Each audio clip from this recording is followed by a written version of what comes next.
Good. Okay. Good morning, everyone. Wish there was more people here today, but we'll get going anyways. Call this meeting to order, January 24th, 2023, a meeting of the Board of Supervisors. Madam Clerk, do you mind calling the roll? Certainly. Supervisor Gorell. Here. Supervisor Long. Here. Supervisor Parvin. Here. Supervisor Lopez. Here. Chair Livier. Here. And now, ladies and gentlemen, please rise for the posting of the colors by the Ventura County Sheriff's Office Honor Guard and remain standing for the Pledge of Allegiance.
And with that, I would like to please bring up to the front Sheriff James Freihoff, and I would also like to bring up the presiding judge, Your Honor, Judge Denos.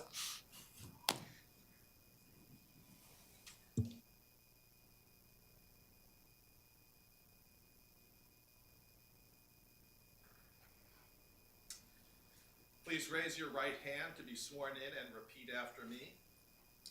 I, James Freihoff, I, James Freihoff, do solemnly affirm do solemnly affirm that I will support and defend that I will support and defend the Constitution of the United States the Constitution of the United States and the Constitution of the State of California and the Constitution of the State of California against all enemies, against all enemies, foreign and domestic, foreign and domestic, that I will bear true faith that I will bear true faith and allegiance and allegiance to the Constitution of the United States to the Constitution of the United States and the Constitution of the State of California, and the Constitution of the State of California, that I take this obligation freely that I take this obligation freely without any mental reservation without any mental reservation or purpose of evasion, or purpose of evasion, and that I will well and faithfully and that I will well and faithfully discharge the duties discharge the duties upon which I am about to enter. upon which I am about to enter.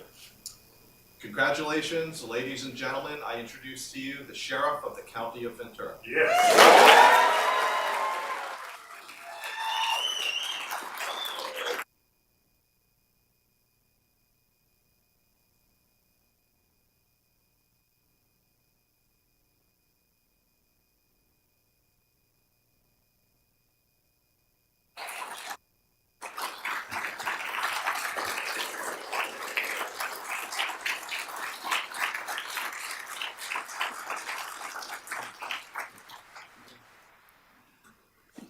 Please be seated. I promise not to take too long.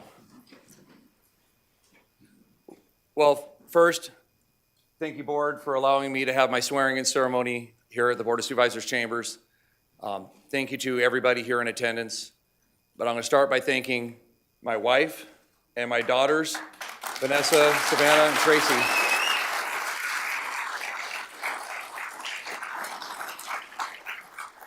For allowing me to do this for our county.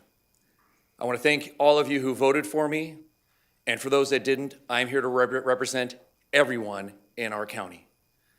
This is the most challenging time we've seen as far as public safety goes.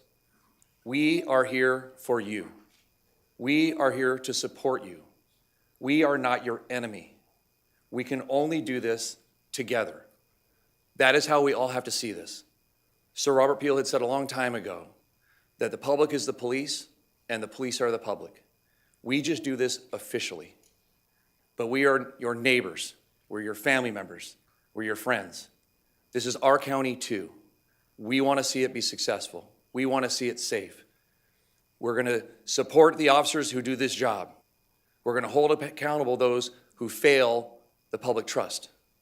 That's what our role is. This is some of the most critical times we're going to be facing.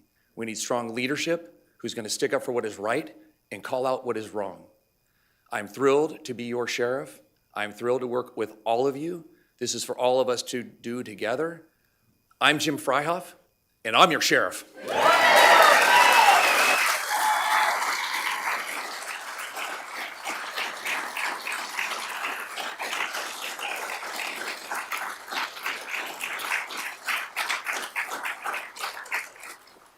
Now, there's a lot of people here. I just want to give a couple shout outs. I had family that traveled down from the Bay Area. John and my other cousin came from Orange County. I appreciate you guys making the trip. Friend of mine forever, Keith, from coming out from Rancho Cucamonga area. My mom from Marietta.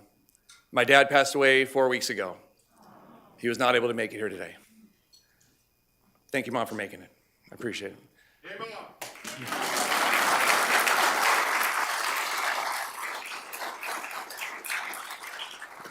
And then my brother and his wife, Jill, and their family, and my sister and her boyfriend, Gary, and her kids as well. Sheriff Brooks, thank you for being here. I appreciate you. Once again, these are the most critical times we're facing. This is where we have to bond together. This is for all of us. This is our moment. This is our moment.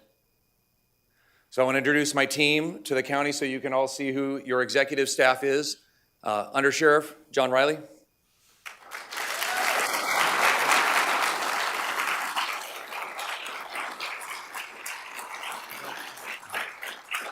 Assistant Sheriff Jose Rivera.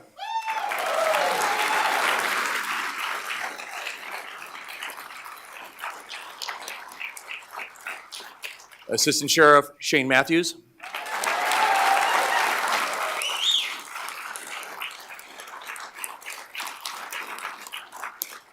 And my twin.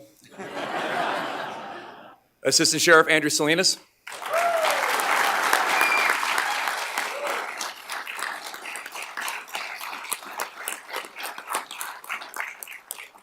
Assistant Sheriff Victor Fazio.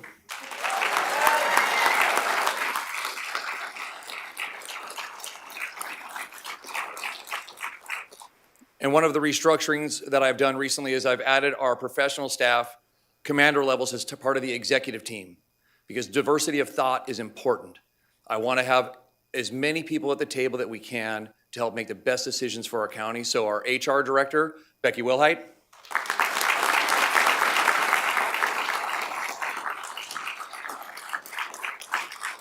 Our finance director, Amber Butler.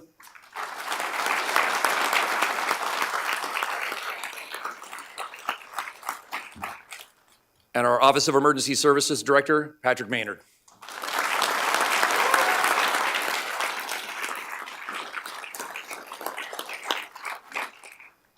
This is your executive team. We are here for you. We are here for the officers that are doing this job. This is not my team, this is your team.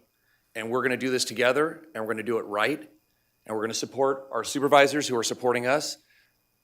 Once again, this is for all of us to do together. I would like to once again thank the board for my additional assistant sheriff that you approved last board meeting. There is way too much to oversee in law enforcement, and with the pivots that we need to make sure that we can have it broken down into chunks. And for patrol services, which Jose will have, I want him working very closely with all the other cities in our county. I'm not just the sheriff for the sheriff's jurisdictions where we have our own police services. I am the sheriff for all of Ventura County. That's including Santa Paula, Hueneme, Oxnard, Ventura, and Simi. We're going to work together because the challenges that each of them are facing are all of our challenges as well. Thank you all for coming. I appreciate all of you. We're going to be taking pictures outside for anybody who wants to take pictures. And then, of course, the Deputy Sheriff's Association is hosting a reception across the street at the Deputy Sheriff's Association building.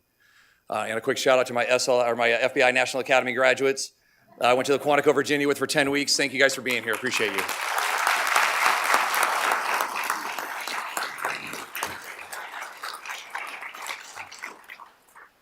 Thank you, Chair Levere. I'll clear the forum now for you. All right, we'll head outside. Thank you very much.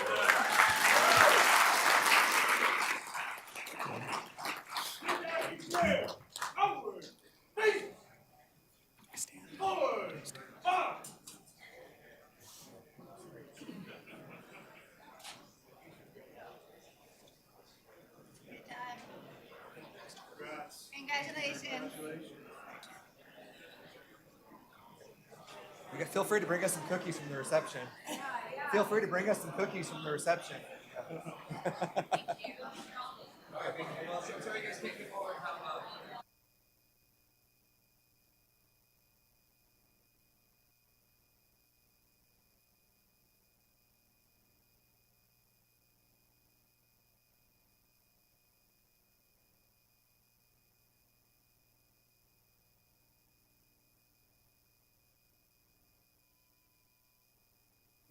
Everyone's free to stay for the rest of our meeting if you want to see us approve our minutes.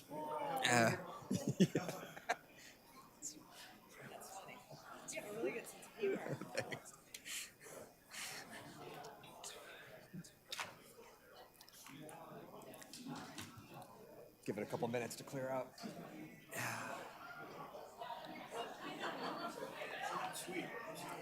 Yeah. So are we now rotating that podium all the time that way? I think probably just for that, yeah.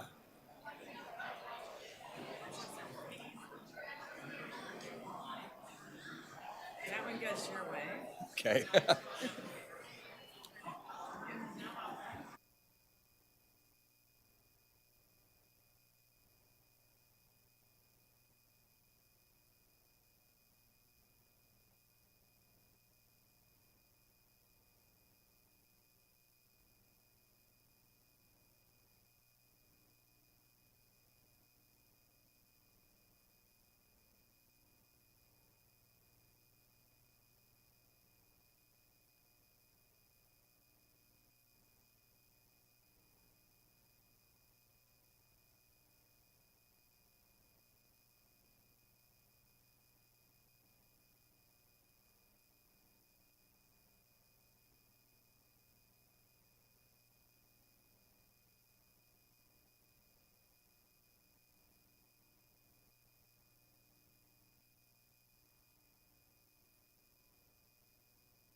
All right, everyone, we will continue on with this morning's meeting. The next item on our agenda is item 5, which is the approval of the minutes from our meeting of January 10th, 2023. Any questions, comments, or a motion to approve? Second. Okay, thank you. Madam Clerk? Supervisor Gurel, Yes. Supervisor Long, Yes. Supervisor Parvin, Yes. Supervisor Lopez. Yes. Chair Lavere. Yes. Item 6 is our agenda review. Dr. Johnson? Thank you, Chair Lavere. Good morning, members of the board, public that are in attendance, and staff. The agenda review for today is as follows. Item 30, Resource Management Agency. Adoption of resolutions to waive certain fees related to Thomas, Hill, and Woolsey fire disasters. A revised resolution and revised Exhibit 1 have been submitted. Item 34, Board of Supervisors. Recommendation to appoint individuals to various boards and commission. A revised board letter has been submitted. Item 35, Board of Supervisors. Recommendation to appoint individuals to various boards and commission. A comment letter from Teresa Jordan has been submitted. Item 38, County Executive Office. Authorization for the County Executive Officer to sign a memorandum of understanding with the cities of Oxnard, San Buenaventura, and Thousand Oaks to contribute financial support for consultant services from LaSar Development Consultants. A PowerPoint presentation has been submitted. Item 40, Healthcare Agency. Ratification of the Healthcare Agency's post-award application for a Health Resources and Services Administration grant for expanding COVID-19 vaccination efforts. 4 comment letters have been submitted. Item 41, Healthcare Agency. Authorization for the Public Health Director to sign an agreement with Public Health Institute for the provision of services in support of the Ventura County Community Information Exchange. 2 comment letters have been submitted. Item 47, County Executive Office. Receive and file a presentation regarding the scale and economic impact of filming in the region. A PowerPoint presentation has been submitted. Item 51, General Services Agency. Public hearing regarding amending the County Parks Department rent and fee schedule for 2023. A PowerPoint presentation has been submitted. And finally, item 52, Resource Management Agency. Public hearing to consider granting a site plan adjustment to authorize repair and maintenance at 8120 Cuesta del Sol, a sub-exhibit B, record of survey 3797, prepared by RDH Survey, email from Giddy White, Planning Commission Resolution R 18 through 19, conditions of approval and PowerPoints from staff, the applicant, and the appellate have been submitted. This concludes agenda review. Chair. Thank you, Dr. Johnson. Is there a motion to approve the agenda as revised? Motion to approve? Second. Supervisor Gurel. Supervisor Long, Yes. Supervisor Parvin, Yes. Supervisor Lopez. Yes. Chair Lavere. Yes. And the next item this morning is our moment of inspiration. And as I was thinking about this, I was thinking about the seasons of the year, Hanukkah, Christmas, New Year's. And to me, as we enter into the new year, the next really important season is Girl Scout cookie season. So I thought it'd be a really appropriate time to invite the Girl Scouts of the California Central Coast to present our moment of inspiration this morning. We have CEO Tammy Helmuth, Director of Development Suzanne Blanco, and we also have the Chief People and Culture Officer, Clarissa Paz. So good morning, ladies, and please. Good morning, and thank you very much. I want to tell you a little bit about Girl Scouts, but you are right. It's a shame that we didn't bring cookies for everybody, but we did bring snacks for all of you. So enjoy it. It's our fall product sale. I want to tell you a little bit about Girl Scouts and our impact into the community, but our mission of Girl Scouts is to build girls of courage, confidence, and character to make the world a better place. And a little bit about our council. We have 5,700 girls, 60% of which reside in Ventura County, 4,800 volunteers. My territory covers 6 counties, which I live in Ventura, so it's one of my favorite. But we do have some of the most pristine coastline of America. We have one camp, Camp Arnez. It's located here off the 33, and I am going to ask you for help. We were impacted by the floods, and I'll get to that on a slide. We have our headquarters, which is off of the 101, right between Kaiser and Highway Patrol. But I also have 5 program centers starting in Thousand Oaks Mall, the collection here in Oxnard, La Cumbre Mall, Santa Barbara, San Luis Obispo downtown, and then we have a Dia Regal leadership in Castroville, which is in the county of Monterey. We provide hundreds and hundreds of badges, and they're separated into 4 pillars: STEM, outdoors, entrepreneurship, and life skills. And I'd like to give you just a little snippet of what that means. STEM, we talk about STEM. STEM is an economic driver, and there's going to be 3.5 million jobs unfilled by 2025. And Girl Scouts, we're standing in that realm. We're helping prepare our girls. And I want to thank Selena Zacharias here because we are teaming up with our local universities. We have a robotics program. We're building 3 different types of robots with Cal Poly University. But we hope to be bringing a rocket program here with partnerships in Channel Islands. So stay tuned with that. But we're going to own this space. We also, go ahead. We also deal with life skills, and life skills in today's market, Sheriff had made mention, we have to do these things together. But we really, I'm looking forward to working with the sheriff. We put programs together, but I want to deal a real heavy impact with healthy relationships, teaching girls what healthy relationships are. And as leaders here, also to celebrate success and failures. We got to get girls comfortable trying to navigate this new world, and they have to be able to fail and recognize that that is a pathway to success. So our life skills is a big area, and of course, we are community problem solvers. This is our camp. We definitely got heavily impacted. Both the San Antonio Creek overflowed 2 feet over its banks, hitting our camp, along with 15 million gallons of raw sewage. We also got hit by the runoff of the Sulphur Mountain. So we got hit both sides, and I am trying to navigate federal and state and county funding to support, but I need help.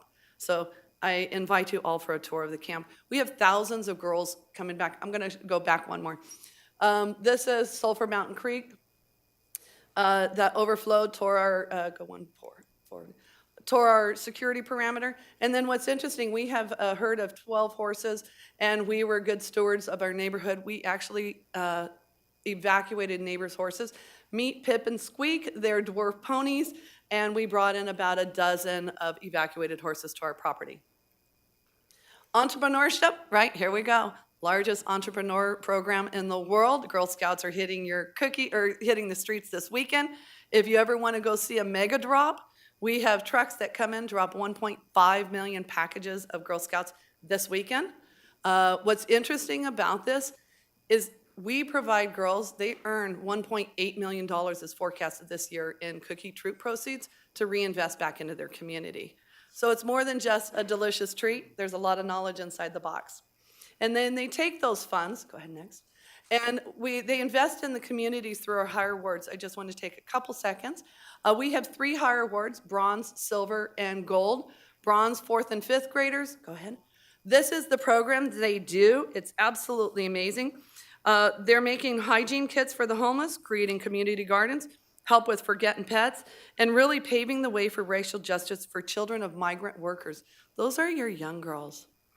Silver awards, Ukraine relief, summer blood drives, and mental health programs they're launching. And then, of course, our gold award, Girl Scouts. I'm going to leave this slide with you. I hope you take a look at it. It's the highest award a girl can achieve. They've held programs like Girls with Autism, Holocaust survivor testimonies to Ventura County residents, and they presented that across Zoom.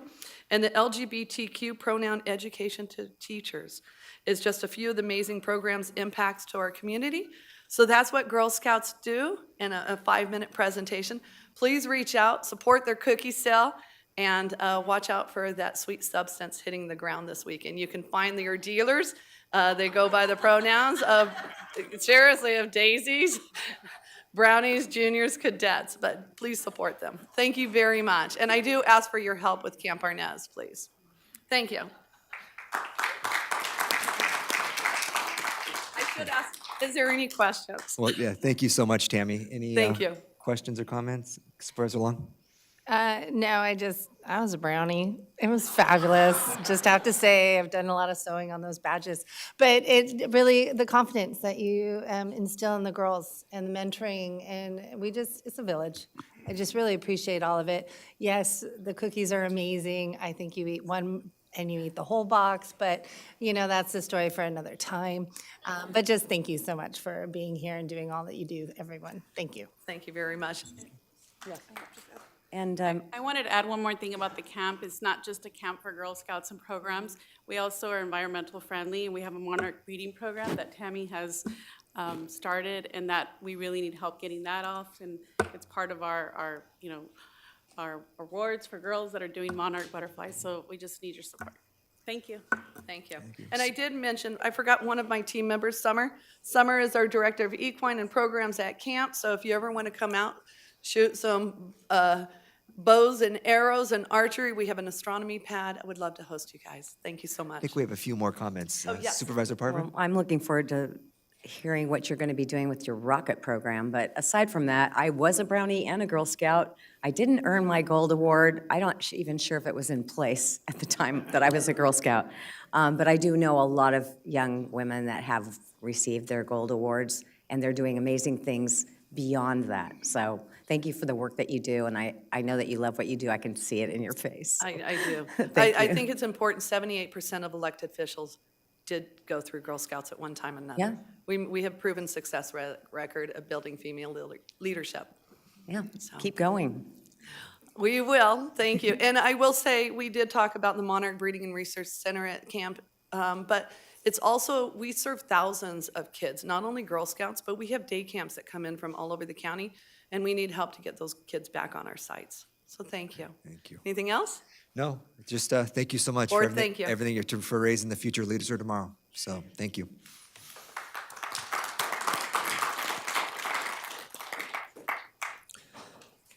Hey, item 8 is our consent agenda. Do any of my colleagues like to pull an item or motion to approve?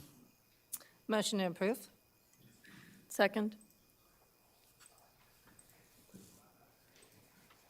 Supervisor Garel. Yes.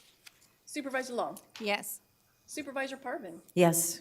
Supervisor Lopez. Yes. Chair Lavere. Yes.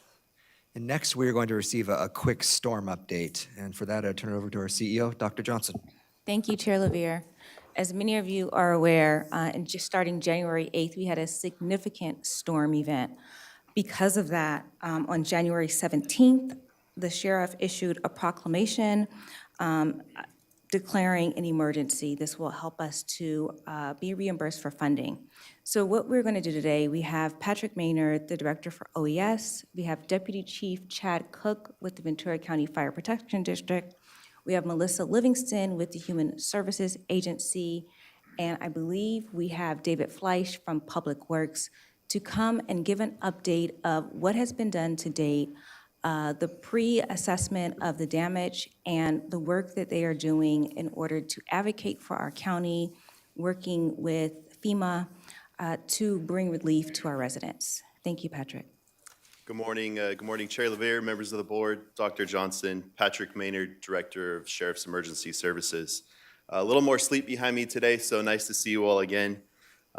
My hope today is to provide a brief update on what we've found following the January 9th storms in terms of damage and where we are in terms of our recovery efforts here in Ventura County. So to date, we've received 184 reports of damage from residents from both ends of our county. Those reports included 3 destroyed structures that were completely damaged and will ultimately have to be demolished, 14 structures with major damage, and we view major the same way FEMA does, in that there has to be at least 18 inches of mud flow and or water into the structure. 52 reports of minor damage, where there was some type of water intrusion, but not to that 18-inch mark. And then 101 reports of affected structures. And those affected structures primarily suffered from debris into their yards, no significant impact to the structure or the habitability of that place. So what are we doing for these residents? As you can imagine, people are pretty frustrated with the amount of debris on the property. As many of you know, homeowners insurance, unless you have flood insurance, doesn't cover the cost of removing that debris.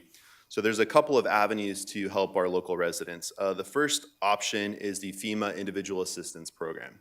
That program is activated by FEMA following a disaster, but it is not something that is just given to us. We have to go through a pretty extensive process to show what our local need is. demonstrate that there's not just debris in residents' neighborhoods, there's damage to structures that, again, impact the habitability of those structures. So we went through a preliminary damage assessment with personnel from Cal OES and from FEMA last week.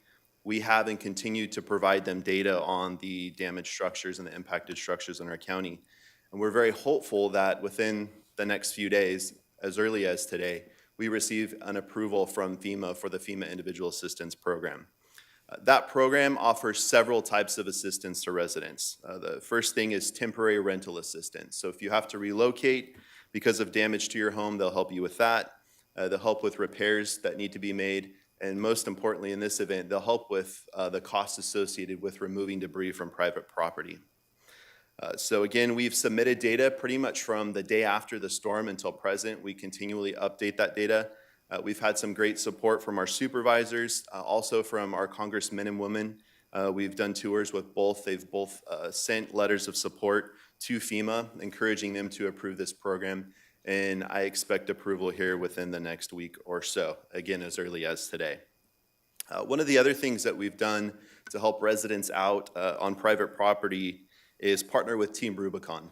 Team Rubicon is primarily a veteran-operated organization that is really just there to do good work. Talk about an amazing team.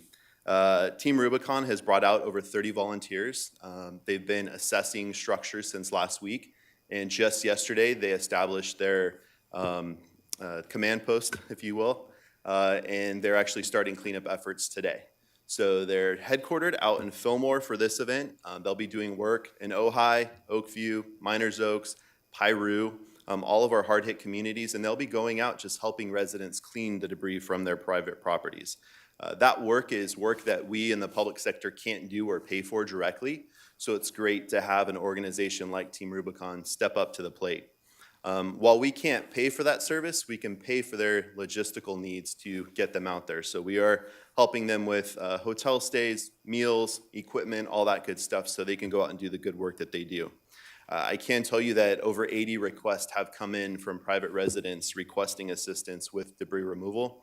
So they got their work cut out for them, but they're confident, they're excited, they're very excited to be here, and we know that they can do a good job. So again, they're starting today. They'll be here around the next 10 days or so, and they'll be working from one end of the county to the other. One of the other things we've done, again, we can't pay directly for debris removal, the work to be done on private property, but we have positioned dumpsters, large roll-off dumpsters in many neighborhoods throughout the county as well. We've put signage out and put information on VC Emergency for residents to be able to utilize those as well. So those are out on the streets.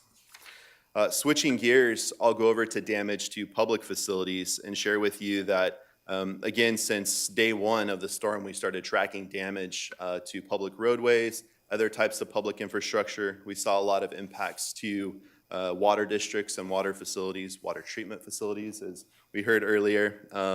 And thus far, we estimate there's been upwards of $33 million in either damage, debris removal costs, and or repairs that need to be made following this storm. It's a lot of money. It's a significant amount of money, and those costs continue to climb.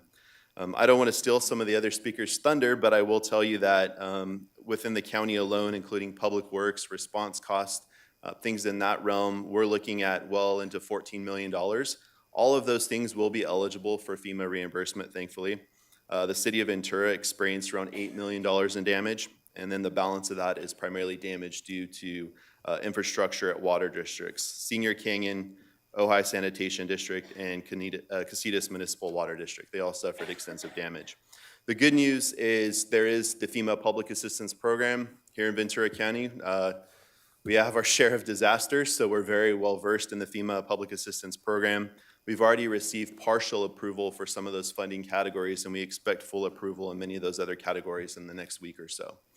So things are looking good there in terms of a method to pay for the cleanup cost on public right-of-ways, the repair cost to public facilities. One of the other bits of good news is we learned that President Biden approved a 100% reimbursement rate for eligible cost on these public expenses.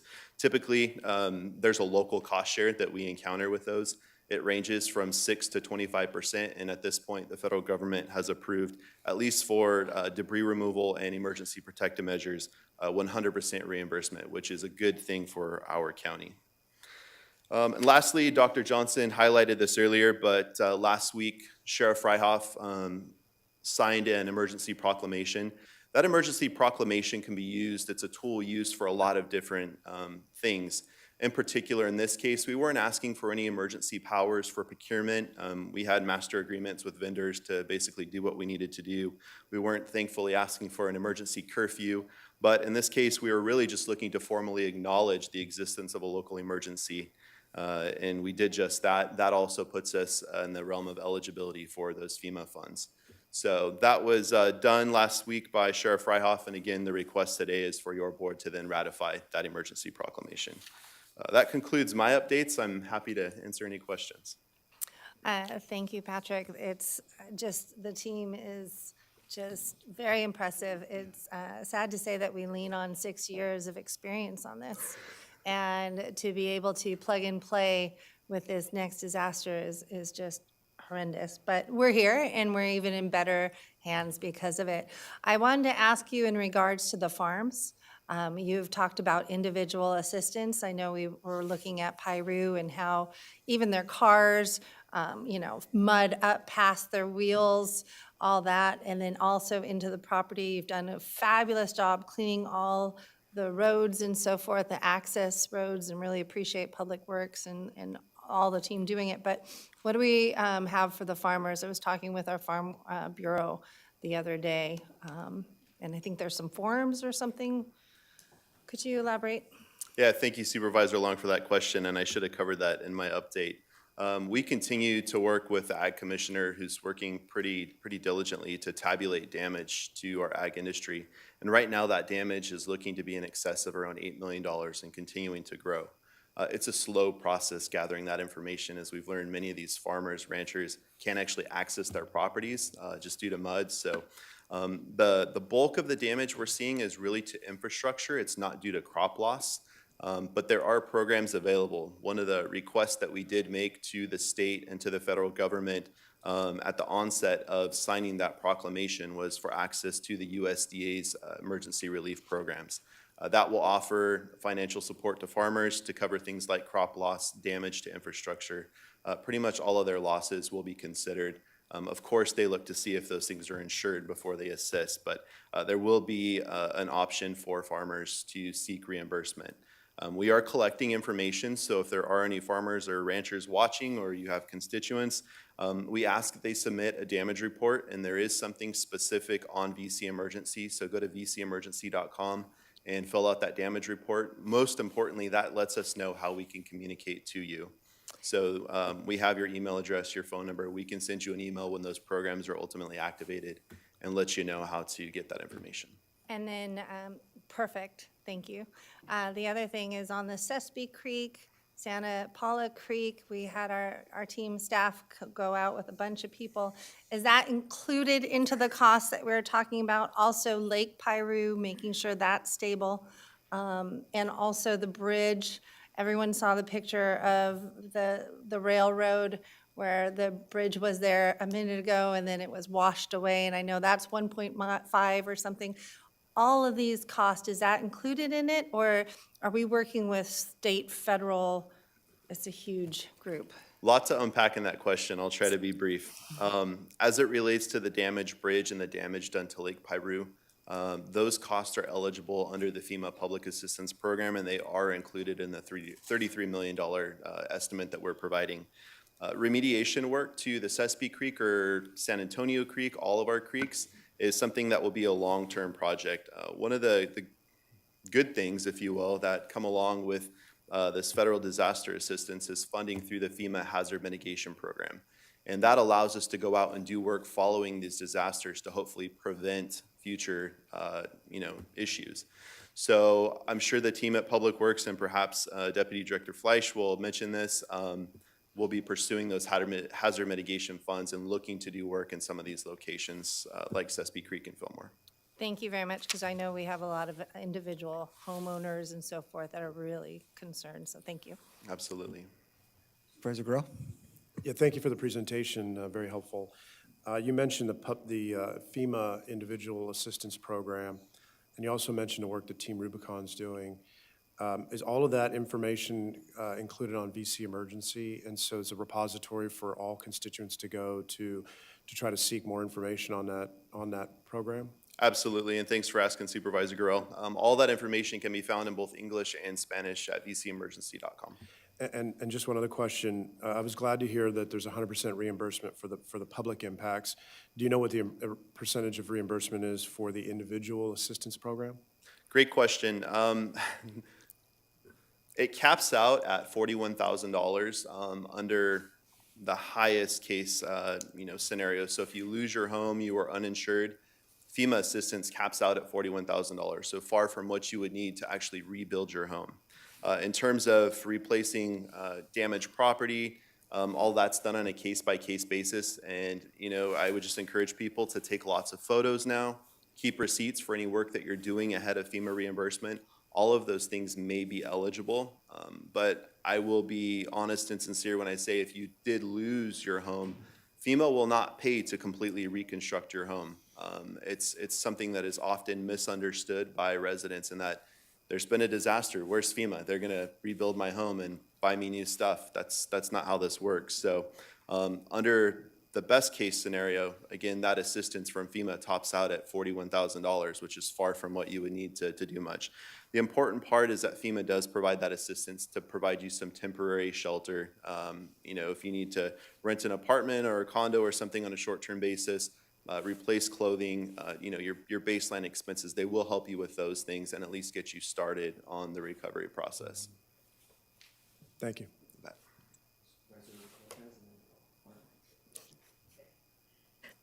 Thank you, Patrick, for the presentation and all your work, and everyone that has been involved in the response, especially documenting for those of us who have been fortunate to be at a distance from some of the damage. Seeing those videos, really puts into perspective the impact of the recent storms.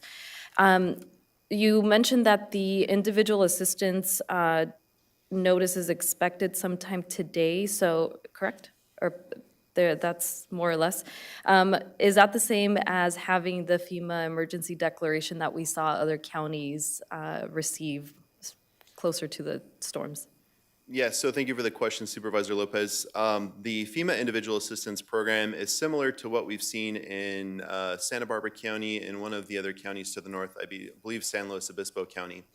Interestingly enough, for us here in Ventura County, I'll knock on wood, for once, while we had damage to structures, it wasn't to the level of significance we've seen with things like the Woolsey Fire and Thomas Fire. So we've had to do a lot of work to really plead our case and demonstrate our local need for those programs. So in the other counties, it was very apparent that there was significant damage. In our county, we had to go out and find that damage. A lot of it was hidden in homes. We could see stuff on streets, but again, the key indicator here is FEMA's looking toward the habitability of structures. And we only had 3 structures that were ultimately destroyed. We've got a lot of structures with debris. That doesn't affect the ability to live in that, though. So we really had to work hard to demonstrate that need, and we continue to do that. I'm hopeful that that approval will come within the next week. I'm saying as early as today because it could be any time. We're hopeful for it, though. I think we'll get it. I just have a quick question regarding Team Rubicon. Are they made up of volunteers from all over Ventura County or all over the state of California? They are from all over the state of California. The incident commander is a retired firefighter from, I believe, Huntington Beach. We've got retired law enforcement personnel, retired military personnel, and they're from all over California. So they're professional volunteers. They are professional volunteers. I won't read to you their motto, but they're a pretty impressive organization. Some tough people in that organization, and I can't tell you, just being there, the excitement in the room to just get out there and start doing work was readily apparent. They're excited to be here, and they're eager to help people, so it's great to have them. We haven't really been able to use them for this purpose ever, so this is the first time for us, but it's in good timing. Well, I was just thinking in terms of recognizing them at an upcoming meeting at some point, for those at least that live here locally. Absolutely. We will be sending out an email, and we'll do it through the CEO, but offering an opportunity to go out and actually meet them and say thank you in person, and we'll look to some type of formal recognition when this whole process concludes. Patrick, one more question. In regards to the individual properties, along like CESP going out yesterday, there was land loss. Would FEMA individual take care of land loss or irrigation or having to move a well, things of that nature? They will assist with replacement of wells, so the costs associated with that. There is no direct compensation for loss of land, but that is something that the assessor has put out a fact sheet on and will be looking at very closely. Again, that information is on BC Emergency. But if you did lose any type of infrastructure, including utilities, water, power on private property, FEMA will assist with that under the Individual Assistance Program. Oh, so if a transistor at a water district goes out, that might be a case too. Okay, I'm still thinking. I'm trying to get the money back in the county. Nope, absolutely. Believe me. Thank you. Every dollar counts.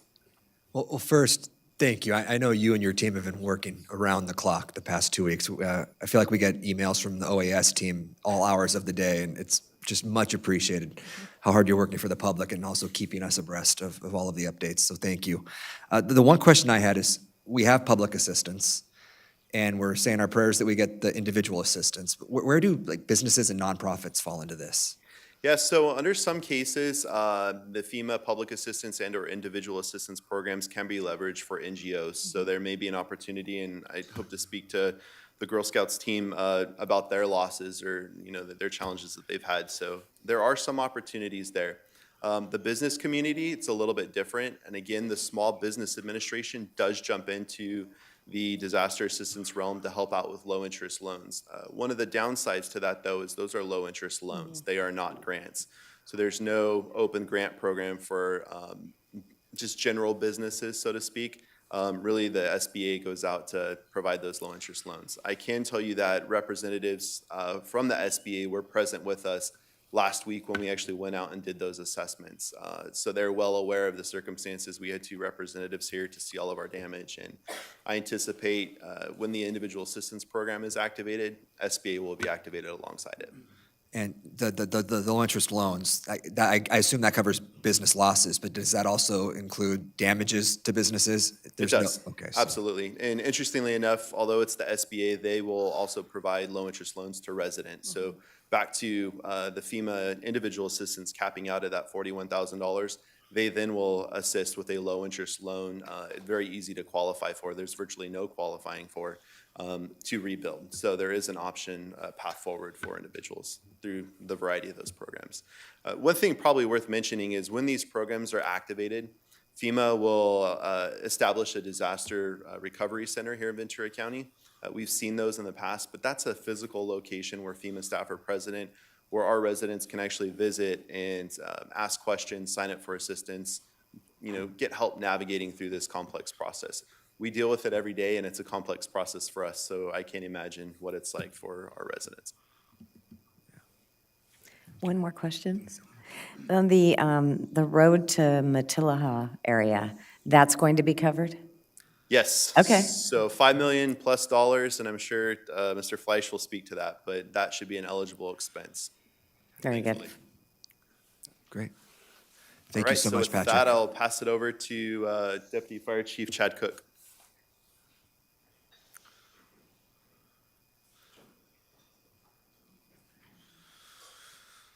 Good morning, Chief. Good morning, everyone. How's everybody doing today? Smiling faces.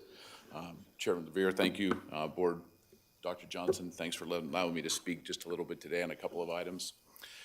I want to first, if I just take a moment, Patrick, great job. I think he might have walked out for other things, but tremendous coordination between OES. Seems like our county has been plagued in the past several years just with different natural disasters, and the resiliency that comes out of OES and their ability to basically coordinate the team is fantastic. So I want to applaud them. One of the things I do want to bring up too is the recent storm and the actions. We haven't really been tested since the Thomas Fire and the Woolsey Fire as far as what runoff would look like. And as you know, on the heels of any wildfire, one of the biggest things we deal with is the aftermath of wildfire. And people think that after fire moves through their community, the damage and destruction is crazy. And what we end up dealing with is the mud and debris flows that follow when we do have rain. And we haven't had, just because of drought conditions, we really haven't been tested in Ventura County. And our fuel beds were tested with this upwards of 19 inches of rain in a 24-hour period. So with that, we actually prevailed pretty well as far as our preparatory actions, and especially the preparatory actions of all the county agencies that went into it, especially when I look at in the crowd here and I see members of Public Works keeping, I'm sure they'll speak to the work that they do to keep basins clear, drains clear, and to have that in that we're going to have water flow, especially on the heels of what we saw also up in the Montecito area. Our preparatory actions with the fire service actually started way before that. We have really good partnerships with the watershed protection districts and the National Weather Service. We coordinate with them and with state OES for staffing models, and we look at what we can upstaff to basically be prepared for the rain. Once we realized that we were going to be hit pretty substantially with what they were predicting, we staffed upwards of about just over 100 extra firefighters that came on duty through various mediums, everything from small units to swiftwater rescue teams to prepare for the potential impacts on the community. With that, within the 24-hour period, we fielded just over 1,250 calls for emergency service in a 24-hour period. We made roughly 83 rescues in moving waters with our partner agencies, with the Sheriff's Department and other fire and law enforcement agencies throughout the county. We had 250 calls for service in people's homes where imminent threat from mud and debris flow and water flow into people's residences were directly impacting them. We start a triage system, if I could just brief you on that real quick. When we do get inundated to that number of emergency calls that can quickly overwhelm our dispatch center, we start to triage our communities. We move resources in that could be cut off. In anticipation of mud and debris flows closing roadways, we look to move paramedic services in conjunction with EMSA so we can move the right response. So if they do get cut off, we have sustainability in all these communities. All that goes into our pre-planning and how we actually prepare for these different types of disasters. So again, I just wanted to brief to tell you about how that preparatory action works, and it really is all coordinated from the OES level, as you are aware. As we moved fire companies into all these different areas, they continued for several hours with multiple rescues. Our joint effort in the aviation unit with the Sheriff's Department yielded some very high-profile, newsworthy rescues that made media attention across the nation, as some of the unhoused members that did not flee some of our major river valleys. We tried to get out there early, again, even with our resources, to get people out of harm's way, message that we need to clear people out of some of these waterways. But again, human nature and some of the things with people, they just don't heed those warning signs. So with that, there were several rescues. Not all the rescues so dramatic, but a lot of stuff of just ferrying people, searching for people, and moving people out of harm's way. As roads began to flood and close, and we had larger debris flows, we shifted the priorities of our wildland fire division. Our wildland fire division is made up of a lot of heavy equipment and hand crews. We shifted to assist Public Works and assist the rest of our county family in whatever they saw a need for, where we can put our resources with them to work efficiently. Again, a lot of the cities that we work with, that OES piece for pre-positioning of resources works with the city of Ventura, Oxnard, Naval Base Ventura County. It works directly with the city of Fillmore. We pull together and we can put these resources together in a pre-position so we're basically can deal with the high call volume, excuse me. One thing I do want to just share with everybody real quick on the height of all this, while we had so many things going on, we had coordinated closely with the County of Los Angeles in case 126 was cut off for our PIRU. I know, Supervisor Long, I saw you out there at those PIRU meetings. I attended them, and I think the people were happy to know that we had a plan and that we knew that, hey, if these areas were cut off, we've already spoken with the County of Los Angeles. We've spoken with Santa Barbara County. We sent resources to assist Montecito. We sent one of our flood firefighting task forces and one of our hand crews to assist Montecito Fire with imminent threat to some of with a high life threat.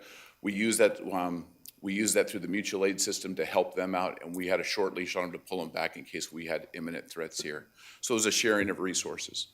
I just wanted to share all that with you, a little bit about your fire department and our local response to the floods. Again, everything that I've talked about today is in conjunction with the larger family, and I don't want to overshadow the resiliency of the county and the things that we've had to deal with in the past. I think it's very, very important to state that and for you to have a good understanding about the partnerships that basically live here among all the departments within the county. So thank you, and I'll take any questions that you might have.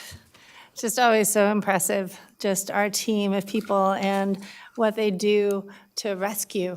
Over 83 rescues, swift water. I mean, if anyone's been in any kind of flow, it's the scariest thing ever.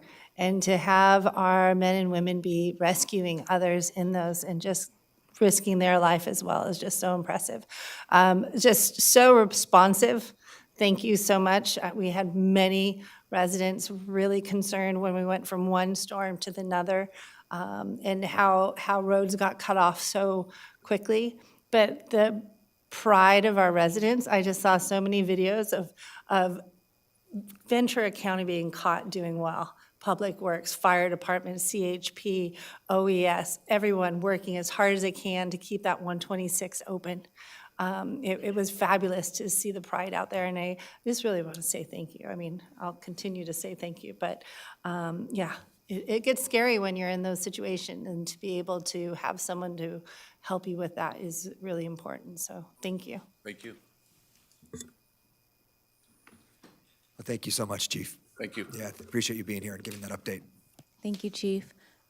Next, I see Melissa Livingston coming from the Human Services Agency, and following her will be David Fleisch with the Public Works Agency to finalize the update. Thank you. Good morning, Chair Olivier, members of the board, Dr. Johnson. For the record, Melissa Livingston, the Director of the Human Service Agency. You're probably thinking, why is Melissa Livingston, the Director of the Human Service Agency, here to talk about this event? I'll tell you, it's a well-kept secret that the governor delegates the responsibility for mass care and shelter to the California Department of Social Services, and in turn, they delegate that responsibility to the 58 counties. And so as the director of the Human Service Agency, I have responsibility for oversight of mass care and sheltering during a declared emergency, as well as addressing the needs of disadvantaged communities that may present with disabilities, access, and functional needs. And to help you understand what disabilities and access to functional needs is, it's pretty much a gamut across the board of everything. It could be individuals that are disabled. It could be individuals who are homeless. It could be individuals who have chronic illness. It could be older adults. It could be children. It could be pregnant women. It could be individuals who do not speak the English language. So it's a very broad definition, and in each and every event, a unique population presents itself with unique challenges. And so mass care and shelter has a responsibility for opening up the sheltering function, but we do not do that independently. Mass care and shelter is a branch under the Office of Emergency Services Emergency Operations Plan. And so our director of the Office of Emergency Services, Patrick Maynard, is the one who makes the call when we actually activate that branch and we actually mobilize the team to come together. It's also important for you to understand that mass care and sheltering is a legal responsibility of not only the counties, but also of the cities. And our mandated disaster service workers are required to support those efforts. Our primary agent for mass care and shelter activities is the American Red Cross, and they are a major partner that we connect with.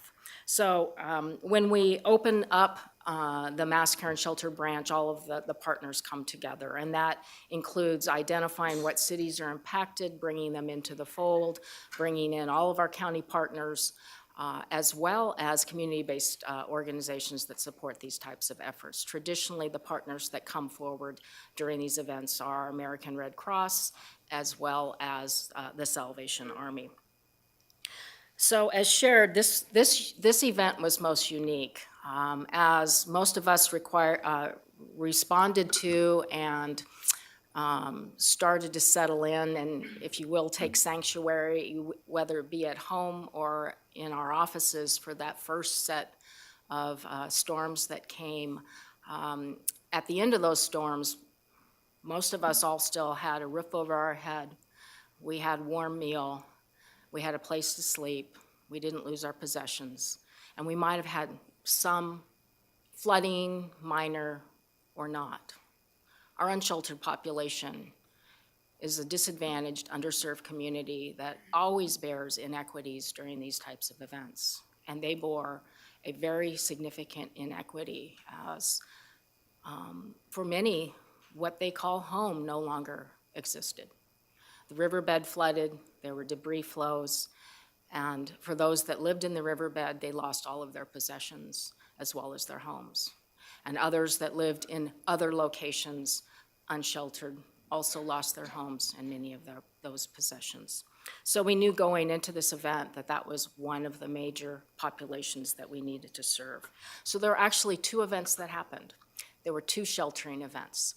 For the first storm, we worked over the weekend prior to the January 9th, 10th storms, pre-positioning all of our resources and assets at Ventura College. And we did that in conjunction with the Office of Emergency Services, our Mass Care and Shelter team from the Human Service Agency, as well as the American Red Cross, and having our Salvation Army partner on board.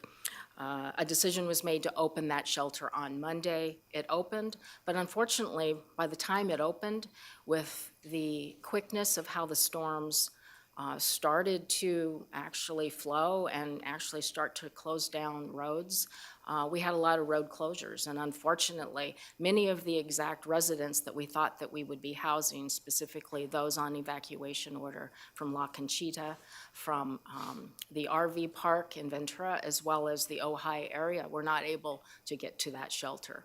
So we had 6 overnight stays at that shelter. More than half of those individuals were individuals who were unsheltered previous to the event, and we provide wraparound services to those individuals to provide them supports and services before we close that shelter on Tuesday. But in recognition of that event, and the governor had an eye on disadvantaged communities throughout this event. Patrick and I participated on a leadership call with leadership from Cal OES, from the California Department of Social Services, as well as the California Health and Human Service Department. Leaders from those organizations wanted to assure that Ventura County had everything that it needed to support this event, and especially recognizing the inequities borne by our disadvantaged communities, specifically with a lens toward our unsheltered population. And so we were very happy to receive their support, and in turn, Patrick and I were able to meet with our CEO, Dr. Johnson, and agree that as the second storm came, we had an obligation to our unsheltered population to create a place, a warming shelter, for them to be able to seek shelter, safety, and well-being. In recognition that the storms were not going to be as extreme as the first wave, we also recognized that the weather was going to be extremely cold. So we made a decision to open a warming shelter, and within moments, I think, Dr. Johnson, we were mobilizing teams, and we, through Patrick's leadership, secured the Ventura County Fairgrounds. We reached out to our partners at the cities, our community-based organizations, letting them know that we were going to open the shelter, began to blitz social media and all of our outlets in order to ensure that the word got out. That shelter was opened up late afternoon, Friday, January 13th. It remained open through the entire event and closed on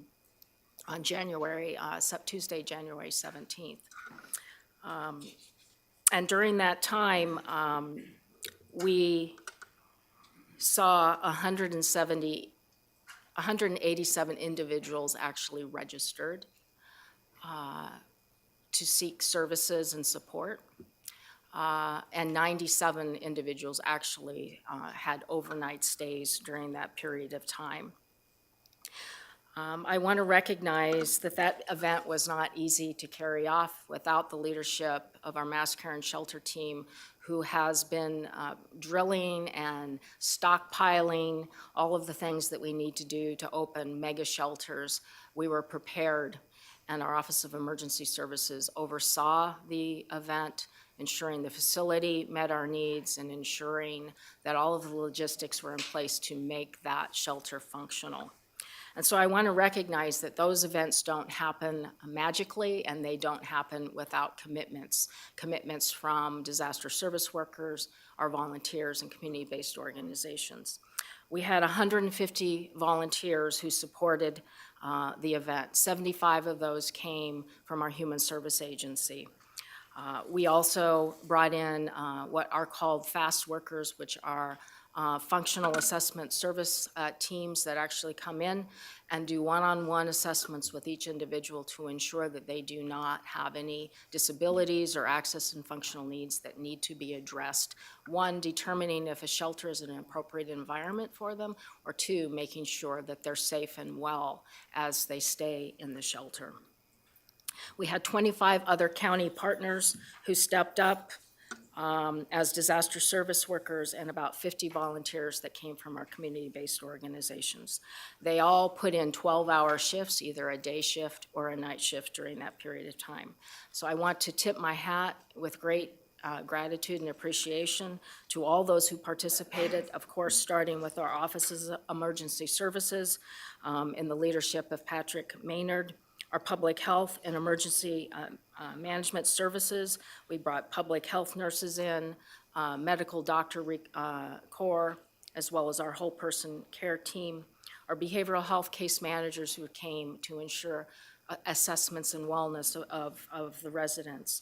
Our healthcare agency, thank you to Mr. Zimmerman for his leadership in helping mobilize the forces, and Dr. Cho in bringing our ambulatory care clinic to the location and bringing doctors there. What we found is that many of the individuals that were there had not had medical care for long periods of time.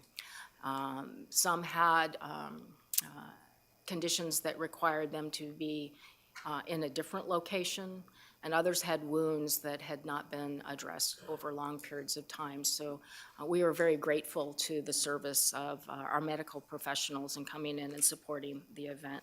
Our animal services came because many of our unsheltered population have pets, and so we were able to co-locate those pets in close proximity, as well as offering of food for those pets. And again, our Red Cross, Salvation Army were there. Salvation Army brought clothes and snacks, and the Red Cross helped with some of their medical staff, as well as helping support the logistics. The services that were offered there, of course, it was a warm shelter. Warm meals, snacks, showers, durable equipment, walkers, canes, and crutches as needed, cots, blankets, transportation. We transported people to the facility. We transported people to appointments they had throughout the event, as well as transporting people back to the location that they started from before they came to the shelter. Again, clothing was provided, well-being assessments were provided, the wound and medical care. Some individuals required ER visits, and some were moved to more medically fragile environments due to their conditions. Service referrals were made. Every single individual was looked at and compared to our homeless management information system. Many of those individuals were already known to our system, so we could connect with their service providers and continue to wrap services around them. I want to say that the team showed great care and compassion, and did so in a very culturally sensitive and trauma-informed manner. Providing for assessments and documentation in the HMIS system. But what was most impressive about this response was showed by the peace and gratitude of each and every individual who took refuge in that shelter. You could see it on their faces, and you could see it on the faces of those who took care of them during the time that they were there. For some, it was the first time they had been sheltered in a long time. For some, it was the first time they had a place to lay down in a warm bed. For some, it was the first time they had had a warm meal in a long time. For some, it was the first time they had had a peaceful night's sleep. For some, It was the first time that they could close their eyes at night and not worry about the risks of living on the street.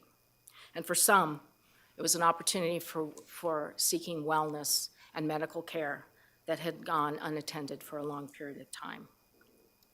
So I want to tip my hat again to each and every resident who took advantage of that opportunity, and to the entire disaster service worker, fast worker, and volunteer network that did that work.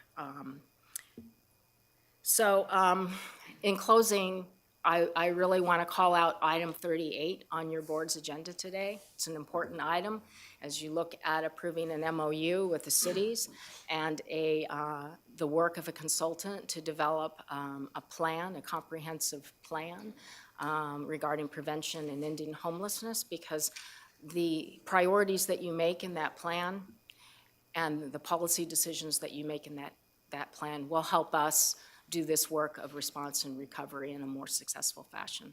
So I'm happy to answer any questions you have, and if not, I will turn it over to Dave Fleisch from Public Works. Great. Thank you. Melissa, I just want to say that it was really helpful to have locations where people can go, especially when they fear for their homes, and to be able to remove themselves from those situations. So I appreciate it. I know we were looking at even residents were concerned about Piru when the 126 was cut off and so forth. But just so people know, our OES team was ready to just do whatever they had to get those residents, just like with Matilaha. And I really appreciate it. I know it is the responsibility of the residents to get out of their homes, but that they have the services that they can be supported with is really important. So thank you. Thank you. Thank you, Ms. Livingston.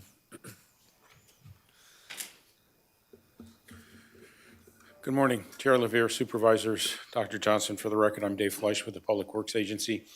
I'll give you a brief update on where we are with our infrastructure repairs and what was damaged. But first, I'd just like to cover, in light of a number of the other things that have been said today, just a continued thanks to the great coordination and collaboration we have between the Sheriff, OES, Fire, Public Works, really all the agencies here in the county. And we don't just do that when something happens like this. We do that all the time. And that habitual connection and communication that we have is really significantly important in order to make these sorts of things work. In addition, for Public Works, we know that we're a first responder. We're generally in right at the very beginning and are often there longer than many. We want to be prepared for that. So in October of this past year, we did a 2-day disaster response exercise, one of the most comprehensive we've ever done. Really immersed our entire agency, worked a lot on communication, decision-making flow, and feedback I've gotten from a number of our crew members in the field is that exercise really helped them in the process what we just went through with these storms. And so we continue to do that with our crews. They're used to doing this sort of work, but being able to just hone that skill in a non-stress, in a purposefully stressed environment as opposed to one that just happens because of an exercise is really important. The other thing is we monitor weather all the time. You've heard my boss, Jeff Pratt, talk about, we have a world-class system out there, almost 150 stream and storm gauges, weather systems that are out there, and we're able to work with that system and predict using modeling what's going to be happening. That was really helpful in this last set of storms. I know both Patrick and the fire chief noted that they relied on that information, and what that allowed us to do is to make advance notice in locations where we knew people needed to get out. For example, the Ventura RV Park in La Conchita, we were really on top of those, watching those. Our county geologist up there with Patrick and his staff. And those are hard calls to make. We don't want to make people have to leave, but we've got good information, we've got good data, and I don't want to say it's better to be safe than sorry, but when we think that we know what needs to happen, and then the sheriff and the fire folks always rely upon that data. And we continue to update that. We had some damage to some of those systems, and we're rapidly working to try to get those back up. Some of them we don't have access to right now, obviously, because of the storms, and as soon as we can, we'll get back to those.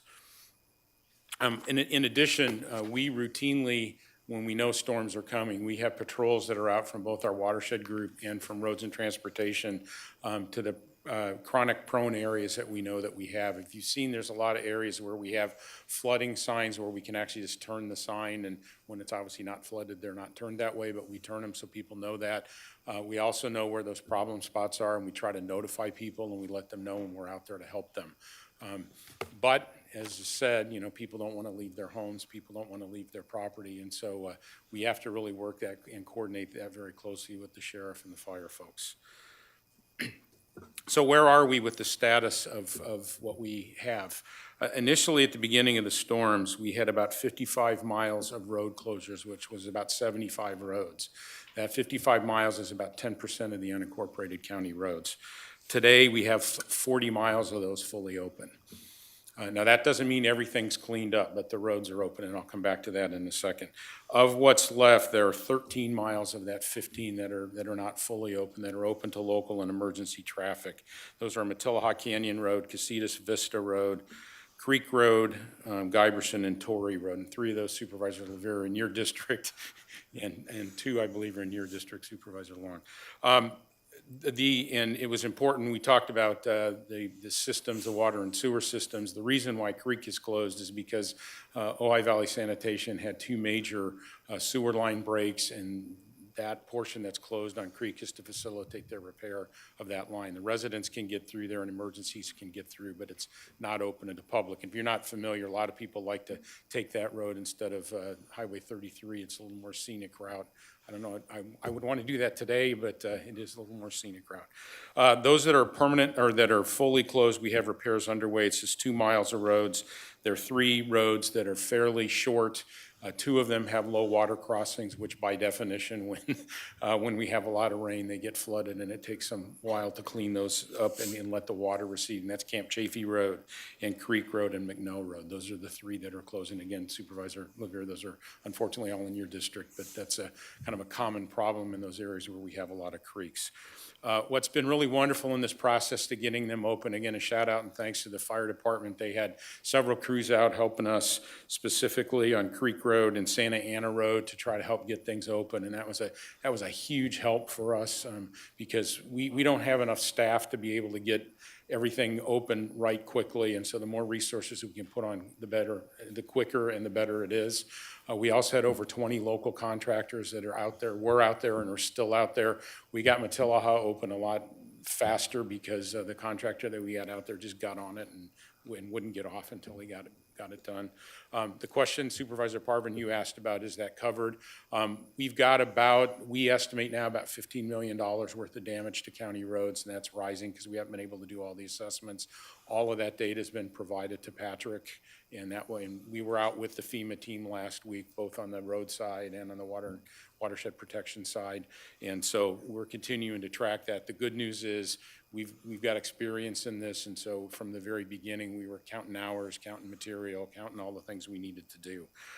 In addition to all of that, we had about 41 down trees, 15 of those very large trees, and our crews are out removing those, getting them off the road. We actually had 1 tree that was down, and a tow truck was out there helping to try to move the car, and another tree fell and almost hit the tow truck. And our crews were out there to help trying to keep them safe as they were doing what they were doing as well. We estimate we've removed 35,000 cubic yards of debris already off the county roads. That's 3,500 trucks of dump trucks of debris. From the watershed protection side, we were fortunate in this in that we didn't have any serious damage to any of our levees or anything that caused property damage from those levees. The 2 damaged areas that we had on the Ventura River at Live Oak and in Conejo Creek near Leisure Village, we had damage on the inside of the levee, but it didn't breach and it didn't cause any damage to the outside property. Emergency repairs have been done to those. That will help us get through the rest of the storm, and part of the estimates, again, of funding that we think we need from FEMA. So on the watershed side, that's another about $10 million. That will cover permanent repairs for those. In addition, we had some issues with the pump stations at Wainimi and Silver Strand. Those with power, those have been taken care of, and the cleanouts have been done. I mentioned again our flood warning system. We have some parts of that are down, and we're working hard to get that back up. Patrick mentioned hazard mitigation funds. That is certainly something as we come out of this we will look at. One of the challenges, and if you've spent any time talking, those who have had quite a bit of constituent damage, if you spend any time talking to them, a lot of the places where the flooding occurred, that's private property. Those are, although they may be a red line channel for the county, they're private property. We don't have any maintenance easements or any jurisdiction in those to do any maintenance or work. And so we'll have to look at the hazard mitigations from there. Can we do something upstream in an area that we do have authority for that might help mitigate that or not? And so we'll certainly look to those as we move further down the road. As I mentioned, when we got all those roads open, we still have a lot of work to do. There's culverts, there's ditches, there's areas under bridges, all that need to be cleaned out and assessed, and that material needs to be removed. We don't believe at this point we have any bridge damage. The rail bridge that Supervisor Long mentioned it belongs to VCTC, and I know that they're actively working to figure out what to do with that. We do have a very close coordination with Caltrans also. They suffered probably as much or more damage to Caltrans facilities in County of Ventura than we did county roads with 150 and 33 and portions of the 126. And so we coordinate information with them. We use our social media and all the platforms we have through the county as well to make sure we get road closure information out. If we get information from Caltrans, we try to push that out too. We don't rely on their system getting it to everybody because we know we get more connection to the local public. So pending your question. So one other thing, in our water and sanitation, really the only area that we were affected was the RV park. We have the sewer system up there in Ventura. We are just getting access to our pump station there now, so we have to do some assessments there and see if we have any damage. Questions? Real quick, some of the residents have been calling in regards to the drains, making sure that they're clear. Luckily, we have no storms for the next week or so, and that we get rain. But that was something that we get questions of in my office is drains for Public Works and also for Caltrans with the 126. Do those get cleared out on a regular basis, or how can I assure the residents for those areas that it's been cleaned out? I don't know the process. Sure. I can't speak for Caltrans Supervisor, but I know they have a process that they do that. Much like the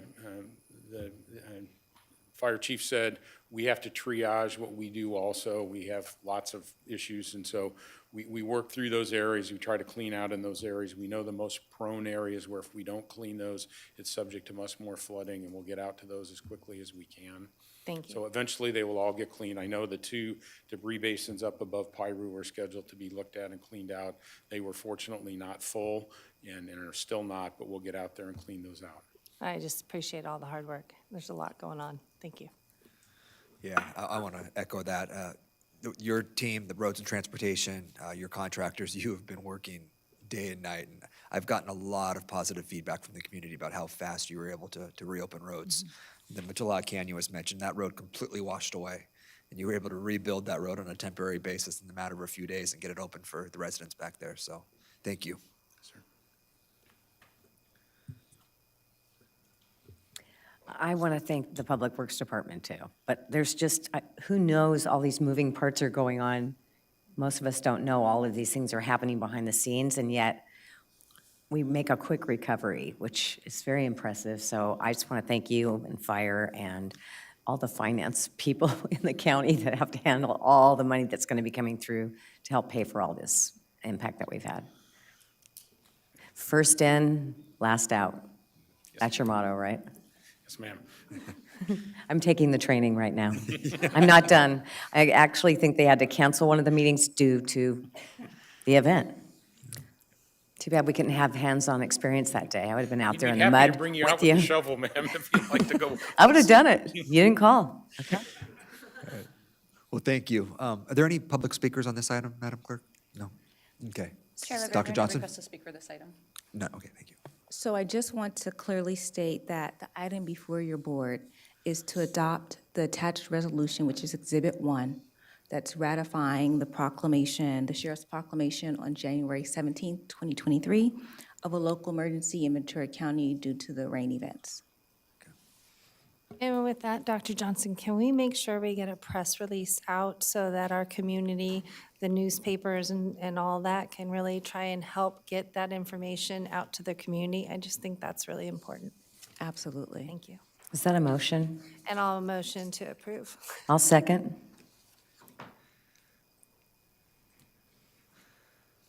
We have Supervisor Long made the motion, Supervisor Parvin seconded, Yes. Supervisor Gorell. Supervisor Long, Yes. Supervisor Parvin, Yes. Supervisor Lopez. Yes. Chair Lavere. Yes. We'll wait for, Motion. okay. All right. Well, we can, let's see.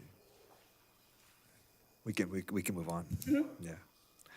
Okay, well, thank you very much for that update. Just real quick scheduling, I would like to do public comment real quick. And then we have 4 items I want to take really quick, given some people in the audience, and then we'll do the 10 o'clock time certain right after that. Sorry for the delay, but hopefully we can get through public comment in these 4 items fairly quickly, and then we'll go to the 10 o'clock time certains. So public comment, item 10. Thank you, Chair Lavere. As a reminder to members of the public who wish to address the board today with live public comment on any agenda item, please visit ventura.org/BOS comment for participation information and instructions. For in-person public comment, please check in with the deputy clerk at the entrance of the boardroom. If you wish to make comments, you must be in the boardroom, or if you're participating remotely, you must be connected to the meeting via Zoom or telephone before the close of the public comment period for that agenda item. Requests to make live public comment on any agenda item will be accepted until the public comment period for each agenda item is complete. For our remote participants, please accept the prompt to be promoted, and when your name is called, you will need to unmute your mic when it's your turn to speak. For all public comment participants, your name will be called in the order the registration was received, and we do have one in-person public comment, Ventura City Council Member Liz Campos. Good morning, council member. Good morning, supervisors. First, before I begin my comment on the purpose I came, I would like to remind all of us here and online that we are working and living on unceded Chumash land. And it really is important to recognize through these storms that they were great stewards of these lands, and we still have a lot we could learn from them. I came today actually to comment or to thank you for providing the shelter for the unhoused population in West Ventura during the storms. The first storm period, I went down to where 10 or 12 vouchers were being provided, and 100 people were lined up to compete for those vouchers, standing outside the location in the rain getting soaked. And it broke my heart to think about them walking away with no shelter or no voucher and sleeping all wet that night. I really am proud to be a resident of Ventura County in my gratitude to you for stepping up so compassionately for the unsheltered residents of West Ventura.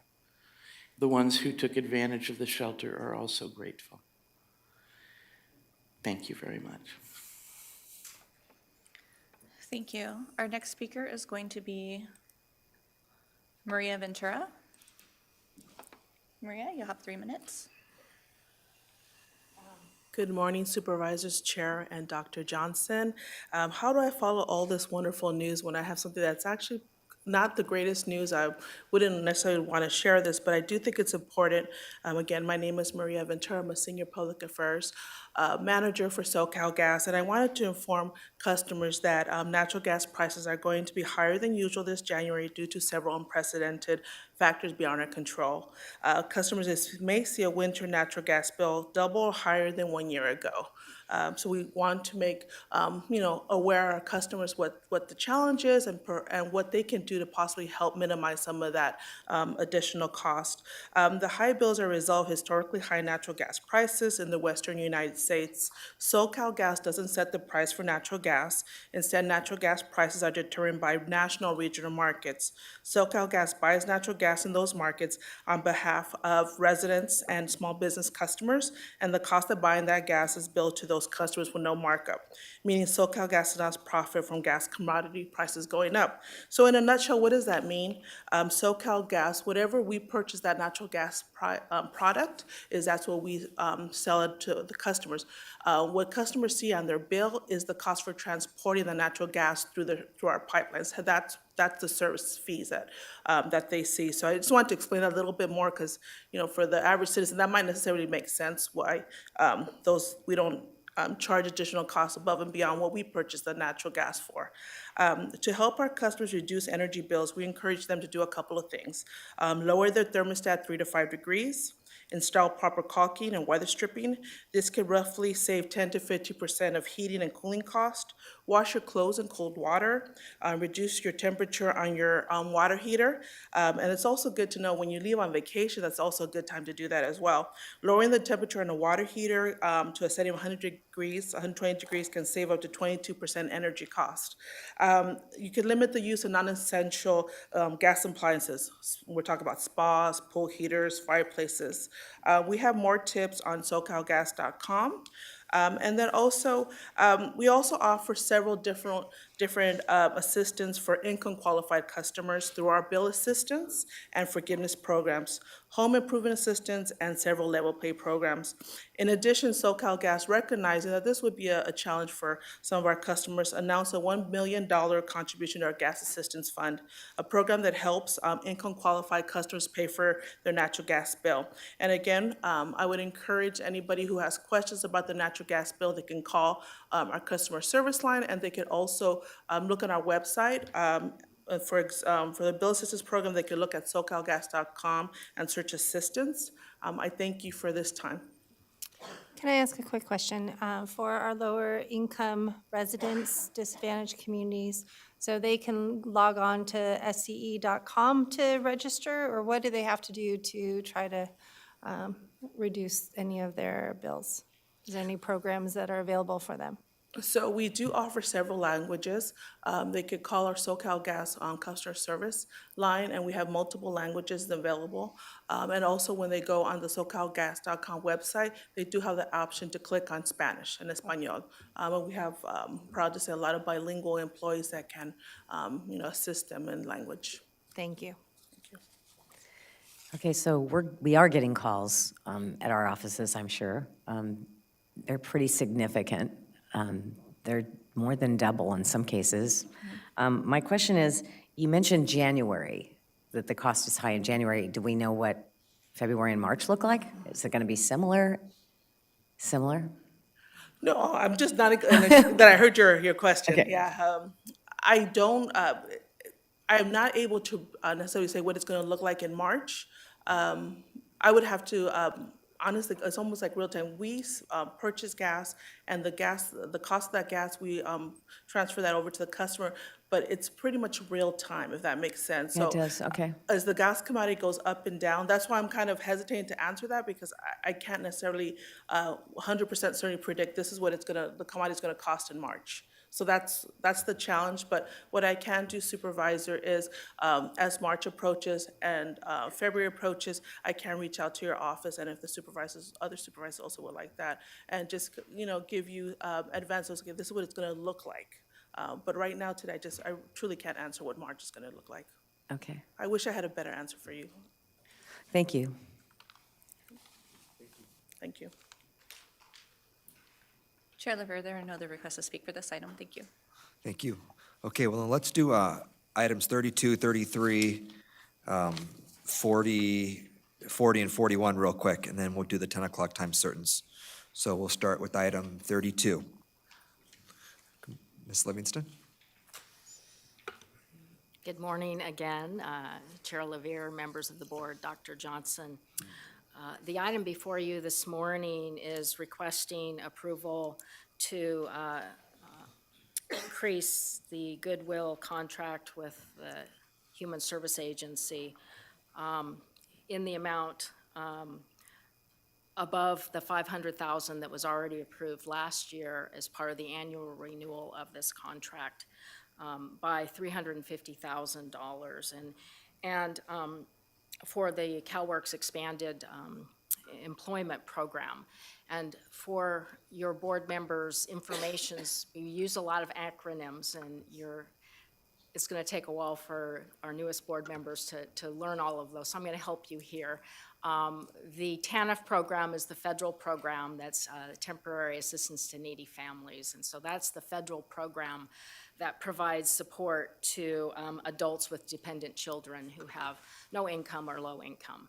And in California, the program is not called TANF, it's called CalWORKs. And so the CalWORKs program specifically wants to move people into self-sufficiency with a goal of helping people acquire an education if that's their first step, but more importantly, moving into the mainstream and into career paths. And so this program has operated for a number of years, and we receive a large allocation each year. Our allocation this year for this program is $1.5 million.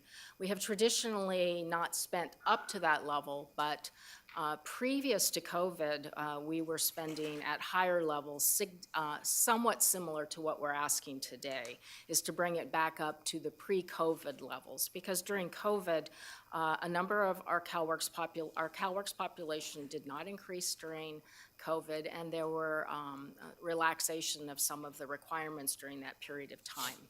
And so as we have somewhat moved out of the pandemic event, we're starting to see more participants enter into the program. And so currently there are 45 participants in the program. And specifically what Goodwill does is they work in enrolling participants in the program, and they work with local businesses in order to make good matches of individuals that are interested in career paths, potentially in the area that business does business in. And so the program is subsidized, which means that we pay the wages and we pay the benefits for the period of time that the participant is in the program, which can vary. It's traditionally about 6 months, but it can go up to 24 months in some situations. And so just to share with you some of the outcomes of this program, the average wage that we see of participants in this program is about $18 per hour.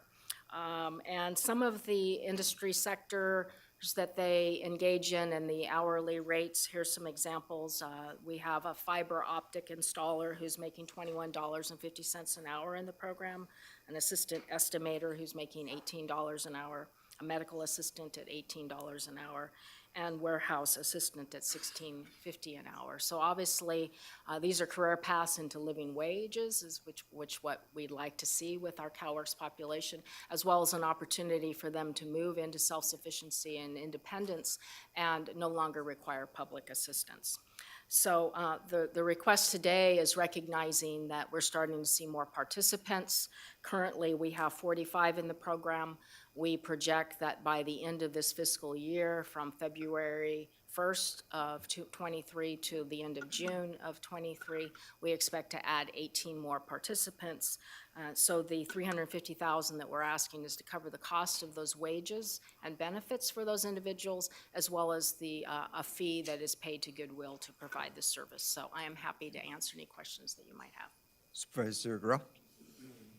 Thank you for that presentation, Ms. Livingston. I'm a big fan of Goodwill Industries. As a legislator, I helped them launch a veteran employment program out of Oxnard. It was, by all accounts, very successful. And I'm glad you explained a little bit more about this. We wanted to get a little bit more detail because it looks like a large increase if you look at it just by itself without the context that you just provided, or for having not served a long time on this board, just 3 weeks now. So that was very helpful, and it sounds like an exemplary program that helps us achieve so many goals, including addressing those that are chronically unemployed or underemployed, and preventing homelessness. So thank you very much for the presentation. Absolutely. And thank you, Supervisor Gorell. We are actually looking forward to helping you take a deeper dive into the Human Service Agency programs and looking forward to that opportunity as well as with Supervisor Parvin. And definitely take a tour of our Goodwill Industries. It's amazing that we went, my staff and I, we did a fun day and did the one in Oxnard, and the amount of process in that they have a Goodwill online to sell. And then all of those resources goes into training community members to be able to go out and get a job. It was very inspirational. It just isn't that you just drop off your old stuff and someone else gets it. There's a whole big story behind it. And so I just look more into that, and I appreciate bringing that up, and that we're going to be raising these funds. I think that's really important. We have a long-standing relationship over the years with Goodwill, and they've actually run many of our job clubs for this CalWorks population, helping people develop skill sets for interviewing, developing resumes and such so that they can compete for positions in Ventura County. So, yeah. Sir. I'll motion to approve. If we I'll get there. second. Couldn't get the mic, thank you. Supervisor Gorell. Yes. Supervisor Long. Yes. Supervisor Parvin. Yes. Supervisor Lopez. Yes. Chair Lavere. Yes. Let's do item 33 real quick then. Thank you. And there's somewhat a nexus of this item to the previous one. Last year, the board composition at the time approved $1.5 million in state and local fiscal recovery funds available through the American Rescue Plan. 1.5 was approved for a Skills Up program for Ventura County. And in turn, the board, before the end of the calendar year, repurposed those dollars and made this a general fund funded program. So today, what we're bringing forward to you is a portion of that 1.5 for the actual contractual relationship with a vendor to provide support for this Skills Up program. For $755,000 over a little over 3-year period. And just for transparency, the remaining $745,000 that you do not see represented in this board letter of that 1.5 is in support of some of the Workforce Development Board staff, administrative overhead, outreach, and a computer system and linking of that computer system within our network. So you aren't seeing those costs included in this presentation today. But the Skills Up program, it provides career services and skill building training, and this contract is focusing on 1,000 job seekers. And it is focusing on those job seekers that have the greatest barriers to an employment. And barriers to employment can be many. Often individuals that live in disadvantaged communities that have challenges in accessing services have barriers. Individuals who are living in poverty, low income, have barriers. But traditionally, those barriers can be just because you have no income or low income. You may not be able to access transportation.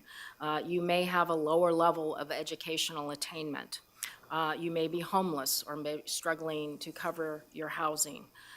You may be an individual that has substance abuse or a mental health condition. You may be a victim of domestic violence. You may be a veteran. You may have English language proficiency challenges, and maybe you had been prior incarcerated in our system. Those are some of the examples of some of the challenges some of our disadvantaged communities have in acquiring employment. And so this project recognizes the importance of addressing that population and has leveraged a California Low Healthy Places Index scoring to determine what focus areas we're going to look at in Ventura County. And those focus areas that have been prioritized are Santa Paula, Fillmore, Piru, Port Hueneme, Ventura, and Oxnard areas where we see the largest portion of individuals who live in disadvantaged communities who have the greatest barriers to employment. A little bit about the contractor, Managed Care Solutions Social Purpose Corporation. We released a bid for this contract, and we only received one bid for this, and it was Managed Care Solutions. Managed Care Solutions is located in the Southern California area. They have a long-standing relationship with workforce development programs, with rehab programs, with community development efforts. They have actually held contracts with us regarding some of our programs, regarding disability navigation, and some of other disadvantaged community programs they have supported. Their main office is in LA. They have satellites throughout Southern California, including Ventura and Santa Barbara counties. Their claim to fame is that they work with disadvantaged communities to provide skills training and career opportunities. The staff that they employ they mirror the communities that we serve, and many of them speak common languages as well as having shared lived experiences. The Skills Up program recognizes that many job seekers, specifically those in disadvantaged communities, have challenges in accessing in-person as well as online services. The program recognizes that those barriers not only impact the ability to gain employment, but also can impact access and equitable outcomes across our county, including but not limited to equity and access to education, housing, food, basic needs, transportation, and health care. We often refer to those as the social determinants of health, that often where you live, and if you live in poverty or in a disadvantaged community, you don't have access to what most individuals in the general population do.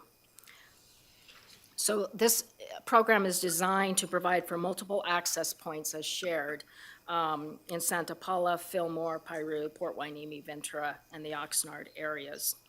And the contractor will be engaging with trusted and familiar entities, as well as locations throughout those communities, leveraging libraries, community centers, community events, food banks, shelters, community colleges, parks and recreation facilities, and other locations. They'll also work with community-based organizations and faith-based organizations to conduct outreach and education for this program. The contractor will also provide individual career counseling, resume building, interview, presentation, and support, and access to virtual learning system called Metrics Learning. And they will be giving participants the opportunity to acquire new skills, enhance existing skills, and become more technology savvy, in essence, creating digital literacy and digital proficiency for individuals that may not have had previous access to technology, and to prepare them for certification training in over 100 high-demand, high-industry sectors. So the program will run from February 1st of this year through September 30th of 2026. It's a little over a 3-year period, and that $755,000 will cover the cost of a career outreach individual and case manager throughout that 3+ year period of this program. So quarterly performance will be done to ensure that they're meeting the outcomes of this contract, and I am happy to answer any questions that you might have. Thanks again for the presentation, and I apologize, I probably missed this, but can you tell where the $755,000 will come from? That's kind of the first question. And then secondly, what kind of, if there is one, a feedback loop to assess the success of the program, the measures, benchmarks of efficacy of the Skill Up program. If you could talk to those two issues, I'd appreciate it. Yes, thank you, Supervisor Gorell. The funding for this originally was identified as through the American Rescue Plan.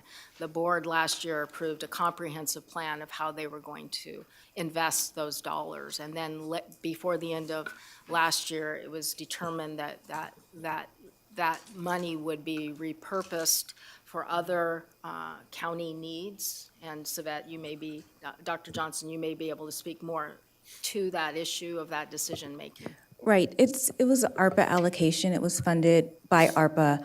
We did an administrative change in order to make the reporting clear and audit-proof. So the reason why it says ARPA and it'll say in parentheses general funds is because we did an administrative change. Does not change anything with the funding. It's just where it comes from and how we report our ARPA dollars out. We used it for county infrastructure projects. Thank you.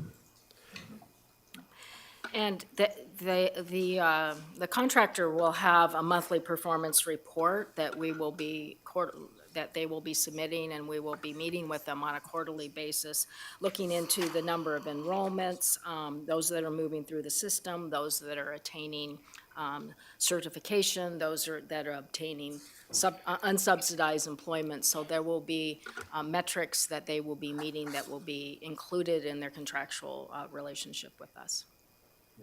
Thank you very much. Appreciate it. And thank you, Dr. Johnston, for your assistance. Are there any public comments on this item? I didn't see any. Okay. So a motion to approve? I'll move approval of this item as presented. I'll second. Can I ask a question? Oh, I'm sorry. Yeah, please. Just when we come to the end of this program in 2026, will you be coming back to the board and sharing success numbers? I hope so. I would expect our CEO will want to likely provide an overview of all of those investments that were made with those dollars over that period of time. So yes, we would be happy to do a presentation. And we can do more frequent presentations at your pleasure, for sure. That would be great. Thank you. Supervisor Gorell? Yes. Supervisor Long? Yes. Supervisor Parvin? Yes. Supervisor Lopez? Yes. Chair Levier? Yes. Thank you, Ms. Livingston. And can I ask, I know we have a room full of soccer players on 44. I know you have your item, but I'm just asking if that gets raised up sooner. Sorry, guys. Can we do 40 and 41 really quick? Yes. Okay, Go for thank you. Good morning, CEO Dr. Johnson, Chair Levier, members of the board. I'm Teresa Cho. I'm the CEO of Ambulatory Care Clinics for the county system. I'm sorry, number 40. I apologize. The item before you is a grant from HRSA, which is the Health Resources and Services Administration, and it's to expand COVID vaccine efforts. So the Ventura County Ambulatory Care System has 18 community clinics that are federally qualified health centers. These clinics are under the general federal guidance of HRSA, and HRSA has allocated this funding to increase our COVID vaccine activity. This is one-time funding to expand our vaccine program, particularly in underserved areas, to serve the FQHC mission to provide equitable access to vaccines. The grant covers not only COVID vaccines, but also flu vaccines, adult vaccines, childhood vaccines, and we've seen that many children have delayed or missed their vaccines through the pandemic, so it improves their kind of open access to getting these vaccines at our community clinics. It's a short-term 6-month program, and we've hired additional temporary staff for the program. These are walk-up vaccine events that are not meant to disrupt the daily operations of the clinics and not meant to be scheduled appointments, and rather they're to really provide open access to, again, catching up on vaccines for those who want them.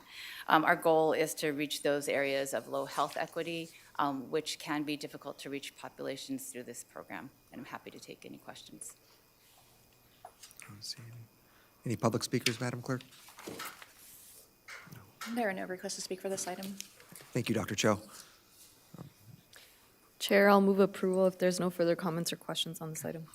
I'll second, and thank you for really making sure our disadvantaged communities, those that can't get to the hospitals or the doctors that they need to, that this service is there. So thank you.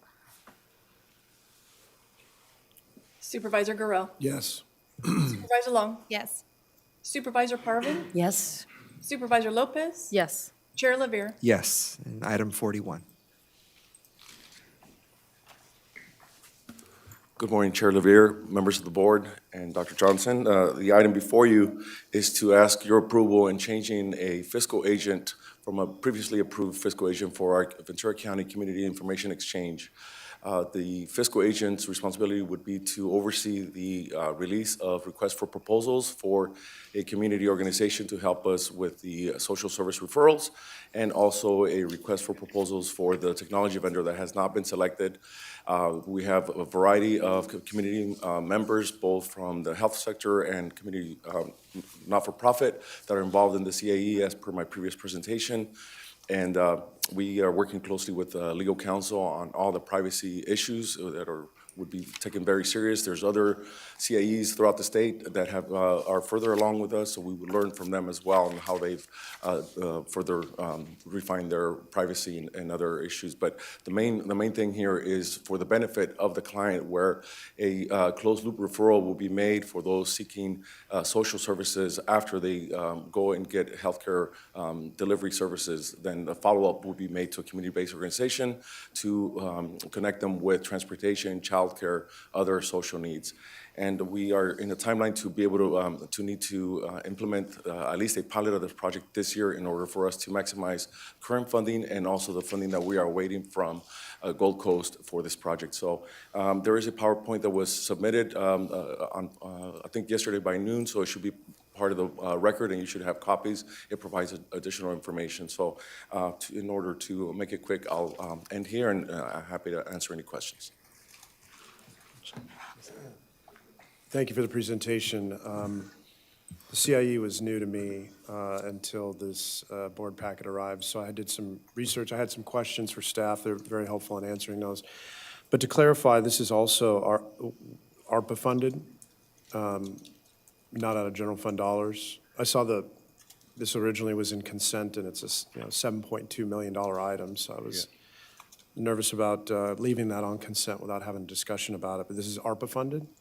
Yes, our CO team could be more precise on the language, but my understanding is, yes, the original source for the $3 million that this board previously approved, the ultimate source is ARPA funding, and then there were some changes made within, how the transactions occur, so it's now part of the general fund pot, but again, the original source is federal funding from the government. That's the $3 million. We have matching funds of 4.2 from the state, and we are awaiting up to about $3 million match from Gold Coast. They've been great partners. They've not been able to confirm the amount, but they, as recently as yesterday, confirmed that they are also interested in funding this initiative as it meets many community information exchange and health information exchange requirements, namely through for CalAIM. Yeah, thank you. And as I read about the CIA model, CIE model, the thing that interested me the most was its ability in the end making holistic care more efficient, not just for the patient, but ultimately making government more efficient as it interacts and supports and provides care for patients. Can you talk to that briefly? And what I read, for example, a little bit about the San Diego County CIE model, and I wanted to get your feedback on the outcomes in terms of increasing efficiency and accountability.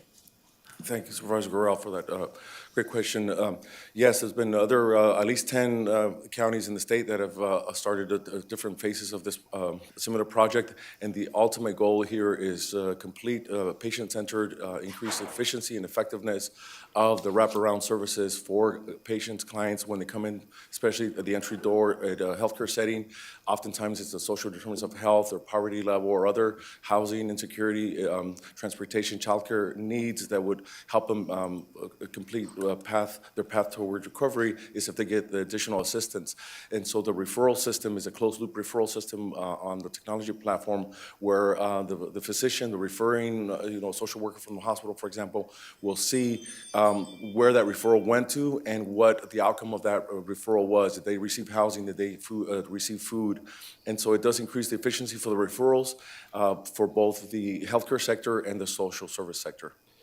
And then last question, and I'm sorry to make you relitigate the concept because I know it's already come to this board last year, but I'm still nevertheless looking at this $7.2 million appropriation. And my question is, the new provider, Public Health Institute, you have confidence that they can perform and deliver where the previous contractor was not able to on such a complex proposal?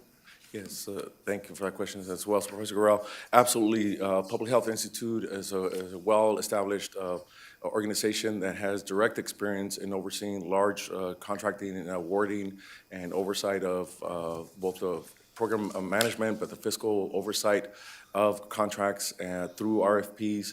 Our previous partner, while great, was a little more inexperienced, and so when they realized the scope of this project, they had that hesitation, but Public Health Institute has that experience. We have a governance board, we have a finance committee, we have a sustainability committee, we have a well-vested, large sector that will keep a close eye on and work closely with PHI to make this project a success. And of course, I will be coming to your board periodically to give you updates on this project. Thank you very much. Rigo, the one question I had, when it comes to the information exchange, this is about efficiency and providing the best care possible, but it's also going to require consent, right? For people to have their information exchanged, there's consent every step of the way, right? Absolutely, I should have pointed that out, that it's patient-centered, and so definitely it's on their active consent to share that information, and so that'll be definitely in place. Great, thank you. Thank you. We have one public speaker. Chair Lavere, we do have one public speaker, Jack Hinojosa, who's here in person. Can you please proceed to the podium?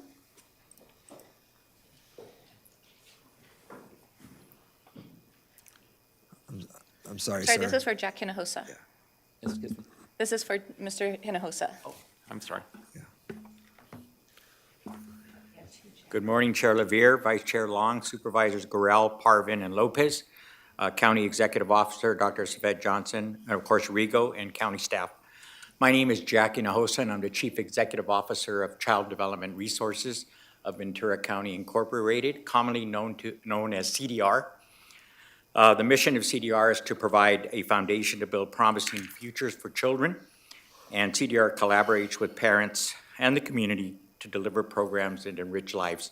In 2020, we celebrated our 55th anniversary as the Head Start preschool program grantee, serving all of Ventura County. Early Head Start, which is an infant toddler program, 25 years, and our date of incorporation in 1980 for 40-year anniversary.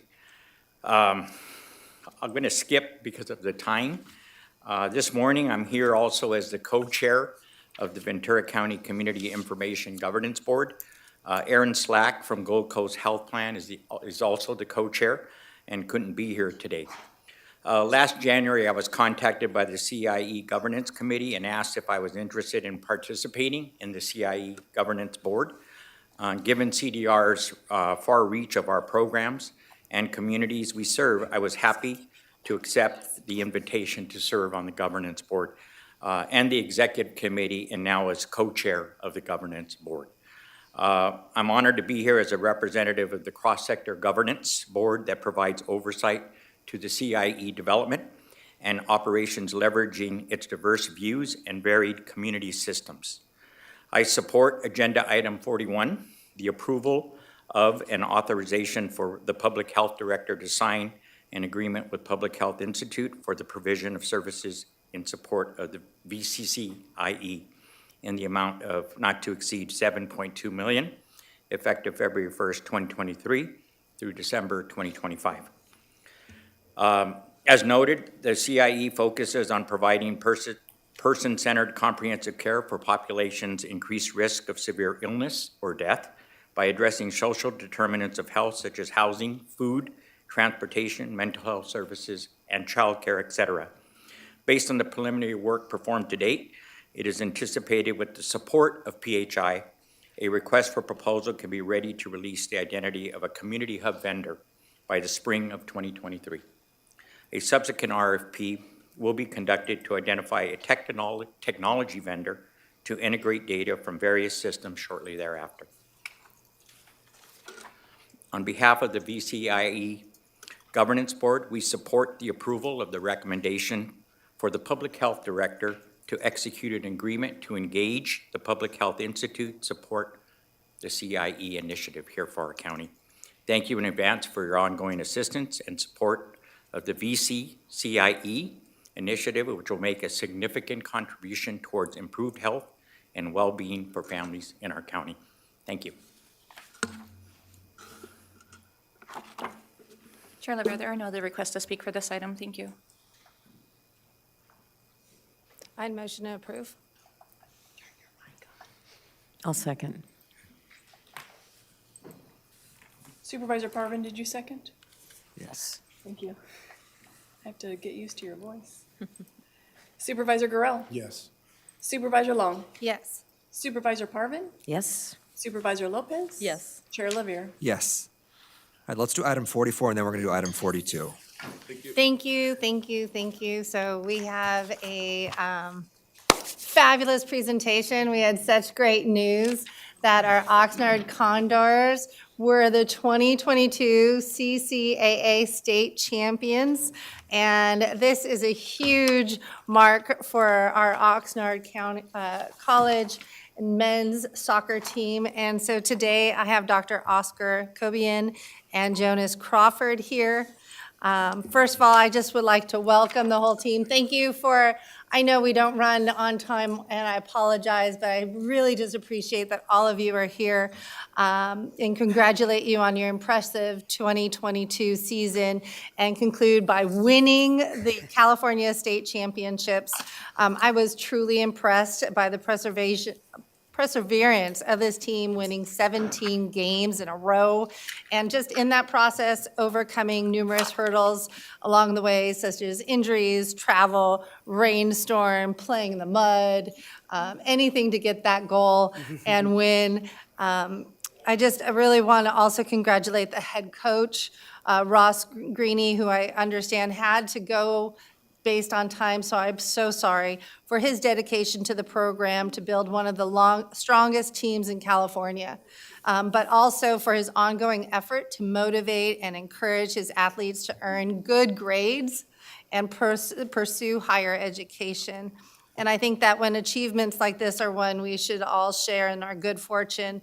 So I just want to end by saying all of Ventura County celebrates you. And I know that Supervisor Lopez was also, we were like tag teaming just in excitement for Oxnard and Ventura County.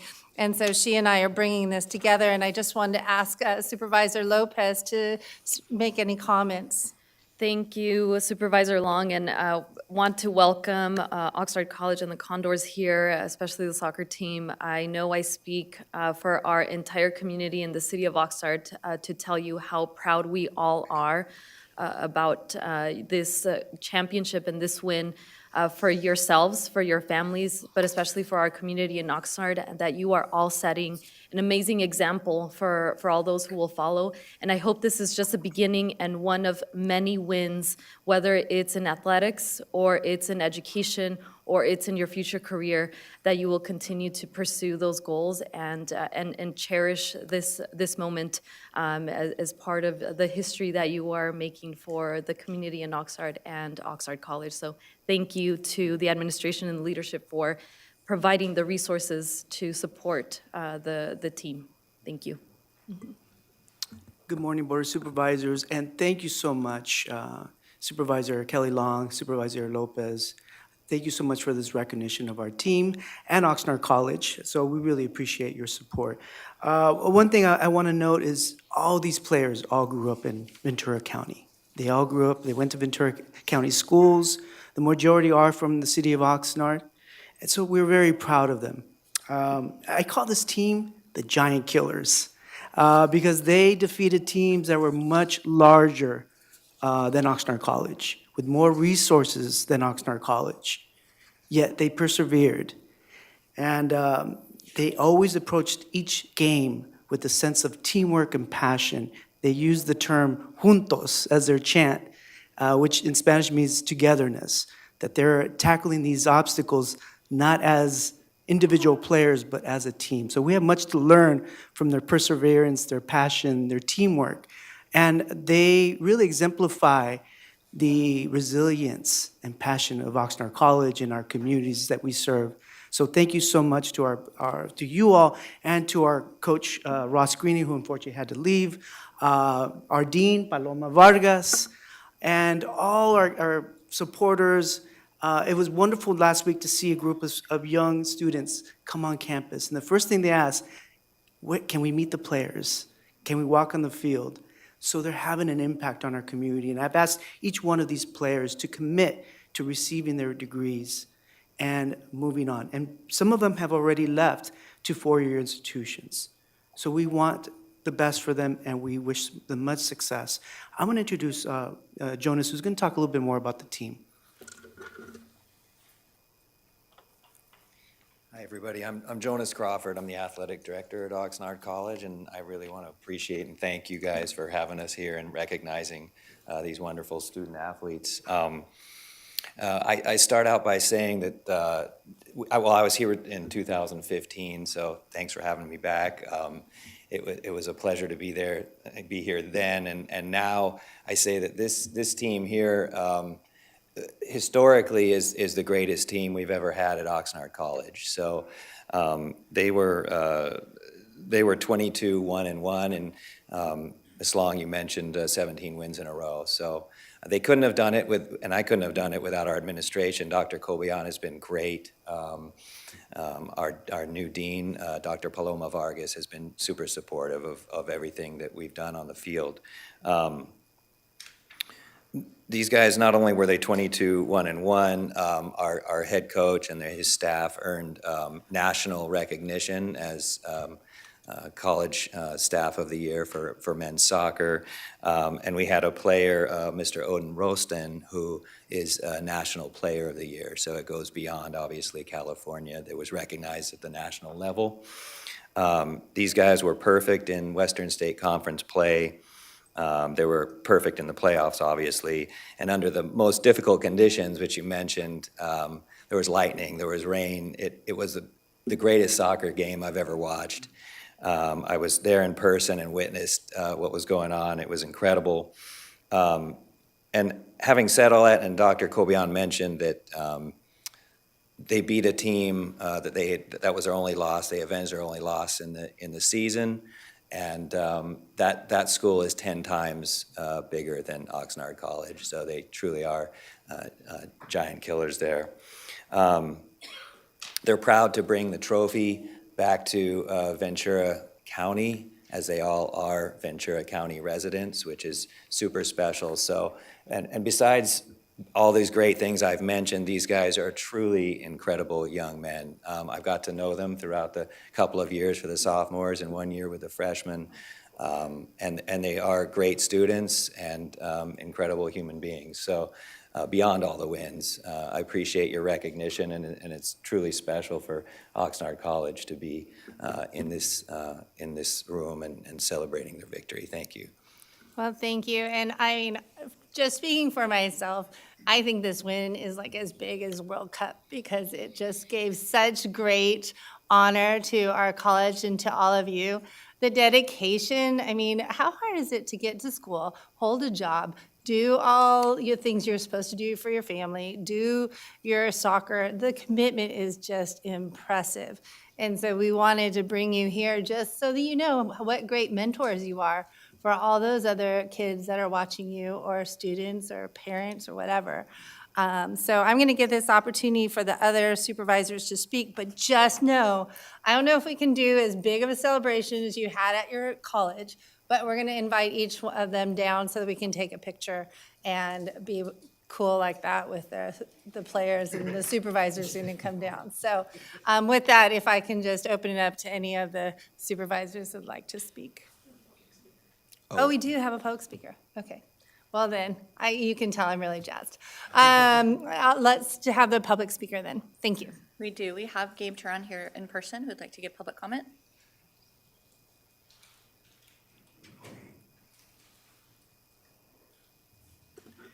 Hi, good morning, Chair Levere and supervisors, Dr. Johnson and the public.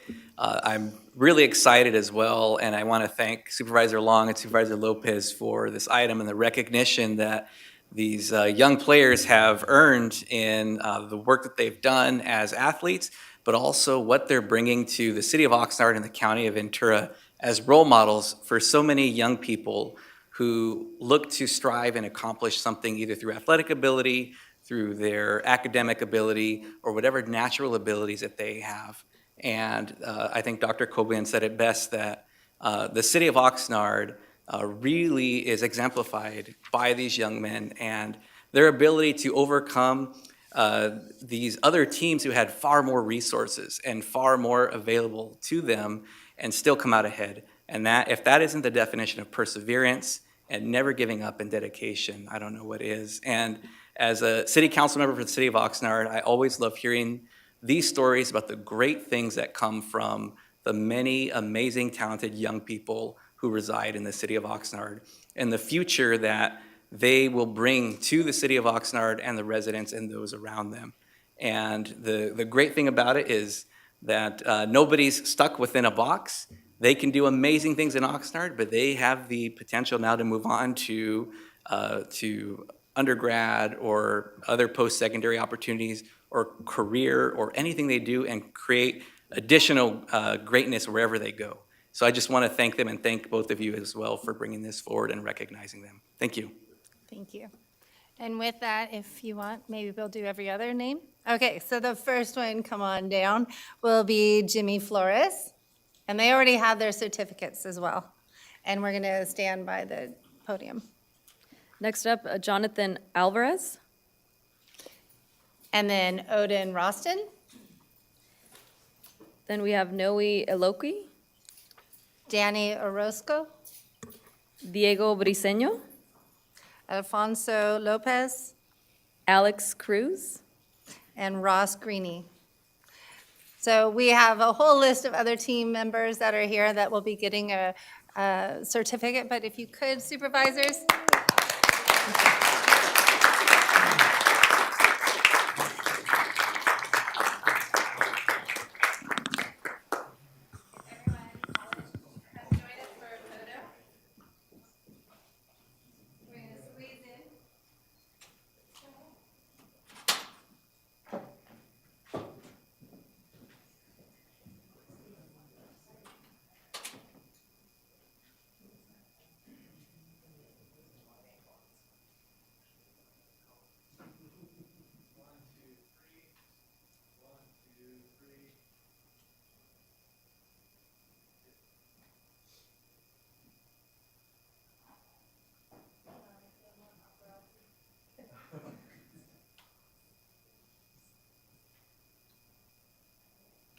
Thank you so much.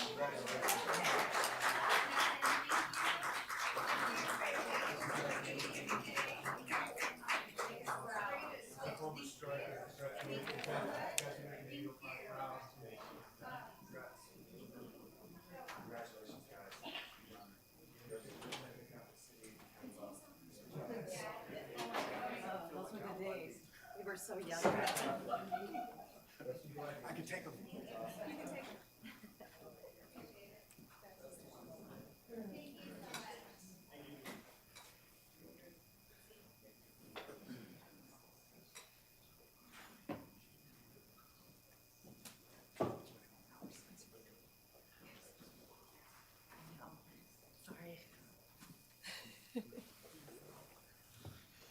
And also, thank you to both of our staff for getting all that together. Thank you. Supervisor Guerrero?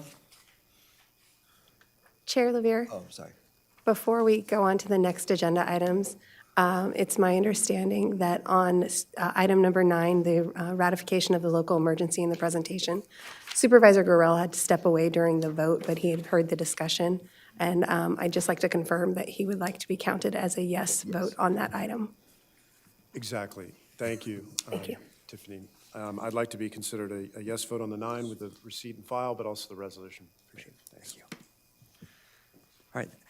Item 42, and I apologize again to everybody here at the 10 o'clock time certain's about the delay. Sometimes this happens, but I really appreciate you sticking it out. Item 42 is a presentation proclaiming January 27th, 2023, which is this Friday, as the International Day in Memory of the Victims of the Holocaust. And I thought it was important that we bring that item to this board this morning. In the last few years, we have seen an all-time high of attacks, of discrimination, of harassment against our Jewish neighbors and our Jewish friends. And it's really important that we, as I think, as a county and as a government, stand up against such hate. And it's not just things happening nationwide. I can speak for myself here in Ventura. We've had a swastika painted on the local temple. We've had a swastika painted at a local school. And so this is stuff that's happening right here in Ventura County, and it's unacceptable. And I think it's really important that we recognize that such hate exists, and that we stand up against it and make a statement about that. So I know we have, I believe it's Joshua Burt here, who is the local representative on the board of the Anti-Defamation League, and I would like to read this declaration and then present you with this proclamation. I appreciate you being here, and I'd invite you to make a few comments too after we read the proclamation.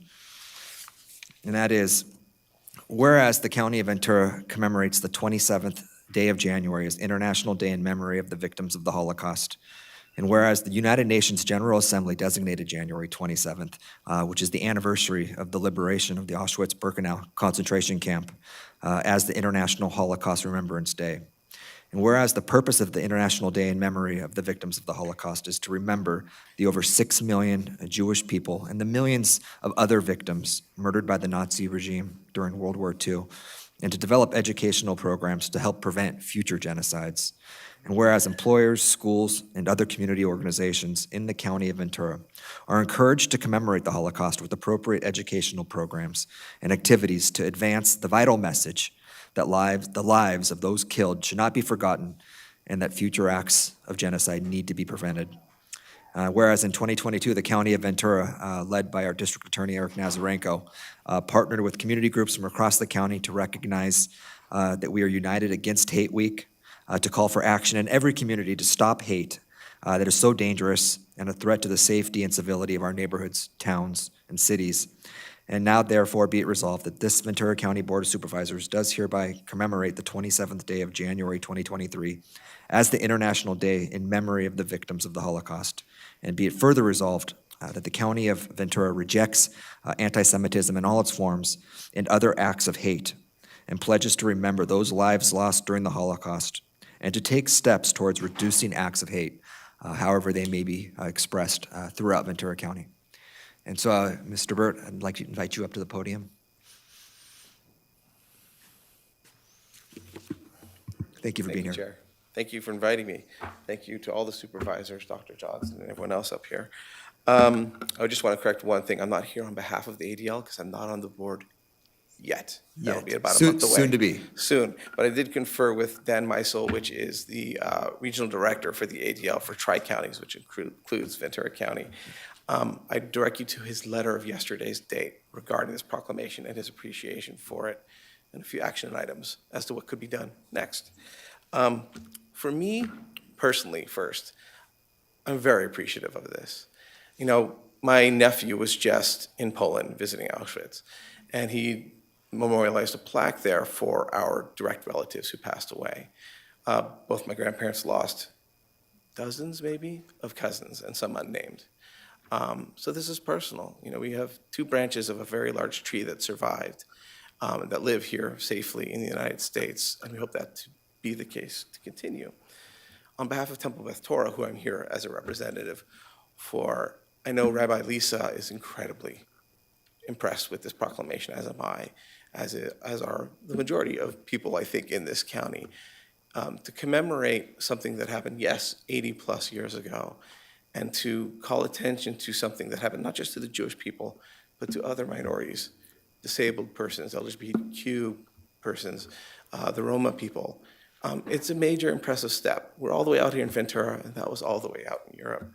And I think it's a good step to show everyone hate can't be accepted there or here.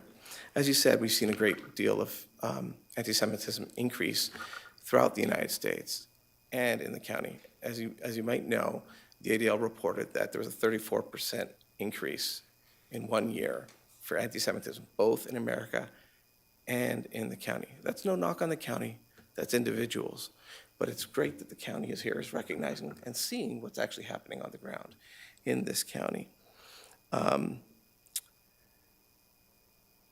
As you mentioned, there's a swastika at a school. There's more swastikas at other schools that haven't been reported widely, but have been taken care of wonderfully by the school administrators. We've seen leaflets in Moore Park and Thousand Oaks regarding anti-Semitism and attacks against Jews. But we've also seen bigotry against others. African Americans, Hispanics, we've seen shootings over the last several years involving all those people throughout our country. And I think anti-discrimination proclamations are wonderful, but there are things we can do locally. And if you look at Dan Meisel's letter, you might see some of the action items there. We've seen added security at the temples and all of our community centers, help thankfully provided by the sheriffs and the local police departments throughout the county. This kind of attention really helps us as individuals, but also helps the wider communities, other minorities. We need to factor them into these things as well. I think the best way to put this is the best way to combat anti-Semitism is to combat all bias, and to look forward to do that in the future as well. Thank you. Thank you so much, Mr. Burt. And I'd like to present you this proclamation on behalf of the board. You want to come down? Yeah. Oh, I'm sorry, I apologize. We have two public speakers. I apologize. We'll be right down. Thank you. Thank you, Chair Lemire. I'm sorry. Our first speaker is Cindy Goldberg, who's here in person, followed by Ari Averbach.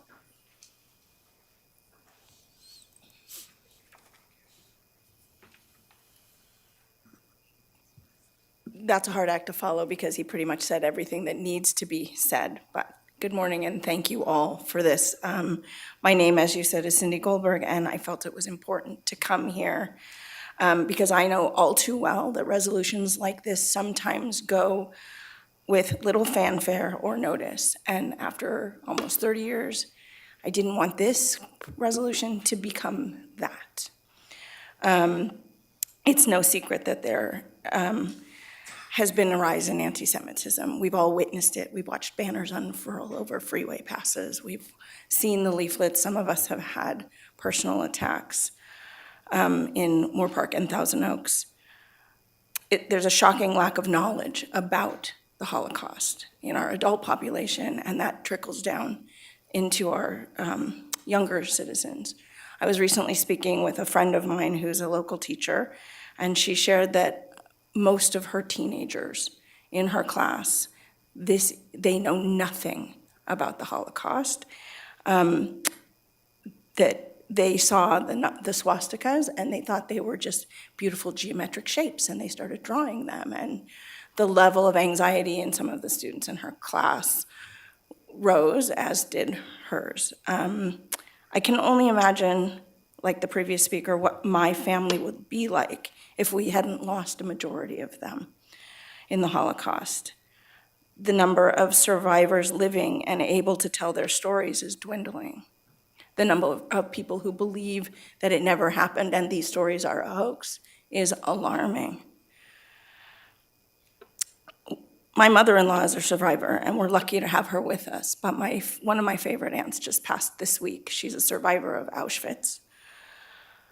She went from military base. She never talked about it when I was a kid, but as she got older, she realized the importance of telling the story. So she made it her second half of her life's mission to tell the story. She went to military bases, elementary schools, middle schools, high schools, whoever would have her synagogues, because she knew the power and importance of remembering and sharing the story so the lessons could be learned by the rest of us. I am grateful that you've created this resolution, and I'm confident that you will pass it today and continue to do so annually as a reminder that it is important to commemorate International Holocaust Remembrance Day and to underscore that Ventura County is no place for anti-Semitism, racism, or hatred of any kind. Thank you very much for this. Thank you, Cindy. Our next speaker is Ari Averbach.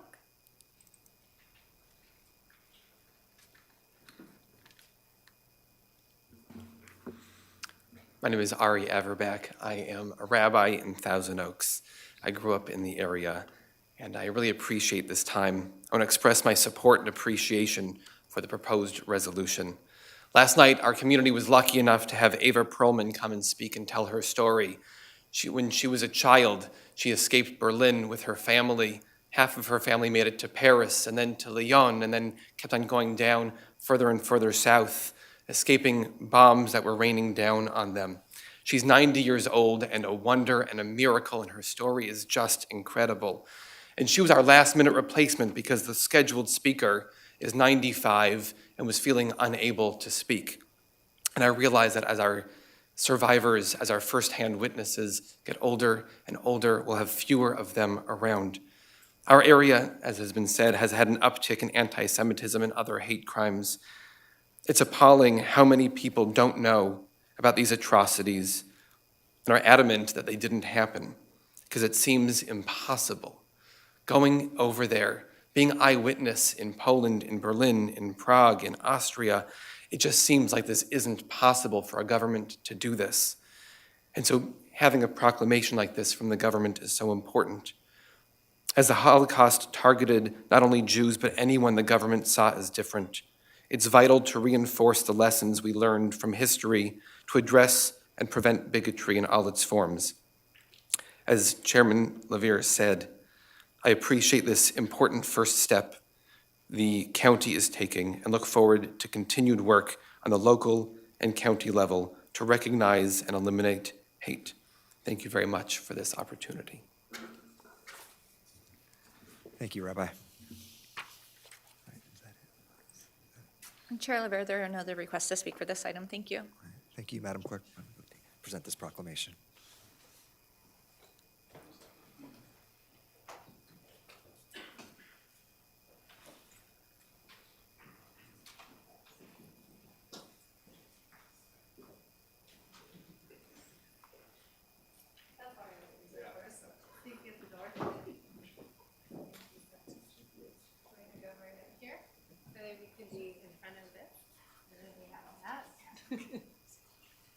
If all those that spoke kind of. Thanks for hanging out. Wait, sorry about the delay. It's just a busy line. I think I got it. I'll give you one. Okay, hold on a second. Thank you, Rabbi.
Of course, please, yeah.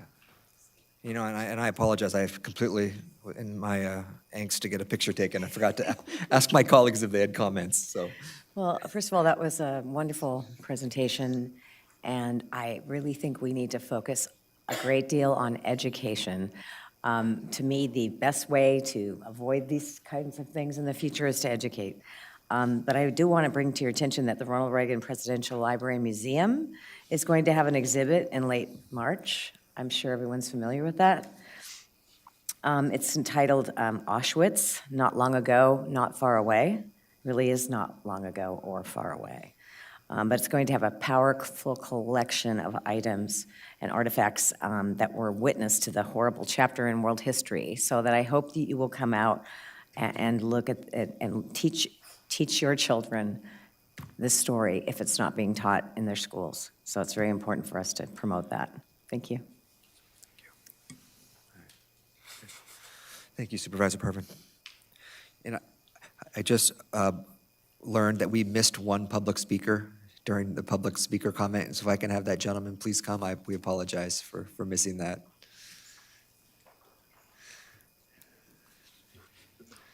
Well, it's actually been a pleasure to be here and hear how positive you all are. Often you go to public meetings and there's so much discussion about negative issues, and it's nice to be in a positive place. I want to talk to you today about the Ventura County Harbor Patrol. My name is Gaylord Christopher. I live in Oxnard, have lived there for 6 years. I've done a lot of work with Rio School District. I'm an architect. I was a lead designer on the new school in Rio, and also was a lead architect for Oxnard High School District on their latest bond projects.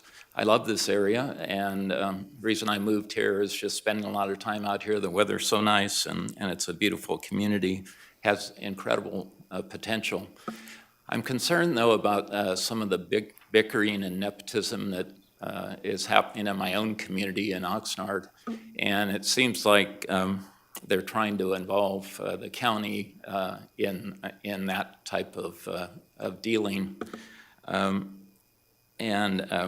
It's difficult for me to see that as such a prestigious and historic county that you have to be drawn into that type of relationship.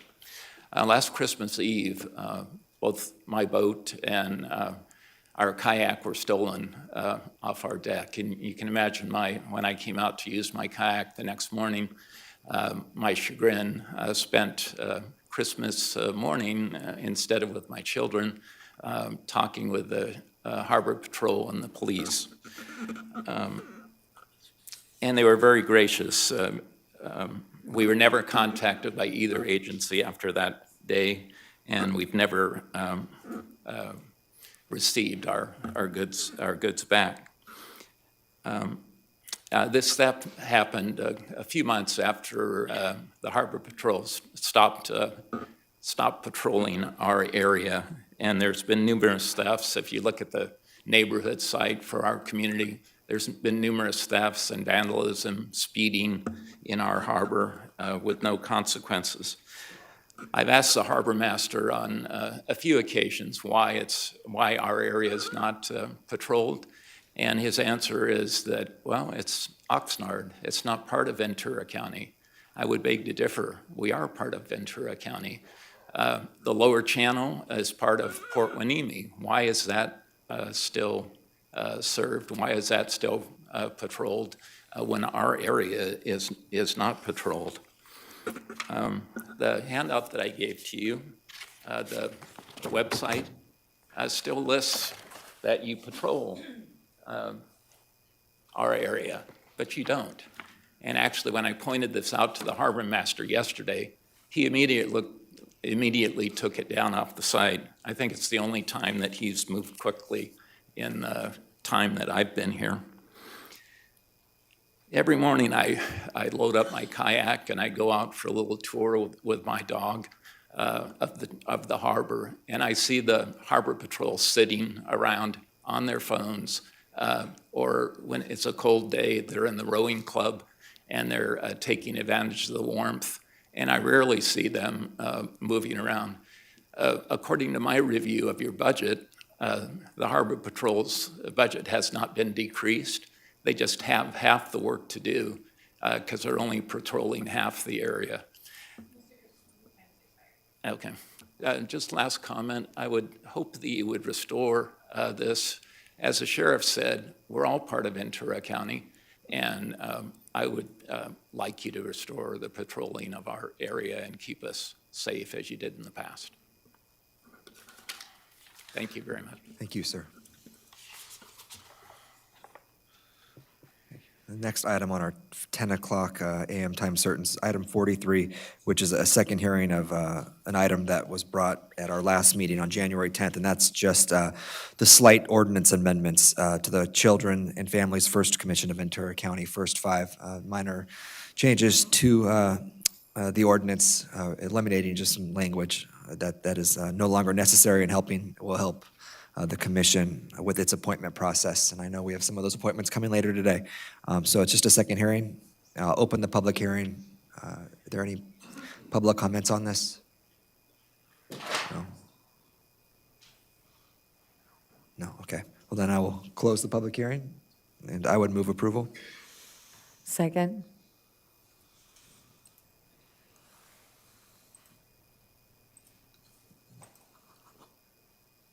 Supervisor Garel, Aye. Yes. Supervisor Long, Yes. Supervisor Parvin, Yes. Supervisor Lopez. Yes. Chair Lavere. Yes. Thank you. And then item 45, Supervisor Long. Yes. Thank you very much. Today, we are proclaiming the Ed Roberts Day in Ventura County, and I'd like to welcome Danny Anderson, our Disability Access Manager, Victoria Jump, and our Director of Ventura County Office Agency of Aging, and Jennifer Griffin, our Director of Independent Living Resources. Thank you very much. I'm pleased to work with Danny Anderson and bring this item to our board proclaiming January 23, 2023 as the Ed Roberts Day. Ed Roberts was known as the father of the independent living movement and worked for disability rights to assist those thriving for increased independence in a barrier-free environment. And so who else but our very own Danny to say a few words. So thank you. Thank you, Supervisor Long, Mr. Chair, Supervisors, Dr. Johnson. Thank you all for having me.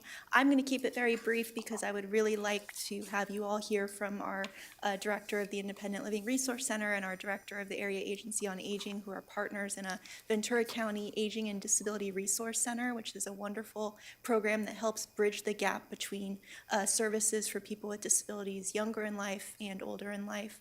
And so I'm going to pass it off to them. Who's going to go first? Well, thank you very much for having us here, and thank you, Danny, for making this happen. I'm going to use my minute today to thank you for honoring Ed Roberts and the historical change that he made to bring awareness to the importance of independent living. Mr. Roberts' life's work has certainly influenced much of the advocacy that continues throughout the disability community today, and is certainly at the forefront of independent living centers. And as she said, I am the ED of your local independent living center just across the street here. Few have done as much to advance the causes of expanding access for individuals with disabilities and creating communities that are barrier-free. So in honor of Ed, my hope is that we take some time today to learn about his life and achievements, but also use this day every year to educate others about the importance of disability rights movement, and always remembering that true disability rights will be achieved when we as a society see persons with disabilities as people and as equals. And I will pass it off to Victoria. Thank you, Jennifer. Thank you, members of the board, Chair Lavere, CEO Johnson. For the record, I'm Victoria Jump, Director of your Area Agency on Aging. Thank you for honoring Ed on what would have been his 84th birthday. For those of you who, you see the name Ed Roberts, what is it? Who is he? Who's the man? Ed was paralyzed from the neck down when he was a child due to polio. And so he sought the same opportunities that everybody else had. And he went to UC Berkeley, first severely disabled person to go there. He wanted to get a job, like many people do, and he was told that he was not employable by which I have to laugh now, but by the Department of Rehabilitation. So they said, you're not employable. He fought them, and then years later, he actually became the head of the State Department of Rehab. So when we talk about what this day means, we should remember the man behind it as well. We are thankful for his movement toward, independent living for all, because it's opened the door for people to age as well. Years ago, nursing home placement was the outcome for many people because we didn't have the services to support people in the community. But thanks to people like Ed and the movement he led, there were lawsuits that, forced states to actually provide benefits to allow people to age in the community. And we have Ed to thank for being, an advocate and starting that movement for us. As Danny mentioned, we are an Aging and Disability Resource Center, and that's something that your board approved years ago. And our partner from the Tri-County area, Jennifer was here. We are pleased to provide that support to our community so that from birth to death, if you have a disability, there is a place for you to go to get services in our county. So we thank you for honoring Ed on this day and for taking the time to actually talk about the man and the movement and what he's done for all of us. And as we start to prepare for our picture, we would like to invite a local disability advocate from Cal State University Channel Islands, Jessica Clay. So if you could come down to join us for our picture. So thank you. Thank you very much. And if we could, I have a resolution and have all of our Board of Supervisors and come on down.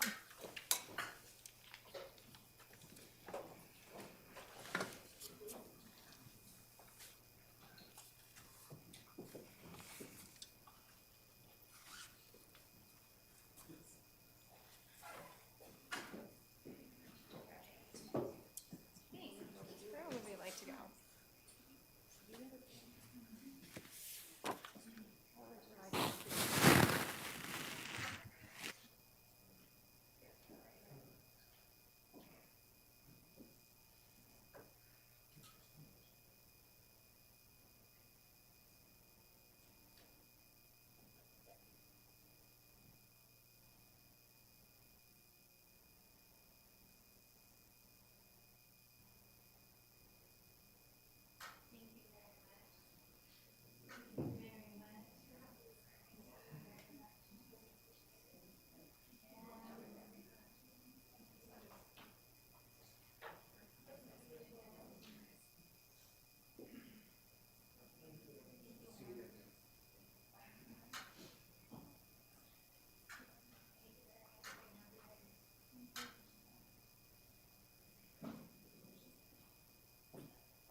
You ought to go to Vegas, put some money on the roulette.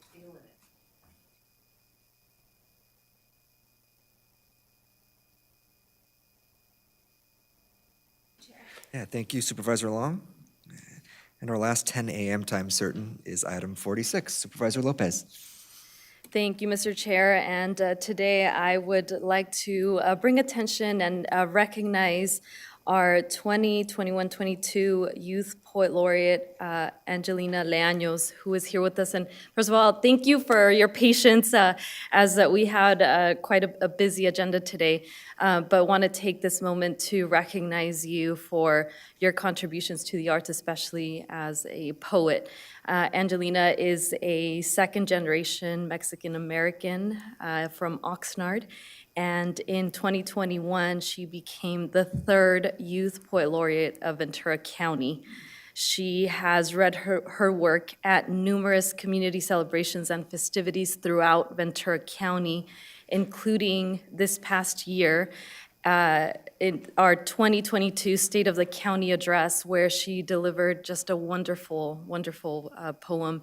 So, and there was quite an attendance, so I'm glad that she was able to share her work and talent with the rest of Ventura County, and want to recognize you today for your work, for your contributions to the arts in this capacity, and the delivery of your work and focus in her poetry consists of celebrations of diversity, messages of self-love and hope, appreciation for the natural world, and calls to action for racial, social, and environmental justice.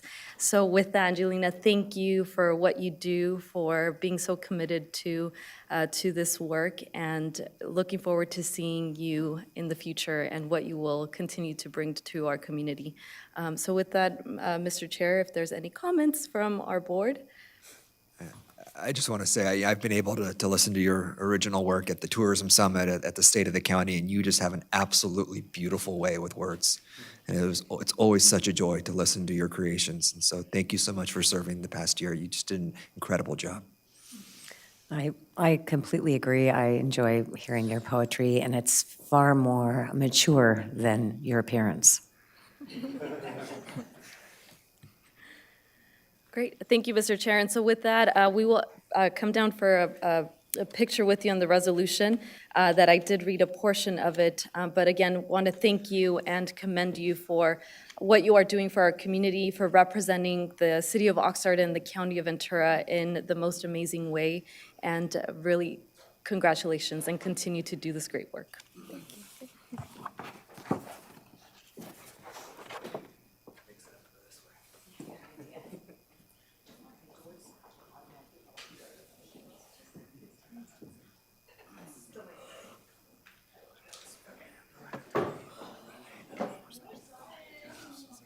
I'm so sorry, I meant to open it up to share a few words, so if you want to do that after.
I think we were a little excited for the picture, so I do apologize, Angelina, but I want to hand the mic over to you to share any words, and if you want to share anything else. Yes, absolutely. I just wanted to thank all of you for your support and your recognition. You know, as a young poet from anywhere, but especially from Oxnard, it just means the world to be given a platform, to be continuously invited to share my voice and share my art. And I truly hope that this position as Youth Poet Laureate will continue to be supported long after me. So I really appreciate the relationship that has been established between this program and the county, and I look forward to the future. So thank you all. Thank you. And one last speaker on this item that I believe Mr. Craig Rosen, who is the interim executive director of the Ventura County Arts Council. Dr. Johnson, Chair LaVere, members of the board, thank you very much. I want to say, especially and to your staff, thank you for your service. We do run the County Poet Laureate and the Youth Poet Laureate program. It's managed by Fernando Salinas, who established them. He actually, unfortunately, had to teach, but it's just been a pleasure working with Angelina. She's been a great ambassador, and she's now finishing her term, so we'll find another Youth Poet Laureate, and we're really grateful for the support we get with the county, this program, and thank you all again. Thank you. Supervisor Lopez, we have James Schulke to speak. Okay. Mia. We have a James Schulke here to give a public comment here in person.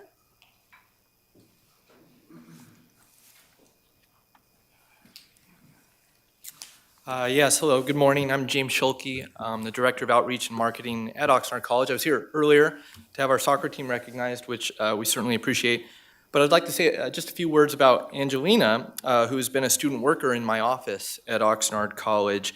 And I know she's masterful at using words through poetry to elevate voices. She's done the same for my office, where she has been a student worker through the AmeriCorps program at CLU.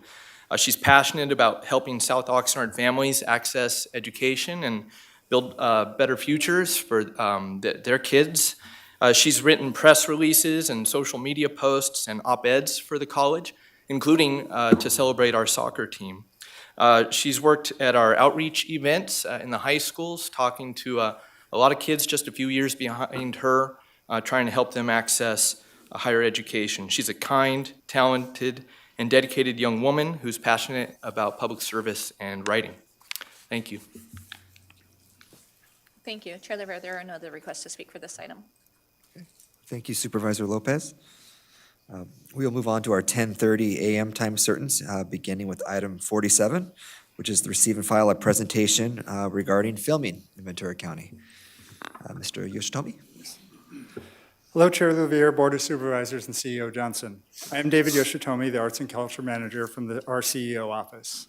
I'm pleased to be here today to introduce this item, as well as Bruce Densley and Bill Bartels from the Economic Development Collaborative, who also serve the role of the Ventura County Film Commission.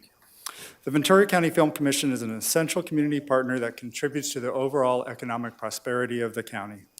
The commission works to encourage filming in Ventura County by facilitating communication between the film industry and location representatives, helping to avoid conflicts, maintain relationships, and improve the overall filming experience for all. They work in collaboration with not only the county, but also with municipal governments and other agencies and districts to reduce red tape and promote our region as a premier filming destination. The importance of filming in Ventura County and the work of the Ventura County Film Commission cannot be understated. Filming activities support small businesses, creates and sustains jobs, and supports the nearly 3,500 film industry professionals who call Ventura County home. Overall, filming is a key sector of both the entertainment industry and the creative economy of Ventura County, with its total estimated output of $3 billion. It is my pleasure to now introduce Bruce Densley, serving as the Ventura County Film Commissioner, and Film Liaison Bill Bartels, who will provide a presentation on the scale and impact of filming in our county. Thank you. Good afternoon, or good morning, sorry. Bruce Densley, President and CEO, Economic Development Collaborative. Good to see you, Chairman LaVere, members of the board, CEO Johnson. I come to you as the CEO of EDC, but also as the Film Commissioner for Ventura County, and I'd like to do 4 things real quick here in a presentation. I know there's a slide, there it is, item here somewhere. This is it? Okay, there we go. 4 things real quick. A little bit of who we are, how we got here, a little bit about why we do what we do relative to efficiency in the film process and the economic impact, a little bit of display about where filming kind of concentrates and happens throughout the county, and then hugely important point about the network and the partnerships, particularly in the county, but as David mentioned, at the cities and throughout other special districts. So starting here, EDC has actually been the designated film commission for Ventura County since, I believe, the early 2000s. Didn't do a lot with it. A lot of thought about film was that it was intrusive and more interruptive to neighborhood activity and not all that welcome. I know we had some issues in Moore Park, we've had some issues in downtown Ventura, but following the recession, some 15 or so years ago, the approach to film became a little bit different about what can we do to be attracting and retaining business. And so we came to the council, or your county board, in 2013 with a designation to create a dedicated funded film liaison position, which is Bill Bartels here today. And then in 2016, had that reaffirmed in a contract for funding at $15,000 a year from the county, for which we're hugely appreciative. We've asserted our position into leadership. Bill is now co-chair of what they call FLICS, the sort of leadership of film commissioners and film liaisons, rather, throughout the state. And the important point here is a couple before I leave the slide. This is actually not only a designation from the county and our EDC public-private partnership that says we want to organize around film, We're actually responsive to the California Film Commission, which is part of the Governor's Office of Business and Economic Development, a partnership that we hold dear. So it's real critical that we tie all of these loose ends together and really dedicate not only how we can do filming efficiently and effectively in the county to mitigate the sort of impacts that it can cause, but we'll get to this point in a moment. Most importantly, why an EDC? Because of the economic value, the economic impact. We like to think that we do these several things right here. We want to, and this is Bill's role as a film liaison, is that we want to make sure that we are facilitating when the industry is popping into town, that we're making sure they're finding the right location, they're getting the right permits. There are 35, I believe, separate permitting entities in Ventura County. We're talking counties, we're cities, public, various special districts, parks and recs districts, harbors, ports, you name it, all sorts. And what we want to do is make sure that the industry understands who they're talking to and do that as efficiently as possible. And then the right resources. We want to build the capacity, the infrastructure, pre and post production activity. And we have a huge concentration of that in Simi Valley. And the right lodging support. So we're working, and we'll talk a little bit about how the film industry comes to town and maybe stays, or when they come to town and don't stay because of the so-called 30 or 40 mile limit. And we really want to see this to be a resilient and continuous activity in Ventura County, and several points of that to come up. So this is really the economic impact. It's $90 million, and I think what's really interesting about this chart is, of course, it took a dive in 2020, but it's also really important to note that we recovered extraordinarily well in 2021, and that is a result of Ventura County's sort of progressive position on COVID recovery, the leadership of Dr. Levin in identifying how we would figure out how to make sure that we could do filming safely in a huge coordination with organized labor, with Film LA and the industry and the production leads, an enormous organizing process. We were witnesses to this, but we were able to take advantage of that in Ventura County. Now, when we say $90 million, it's probably much larger than that. That's based on a standard industry formula that you identify the amount of permitting you're doing, and you make some estimates as to what kind of jobs that is causing or creating or retaining. We're talking about everything from vendors providing food to we're talking about production sites, we're talking about transportation and facilities, and any number of pieces to a larger economy and a direct and indirect impact. So 90 million, we believe, is conservative. The other part of this is driven by the ability of ours to track the number of permits, and every city does this differently, every special district does it differently, and one of our roles over the last several years has been to work with the various permitting agencies to make sure they're accurately tracking the data so we have an idea of what actually the footprint looks like in Ventura County. So let's see here. I said distribution. So this is GIS work from the County of Ventura and Resource Management Agency and others. And this doesn't give you everything. This is more of a heat kind of map, right? There are really widely distributed activity in filming in every city and every jurisdiction, but there's really, and you don't quite see it here perfectly, but there are 4 concentrations in many ways, working from the bottom to the top. Of course, the Malibu coast, Magoo Rock, the rest of it. There's a huge amount of work that's done on Highway 1. Moving just above that into the Santa Monica Mountains, Lake Sherwood, and adjacent to Thousand Oaks. There's a huge amount of filming that is done there. Then you move into Simi Valley, a couple of studios. Most of the concentrated infrastructure of what is a film activity in Ventura County is there. Then you see up there in Piru, Fillmore, and the Santa Clara River Valley. Piru is actually as much of a movie set as it is a community in some ways. This isn't always comfortable for the residents. Sometimes it's real value add, sometimes it's intrusive. If you ever see a bridge in a movie, it's probably the old bridge across Piru River or Piru Creek. But it's widely distributed, and tracking this and making sure that we're aware of what's going on is much of our role. No presentation on film is complete without the notion of the TMZ, the 30-mile zone. This map shows you the 30 and then what they call the secondary studio zone. This essentially is a negotiation of the various labor organizations in the production community. And it's looking at, I'm going to try and remember this, the circumferences or the circle, the radius is driven around the intersection of, wait for it, Beverly and La Cienega. Used to be an office there relative to film activity. The idea is this: if you're filming inside the zone, then the industry does not pay per diem. You'll just drive in and out, and you're just working the day. If you're outside the zone, you're paying per diem, and you're paying hotel rates, you're paying the workers more money. And so Ventura County, let's look at this map, is a little easier to see. Benefits in both ways. We have a lot of activity that is inside the 30-mile zone, so we get a lot of activity because they can come here and don't have to pay the per diem. When they're working in Oxnard, Ventura, and a little further out, they're outside the zone, and then we're getting hotel days, and we're getting a lot more economic impact. The 30-mile radius is not exactly a perfectly straight or curved line. It's actually negotiated with jags here and there.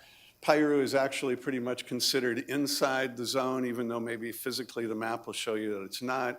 And the circle is widening under new labor negotiations to the 40-mile zone. Again, we like that we have both the option of seeing activity both inside and outside the zone. Just a couple of last points here. So the infrastructure of filming in Ventura County is really more about relationships than it is physical assets. But we're thrilled that David, who introduced this, that the county is focusing on the creative economy and arts and culture, because when we say film, we're not generally talking, just to be clear, about feature presentations. We're talking about every kind of media activity, and we're talking commercials and music videos and still shots, but we're talking also gaming and all sorts of activity that lands in that broader. Piru Neighborhood Council in Piru, this is an ongoing activity, and Supervisor Long, thanks for your support in making sure that we're managing that in a manner that works for everyone. Santa Paula has an extraordinary partnership with the Chamber of Commerce. Oxnard, Visit Oxnard is a huge ally in this work. Allied Studios, 2 studios in Simi Valley that get a ton of activity and have been real leaders in how to work with the industry and work with labor and work with safety protocols. Film Simi is really sort of the kind of heart of the film ecology that we call it in Ventura County.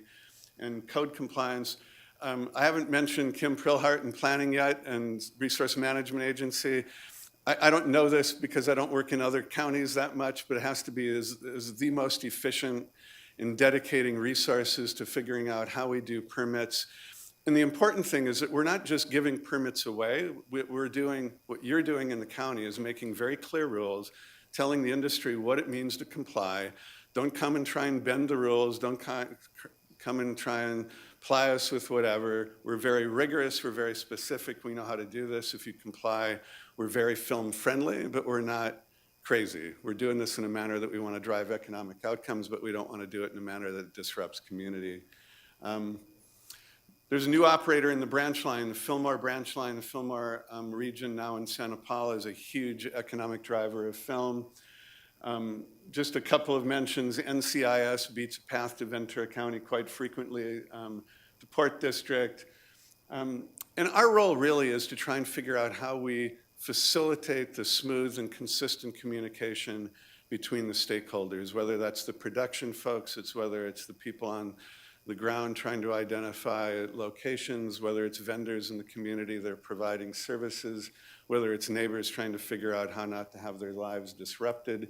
There's a lot of transition and new staff going into this. We're thrilled to have them. Health and safety practices, we should probably stop there and ask for any questions. If the questions are difficult, Bill Bartels, our film liaison, will be able to answer them, as can Kim. But we're really seeing, what we've never seen before in film in California is with the increase in streaming services, the volume of activity has increased dramatically. And we're seeing, as you saw in that earlier chart, Ventura is getting more and more, Ventura County is getting more and more year by year. And we are a backlot for much of what happens in Los Angeles. We're thrilled to do that. But we're also thrilled to have them come and go and not leave their mess behind. I'd be happy to answer any questions. Next rush, I'll just leave that. It's pretty much the story already told. Partnerships is what it's about. Happy to answer any questions. Mr. Sensley, thank you for that presentation. Good to see you. Do any of our cities, do you think, stand out in terms of their incentive packages, tax benefits, or regulatory streamlining that attract production to that city in such a way that you might recommend it more broadly? And then that's the first question. The second question is about the 30-mile IATSE circle. I've beaten my head against a brick wall many years ago for a client trying to get that extended into Santa Paula. I want to ask if there have been any discussions with the unions about broadening that circle or including additional cities. Yeah, I'll answer them in backwards order there. There's a lot of dialogue about the 30 and 40-mile zone, and there are little carve-outs in and out, and we'd be happy to go and revisit that Santa Paula question. Bill may have more information on that and come up in a moment. But it is a fluid debate on how that set of boundary, or that boundary works, and it can be influenced. It's not easy, but I know that it's been influenced. As far as incentives, I don't know of any city or jurisdiction in Ventura County that is actually doing any specific incentives, rather following specific, so let me back up and say, about 10 years ago, Film LA, LAEDC, and SCAG all came together and did what they referred to as a model film permit structure. And we haven't advocated necessarily that every jurisdiction go ahead and modify their plans to that. But as jurisdictions go through modifications in their regulatory structure, that is a recommendation you look at it. And we definitely have a reputation in Ventura County as being film friendly. I would say that when we started this in 2013 through 2016, we were considered one of the worst. Without naming names, bless you, we'll name names. Thousand Oaks was then thought to be one of the most difficult places to film, and I believe it is now one of the most film friendly relative to, you don't need to make 5 different calls, you need to know, who to talk to. Planning, city manager's office. Simi Valley, I think, stands out absolutely as a leader. And they've done that with a couple of different features, though. Having 2 studios allows them to demonstrate the economic benefit. And I'm not sure that I would name anybody else specifically, but I think everybody, we just recently held what we refer to as the Permit Palooza. We bring in every permitting agency, and virtually everybody who stood up from virtually every jurisdiction talked eagerly and competitively about how much better they are than their neighbors, but they're not doing anything other than figuring out how you answer the phone and you facilitate those questions, the right location, the right permit, the right connections. Thank you. I really wanted to say thank you to Bill and your whole team. We've met with staff many times in regards to permitting issues in regards to Piru, Santa Paula Film, all of that, and appreciate the guidance for the Piru Neighborhood Council. That's a hard one because that's an unincorporated community, and they take a lot of strain on the film industry, so they have a little side letter to ask them for some support and funding and so forth. And I really do appreciate the movie companies and commercials for supporting them, because it's so quaint, those small streets and so forth, but at the same time, it's really hard to move through. And also like to say thank you to the lodging associations, Visit Camarillo, Visit Oxnard, and so forth, for really supporting that film industry in lodging and then our restaurants. I think there's a win-win here when we all work together to bring business into Ventura County. And so I appreciate the work that's been going on here for however long it's been and continuing. One quick answer back to Supervisor Grell's question also. California several years ago adopted the tax credit system for the state. And actually that benefits Ventura County in the same way the 30-mile zone does as well, because there's a bump up in the tax credit if you're filming outside the zone. And so I know that Ventura and Oxnard have taken advantage of that in several circumstances. All right, Supervisor Parvin. Yes, I learned yesterday that the county can turn around a film permit within 2 to 3 days. I learned that in my training. And it's true, routinely and consistently to about 500 times a year. That's awesome, but what is the relationship between our county organization in filming and the California Film Commission? It's very informal. The California Film Commission is an office of the Governor's Office of Business and Economic Development. mostly just doing advocacy promotion and more of the marketing side. They provide for us language about model permits, about language about what are the priorities of film liaisons and being a facilitator of activity, of model relationships for how neighborhoods should be treated in terms of notifications. So they're providing information on best practices, but they're also, they issue permits for state parks and other state properties. So they're actually a permit partner when we're working in state lands. But it's a very informal and unstructured relationship. It's interesting because this year, or actually it was last year, during COVID, Steven Spielberg happened to be in Moore Park, and he also happened to be in Simi Valley, filming his movie that's just come out, The Fabelmans.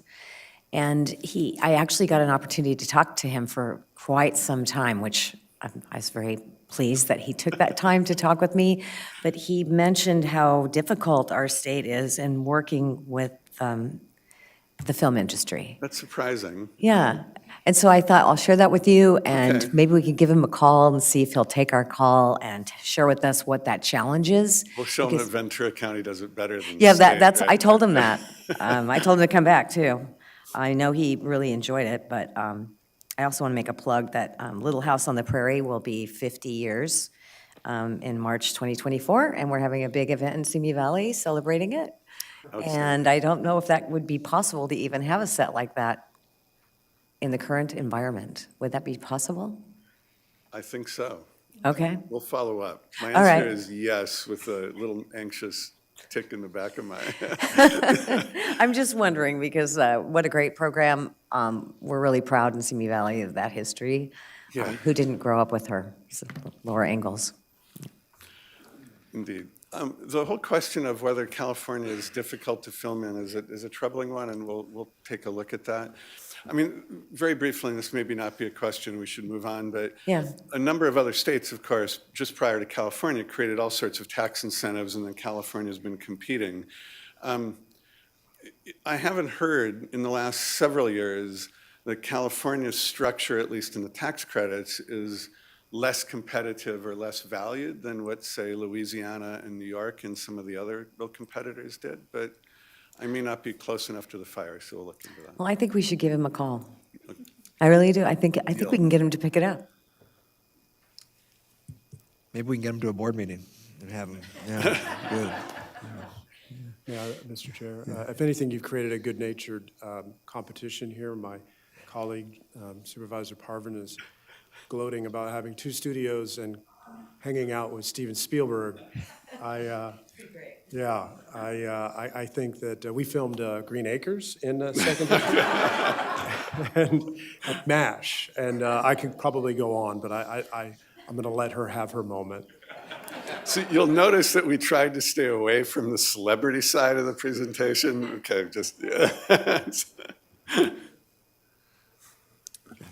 The biggest celebrity is probably the vehicle industry, automotive industry here in the county, because every time you see a new car come out, it drives right through Ventura County. See Magoo Rock and all those That's right. commercials, yeah. Thank you for the work that you do. I appreciate it. Thank you, Mr. Stensland. Thank you, Mr. Yoshitomi.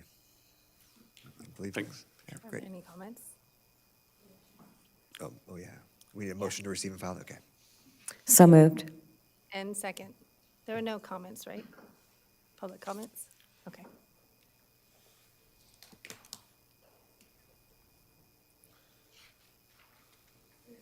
I'll move by Supervisor Parvin, seconded by Supervisor Long. Yes. Supervisor Gorell. Yes. Supervisor Long. Yes. Supervisor Parvin. Yes. Supervisor Lopez. Yes. Chair LaVere. Yes. Item 48 is the approval of the proposed 2023 Ventura County State and Federal legislative agendas and platforms. Welcome, Ms. Guzman. Thank you very much. Good morning, Chair LaVere, members of the board, Dr. Johnson. For the record, my name is Michelle Guzman, and I'm the legislative analyst in the County Executive Office. I am here today to present your board's proposed 2023 state and federal legislative agenda and platform. I want to thank all the departments that participate in the development of this document, which allows our advocacy teams in Sacramento and Washington, D.C. to act on legislative items with very short notice on behalf of your board. The document is broken up into two parts. Exhibit 1 is our state platform, and Exhibit 2 is our federal platform. Both Sue Hughes, Senior Deputy Executive Officer, and I are available for questions, should you have any. Supervisor Lopez? Thank you, Mr. Chair. I wanted to make a note on the federal legislative platform document under the federal funding opportunities. I want to bring up an issue that came up recently, very recently, and related to the budget request for item C, the Channel Islands Harbor, for the $8 million from the U.S. Army Corps of Engineers for the dredging. The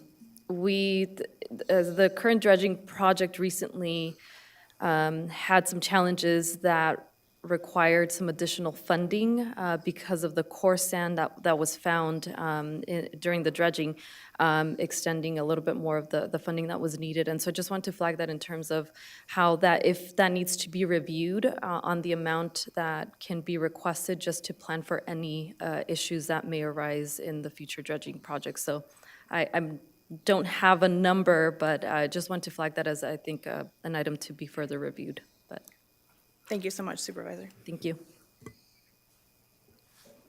I just wanted to say thank you for reaching out to all the departments and making sure that we are so aligned.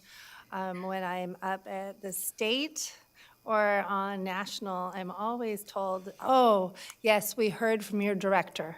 Oh, we heard from that government liaison. Oh, we heard.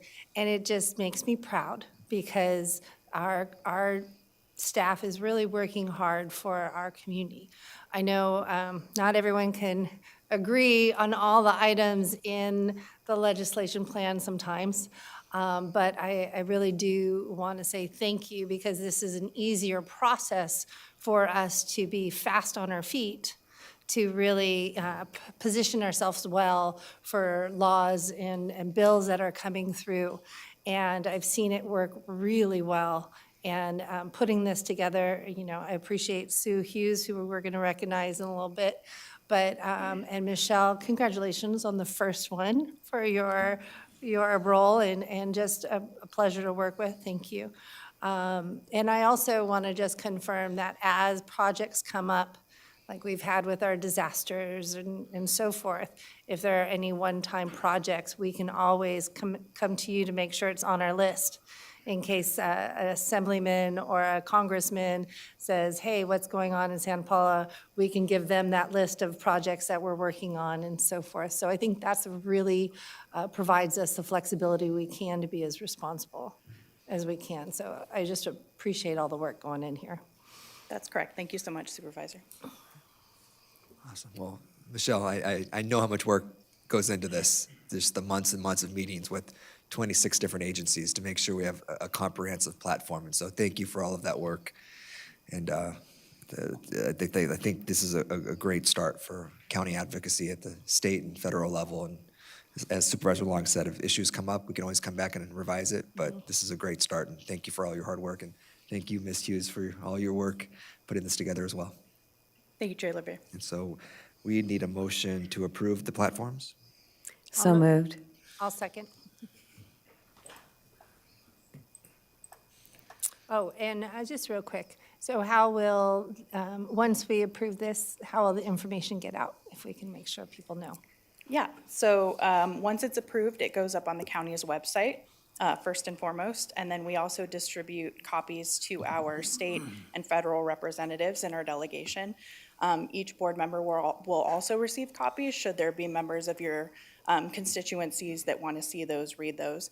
So we'll send out a copy of the Word doc soon after assuming approval, and then we have a print copy that will be available shortly after. Thank you. I do want to make a comment relative to, being new on the board and having an opportunity to meet with the two of you for a few hours and wordsmithing certain sentencing that I wanted to make sure that when somebody else reads it besides me, it makes more sense. So I appreciate the time that you both spent going over it with me and my staff, because I felt really comfortable coming into the meeting today without asking a million questions of you like I did during that first meeting. Okay. Thank you, Thank you. Supervisor. All right, Madam Clerk. Supervisor Gorell? Yes. Supervisor Long? Yes. Supervisor Parvin? Yes. Supervisor Lopez? Yes. Chair Levere? Yes. Thank you, Ms. Guzman. And speaking of Ms. Hughes, we have item 49, Supervisor Long. I couldn't let this go by. You know me, Sue. Today, it is my pleasure that our Board of Supervisors is honoring the Senior Deputy Executive Officer of Government Affairs, Sue Hughes, for her many years of service in the Ventura County. So if I could ask you to come to the podium. I just,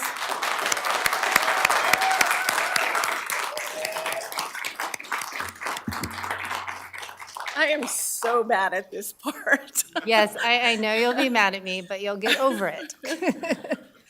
So it is now my honor and privilege to recognize Sue Hughes for her 25 years of service for Ventura County.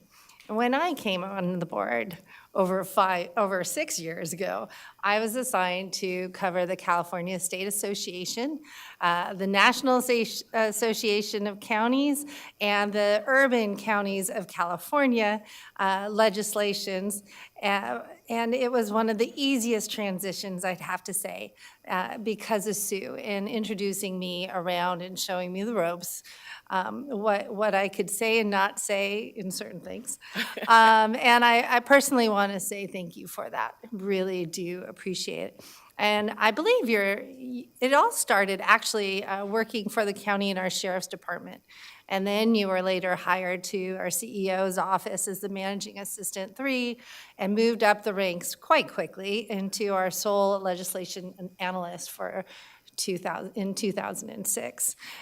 She went on to assume the role of Deputy Executive Officer in 2009, where she has been the legislative liaison for the Board of Supervisors, our county exec office, county department agencies. I know that local, state, and federal legislators call you quite often, and the county's contract lobbyists work well with you, and so thank you.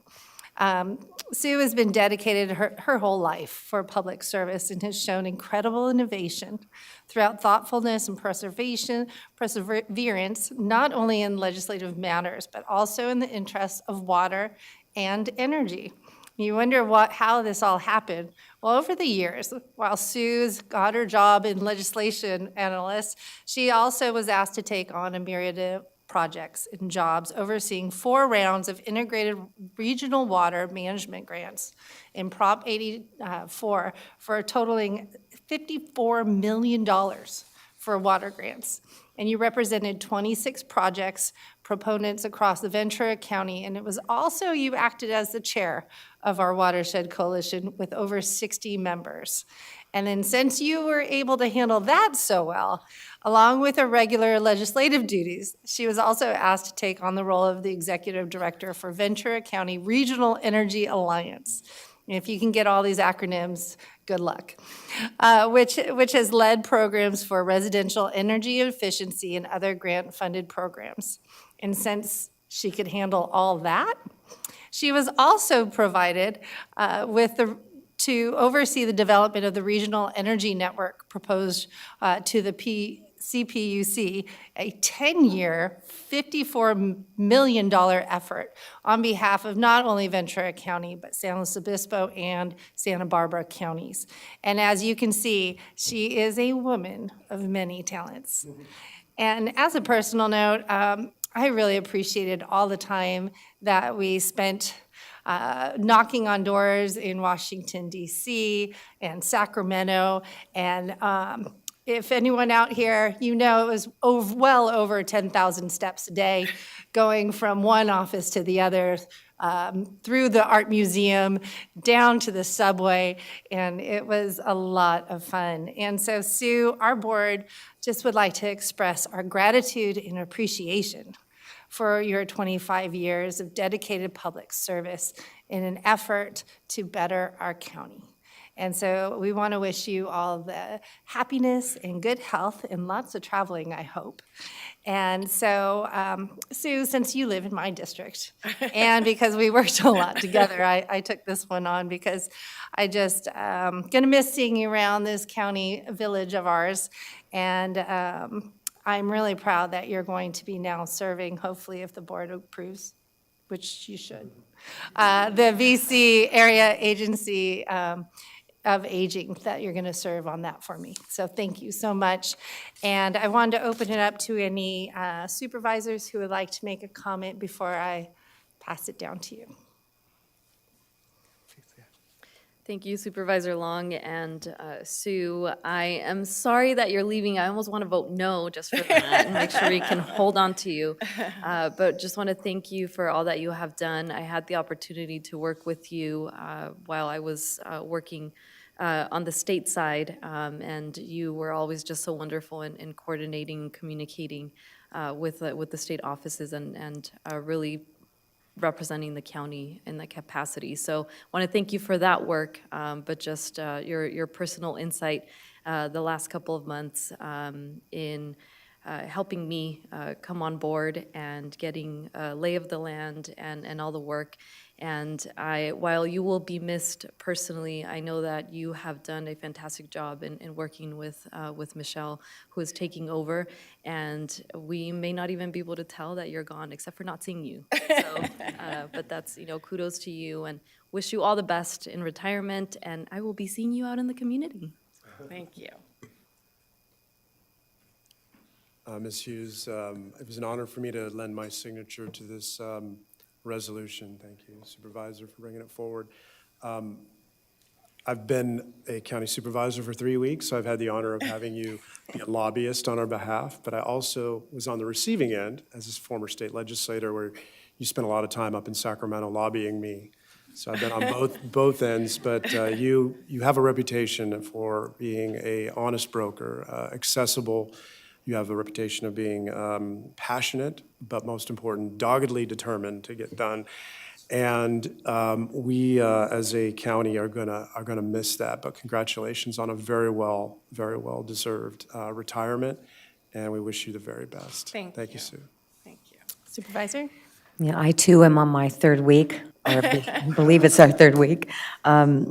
But I did get the opportunity to spend time with you, even though it was just one day. I really enjoyed spending that time with you. I could tell how dedicated you are to the county. It was very, very obvious. Having come from the city side of things, I was very impressed to learn that one person only was responsible for the whole package here at the county. That's very difficult to do. And so I want you to know how much I appreciate that. And I'm sure all the residents of Ventura County have no idea how much they benefited from just one woman. But you're very strong and you did a great job. And it was great knowing you for that very brief time. And I hope I run into you here in Ventura County along the way. Thank you. Thanks. Chair. Well, Sue, I first got the privilege of meeting you, I think it was about 6 years ago, through RDP 21, when we took that trip to DC to advocate for the naval base. And I was just a young city council person back then, and you were just a wealth of information. And I was immediately drawn to you and really enjoyed spending time with you and learning from you. And I know that has been, that feeling is shared by so many. I've spent a lot of time in the past couple of weeks with Congresswoman Brownlee, Congressman Carball, dealing with storm damage. And inevitably in our conversations, you come up and stories they have working with you over these past years. And you've really just built up universal goodwill at the state, at the federal level. And you've really represented the county so well during those years. And it's because of your personality, your insight, your knowledge. You've just done an exceptional job. And, and to kind of cap it off, you raised the next leader who's going to follow in your footsteps. And I know she'll do just as equally of an exceptional job. But it's going to be hard to replace everything you've done, because you were so much more than just legislative. You've taken with the water bonds, with water grants, sustainability, VC, REA. You are truly a Renaissance woman. And so thank you for everything you've done for the county the past few years. And I know we'll stay in touch, and I just truly cherish our friendship and look forward to continuing to see you. Thank you. And Sue, before I give you the last words, we do have some public comment, so maybe we should do that first. Go We ahead. have three. Our first speaker is going to be Jeanette Sanchez on behalf of Jackie Irwin, followed by Gabe Turan and Lynn Rodriguez.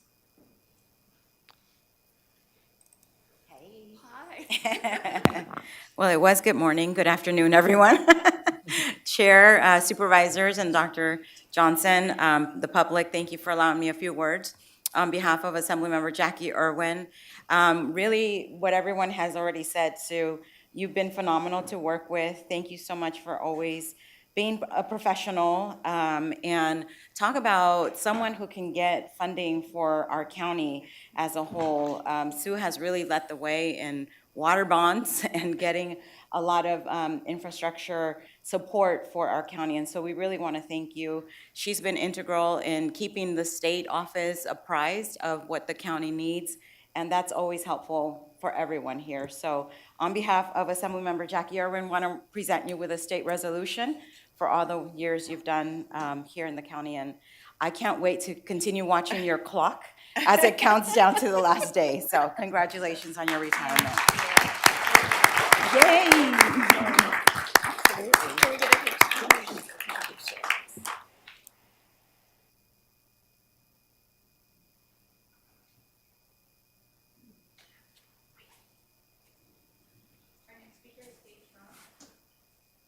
Our next speaker is Gabe Turan, followed by Lynn Rodriguez, and then Marty Robinson. Thank you, Chair Levere and supervisors and CEO Dr. Johnson. Gabe Turan, I'm speaking to you today as a resident of Ventura County and a constituent of the 5th District. And Ms. Hughes has done so much for our county. Thank you, Supervisor Long, for sharing all those professional accolades and showing how much work she's done for this county. I'd like to speak to you in this short amount of time that I have a little bit about some of the personal accomplishments that Ms. Hughes has been able to do in her time.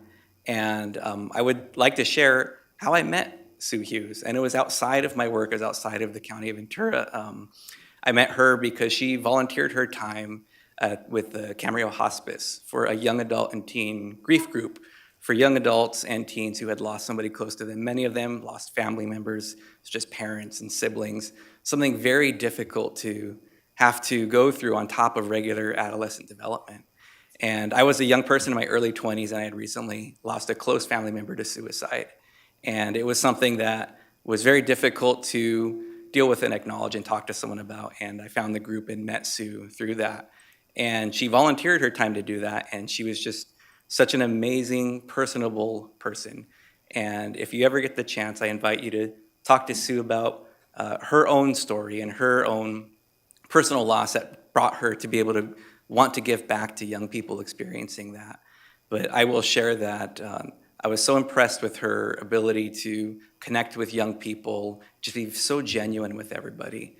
And that is really what I needed at that point in my life. And I'm so proud to be able to call her a lifelong friend from meeting her through that group, and including the people who were in that group who I still in communication with today. But one thing that stands out to me that Sue would do that was very important to her was that all of the young people in that group for their birthday, she would have to recognize it. And she'd say, I'm gonna make you a cake. What kind of cake do you want? I'll make you any kind of cake you want. And we're gonna have a night just for your birthday. And the reasoning behind that I found was because it was important for her to be able to recognize that, but also know that these young people who were going through such a difficult time with grief in their lives had at least one person who was going to recognize it and celebrate them and have an evening for them. And she just, there's no amount of words I could ever say that would thank Sue for being such a great person to the young people of Ventura County, but also to the constituents of Ventura County who she's served solidly for 25 years. So I want to congratulate her on her retirement. And I am so very proud to call her a lifelong friend. And thank you for bringing this forward. Thank you. Thank you.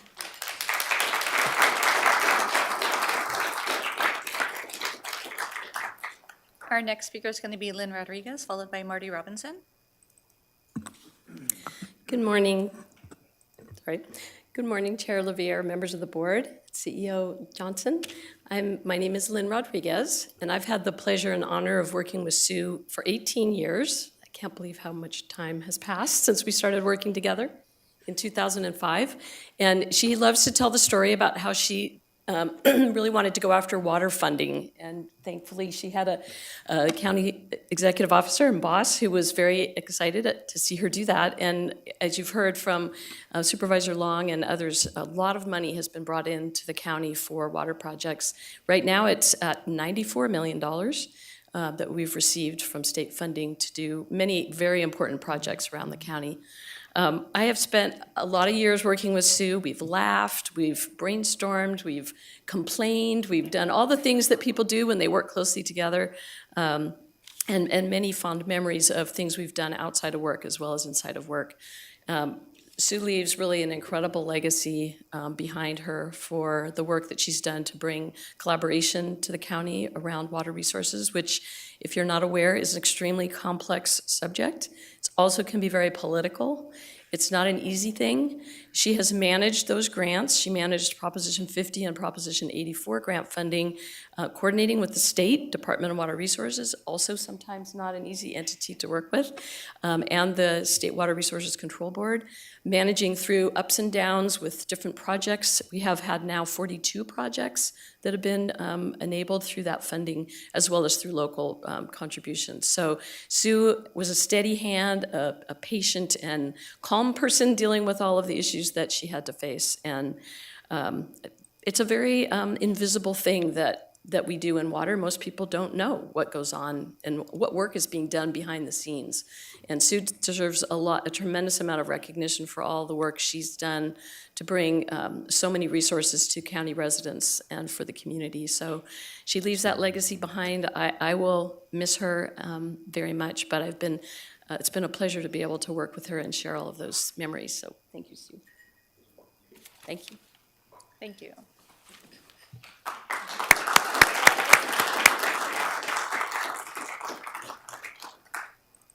Good morning. I think it's still morning, isn't it? I'm Marty Robinson, and I had the pleasure of working many, many years for the County of Ventura and ending my career as the county executive. I first met Sue when she came to our office, the county executive's office. I was probably an assistant at the time or a chief deputy, and she came at what we called then as an executive secretary. She was a secretary to the person who ran the legislative unit. And it came to my attention after observing Sue that Sue basically ran that office. She took it under her wing. She gave her all to it. And when the opportunity came for a promotion, she was clearly the person to move. I am so pleased to have one of my great picks as a position for the county. She's highly ethical, she's driven, as you all know. So she approaches me. So one of my things was when we did the legislative platform, I said, look, one of the things I want us to think about is we need to get ahead of the legislation so that we affect the legislation in such a way that we get more money, because that's a good thing, right? So we carry on, and one day she comes up to me in the hallway and she says, you know, Marty, I think there's going to be some water money, and I would really like to work on that project. And I'm thinking, okay, and of course, water politics in California. Hello. It has a long, tenacious, complicated, difficult history. But I say, okay, because I think that's one of the great things about working at this level that people can come up with ideas that are great ideas. And I said, by all means, move ahead. So, which is what she did. And I just think people don't understand what individuals in public service really commit and benefit the community. And I think Sue is just one terrific example. So my pleasure to be here today, and I wish you all the best in finding a lot more Sues. Thank you.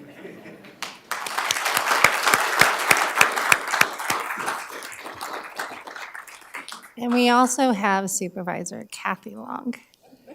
I have to call you Supervisor. Thank you, and good morning, Mr. Chair, Supervisors. Good to see you. I just had to say a few words. I had the pleasure, too, of working with Sue for over 2 decades on the legislative platform, legislative everything, CSAC, all of that. And so lots of travel time, lots of laughs, lots of what I would call Sue's death march. Yes. Sue would walk thousands of steps. At one point, I had a pair of shoes, and they killed my feet so bad, I ended up going to, this is in DC, going to the airport in socks, because Sue had walked my feet off. But another tidbit, because she can handle these difficult projects so well, water has been mentioned and others, she loves puzzles. The bigger the better, 1,000 piece, 500 pieces, she will tackle a puzzle because she would think how to put it together, how best to put it together. She never gave up. She would never walk away from a puzzle. She would get it accomplished, and that's how she's handled all of her public service. So it's been a pleasure working with her. I'm happy now that we are friends and that I will drag her into some of my own puzzles to do. And she has been a real gift for the county, a true public servant. All of you who've interacted with her know that. Great heart for the county. So thank you so much. Thank you.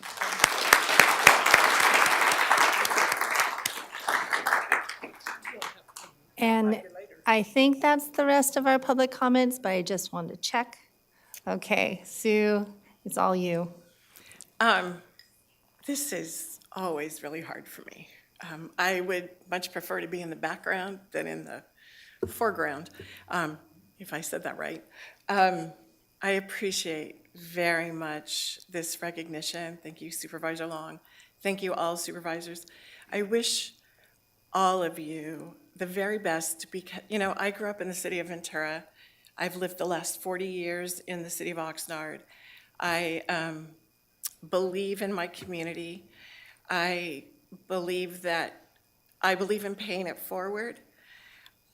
And we're here for such a very short time that whatever I can do to help my community, to help it be a better place, to hopefully make people kinder than what we see lately, I want to be part of that world.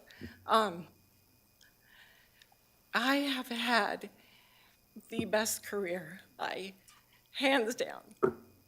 Early on in my career, I went to Marty, and the women early in my career, the Martys, the Kathys, other department heads, they were always there for me. They always encouraged me. And to speak to something Gabe talked about, because Gabe is one of my favorite people in the whole wide world. I was only in the CEO's office 5 months when my son died. And I just thought, I'm never coming back to work. I just can't deal with it. But someone in the office found a place for me to go. To get support. And what I remember is I had worked at the sheriff's department. And the day after he died, the first people at my door were sworn and non-sworn employees I worked with at the sheriff's department. And then everybody embraced me in the CEO's office, everyone. And I knew that to get out of a dark place, I had to help other people out of a dark place. And I'm still very close to those kids. 17 years I facilitated that group. So now the kids, like Gabe, have children of their own. I know the Browns, that some of you know, I'm very close to a family that I always say, sometimes the family you start out with isn't the family you end up with. So I'm very close to a family with 5 children who moved out of Camarillo, and I know they're listening to me because they're watching on Zoom. Hi, kids. Hi, Stephanie. Hi, Brent. They're watching this. I don't know what my life would have been like without all of the support that I got. So while all of the funds and the water grants, and which were seriously really hard, because water people, they're hard.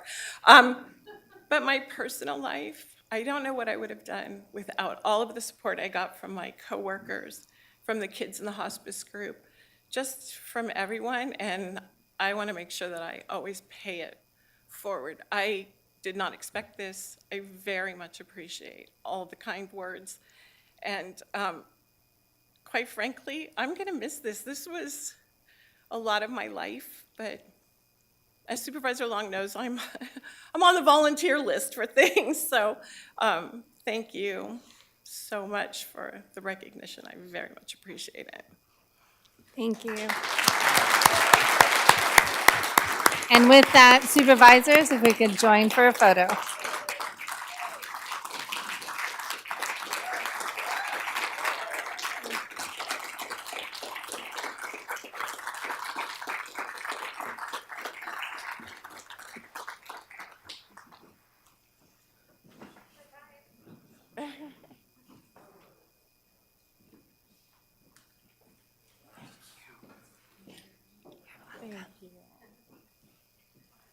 All right.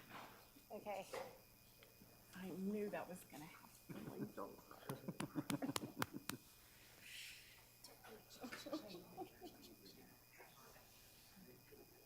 Yeah, I love these days. Meeting days are hug days.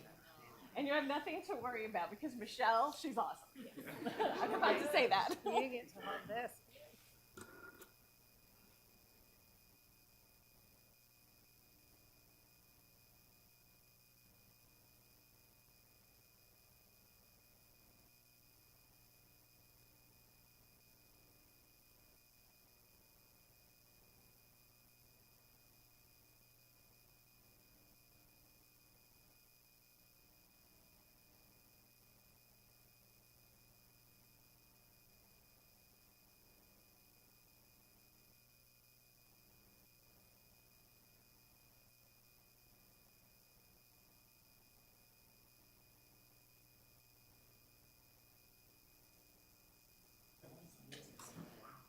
There's so many great stories.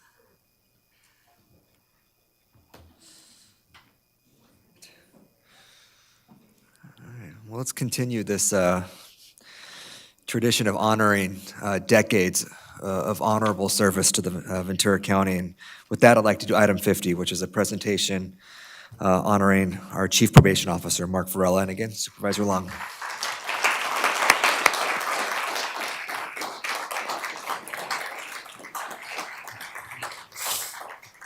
I love how competitive our directors are. When Sue walks out, she's like, "Top that, Mark."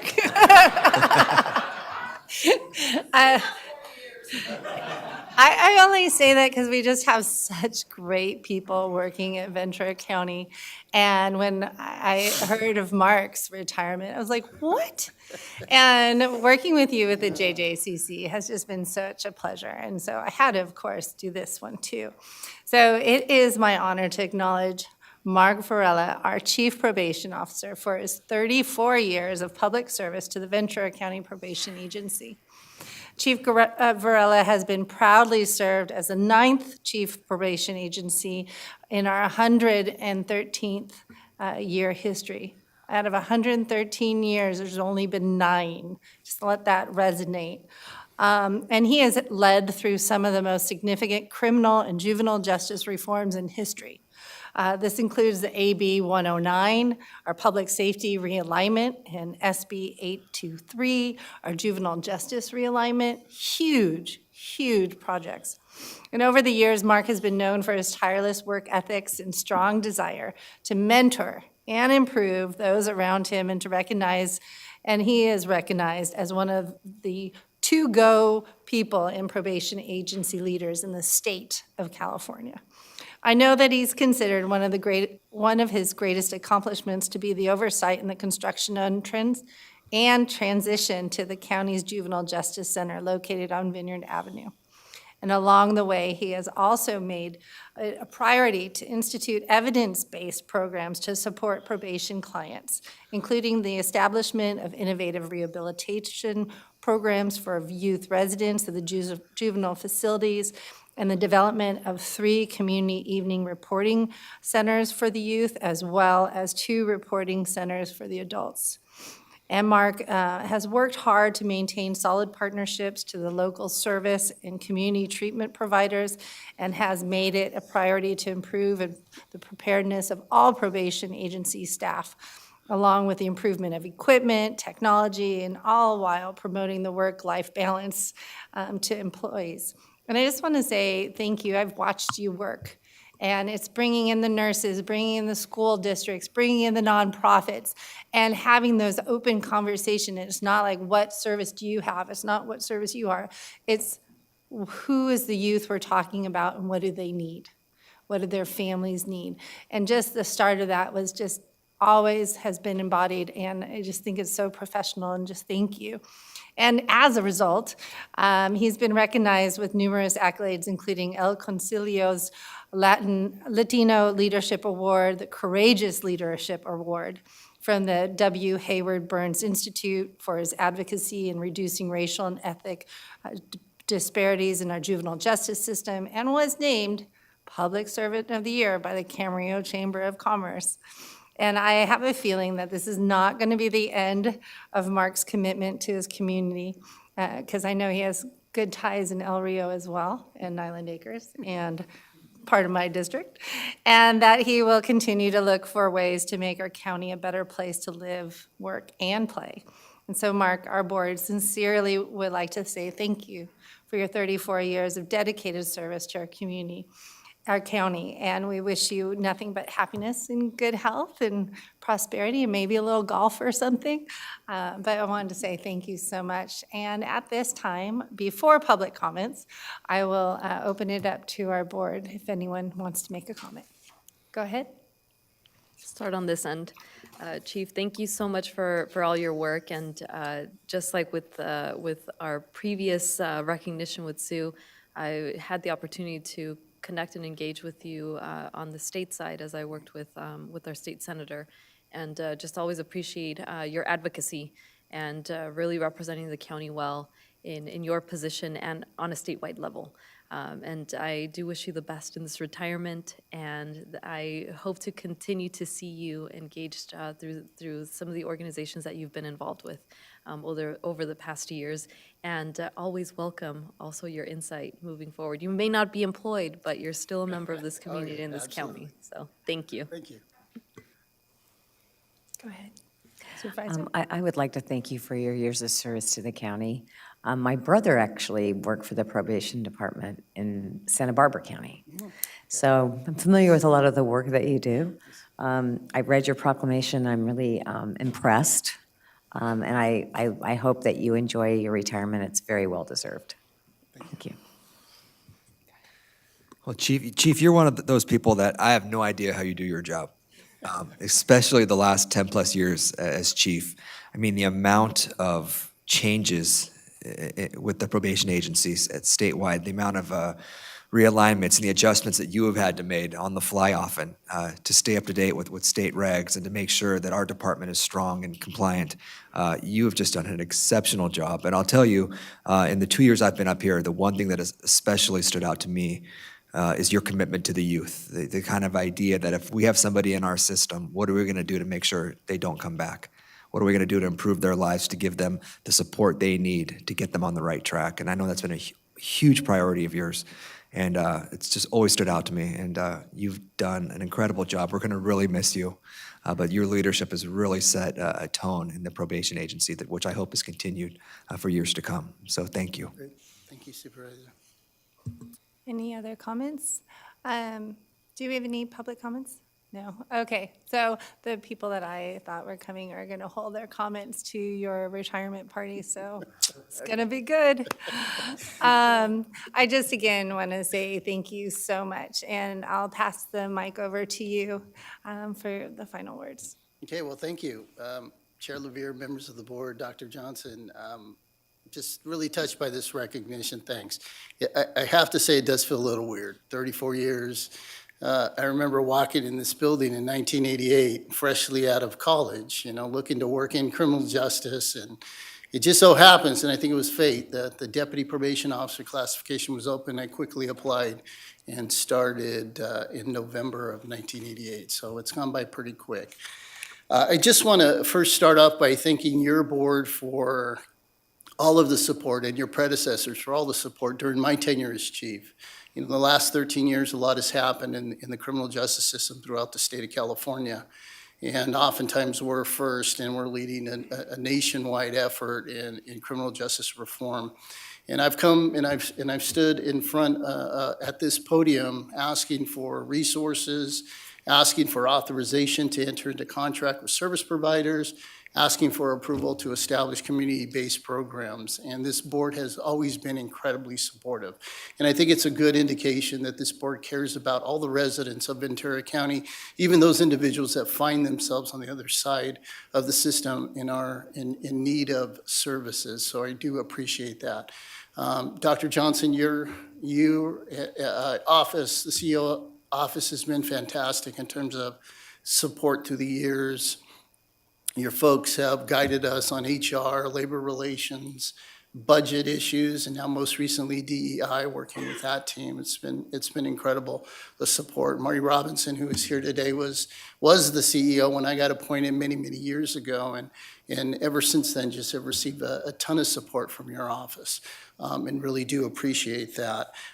County Council, the legal advice that had been given over the years, we've had a lot of changes through legislation to laws, and the guidance from your office has been incredibly important, and even our auditor controllers' support with payroll issues, fiscal-related items has been a tremendous support. I do appreciate the partnership with our justice agencies. We work very, very closely with our sheriff's office, with our district attorney, with our public defender, and our superior court. And what makes Ventura County is wonderful is that there is this natural desire to collaborate and come to the table and come up with shared solutions on behalf of the residents of Ventura County. And it's been fantastic partnership, and it will continue long after I'm gone. In probation, we work with individuals who are having a number of challenges and difficulties in their life, and we in the justice system know that we can't do this alone. So we reach out to a variety of partners. A lot of our government partners have been instrumental in helping us navigate through this. Our partners in our Human Services Agency and our Behavioral Health Department, our Public Health Department, all of our contracted service providers in the community, and of course our community-based organization. It truly is a team in order to help individuals that are experiencing a lot of difficulties in their life. And Ventura County has just been fabulous to work with in terms of partners that come to the table. I'd like to especially recognize our agency's executive committee, our management team, for their years of leadership. They're strong, resilient, talented leaders that have come to the table and have had the heavy lift of making all of this stuff happen. And some of them are represented here today, and I wanted to show my appreciation, or at least express my appreciation for their work in leading the agency through these really, really tough times. And of course, I'd be remiss if I didn't mention the 400 plus civilian and peace officer employees that make up the probation agency, that are fiercely dedicated to serving the community and come to work every single day and work incredibly hard on behalf of the agency and behalf of the county. So I just really wanted to thank them for that support. And of course, I have my wife here, Carrie Ann, who has been a big supporter and an anchor for me, and I wanted to recognize her. You know, there have been some tough days, and when you come home, it's always nice to have that person who you could talk to and bounce things off, and she has been that for me every single day that I have been in this position, and I wanted to publicly thank her. So it's been a wonderful ride, and I just do appreciate, again, the support and this special recognition and the very, very kind words from all of you. So thank you very much. Thank you.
All right, lots of tears, but it's all happiness, such good things.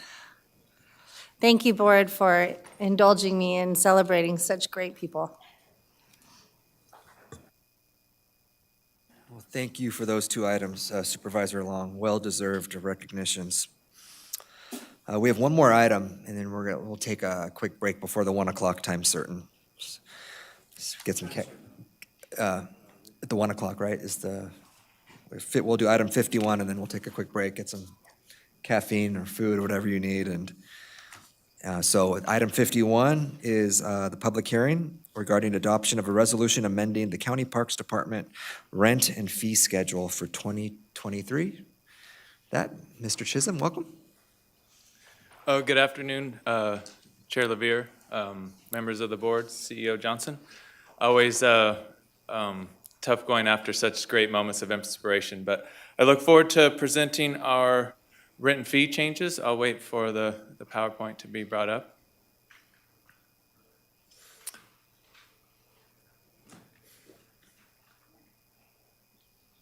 Does IT have the PowerPoint?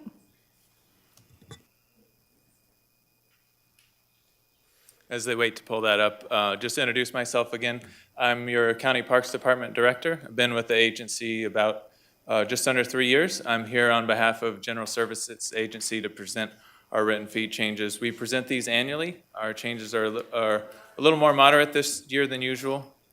Through the presentation, I'll go over a bit of just a quick overview of our department, a couple key recent accomplishments and positive news elements that all feed into our fee changes, then go through those briefly and then be available for any questions.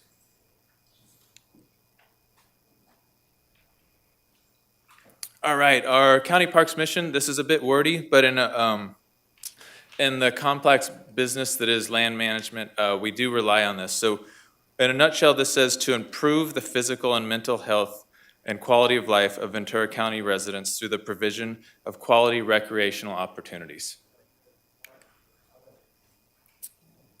Our department in a nutshell, small number, $6.4 million budget. Enterprise fund, about 90% of our fees funding comes from the fees we collect. About 60% of that is camping. We have 15 wonderful regional parks. 11 of those provide camping. 208 on the beach, 466 all told.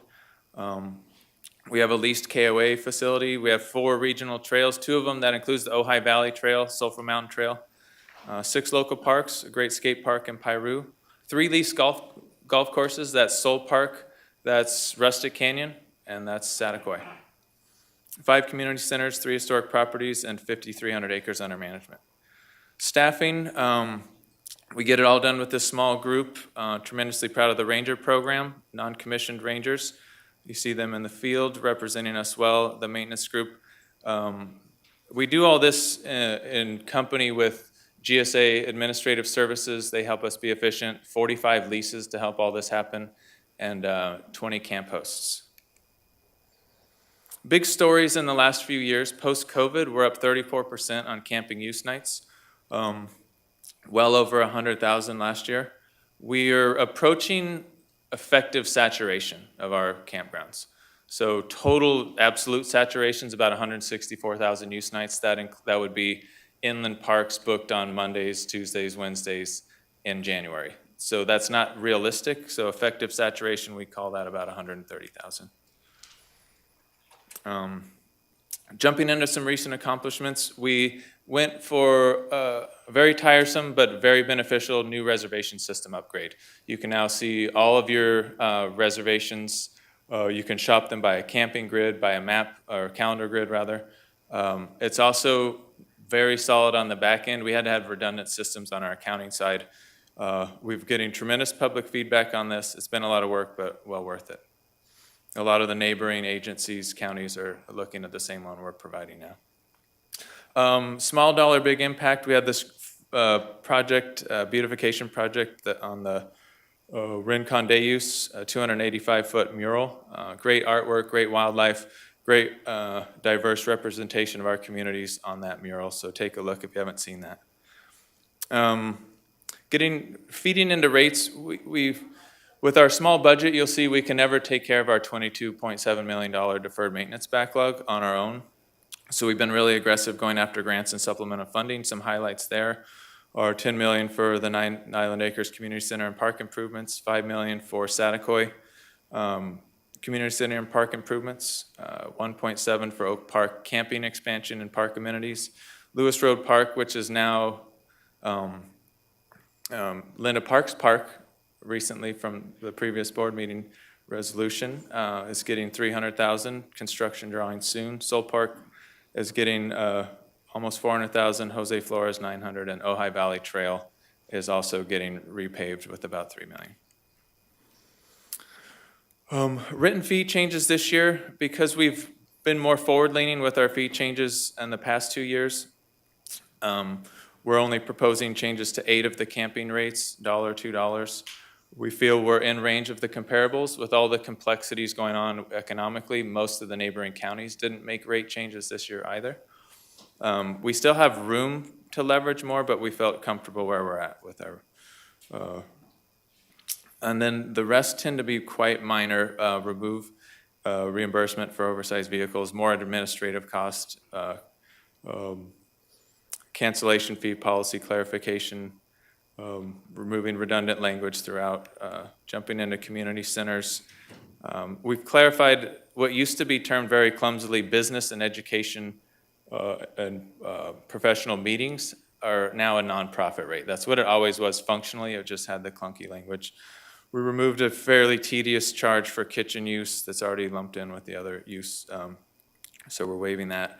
And we're now requiring community center fees be paid in full 3 weeks prior. That's to protect guests from a lot of behavior pattern of canceling on short notice, and no one can rebook those for parties on a less than 3 week interval. So that's the purpose behind that one. And that's it this year. I'll be glad to answer any questions you may have. Any questions? It's just a quick question. We got the storm update earlier. Can you give us a quick update on the parks and any kind of remaining issues with cleanup or debris or openings, closures?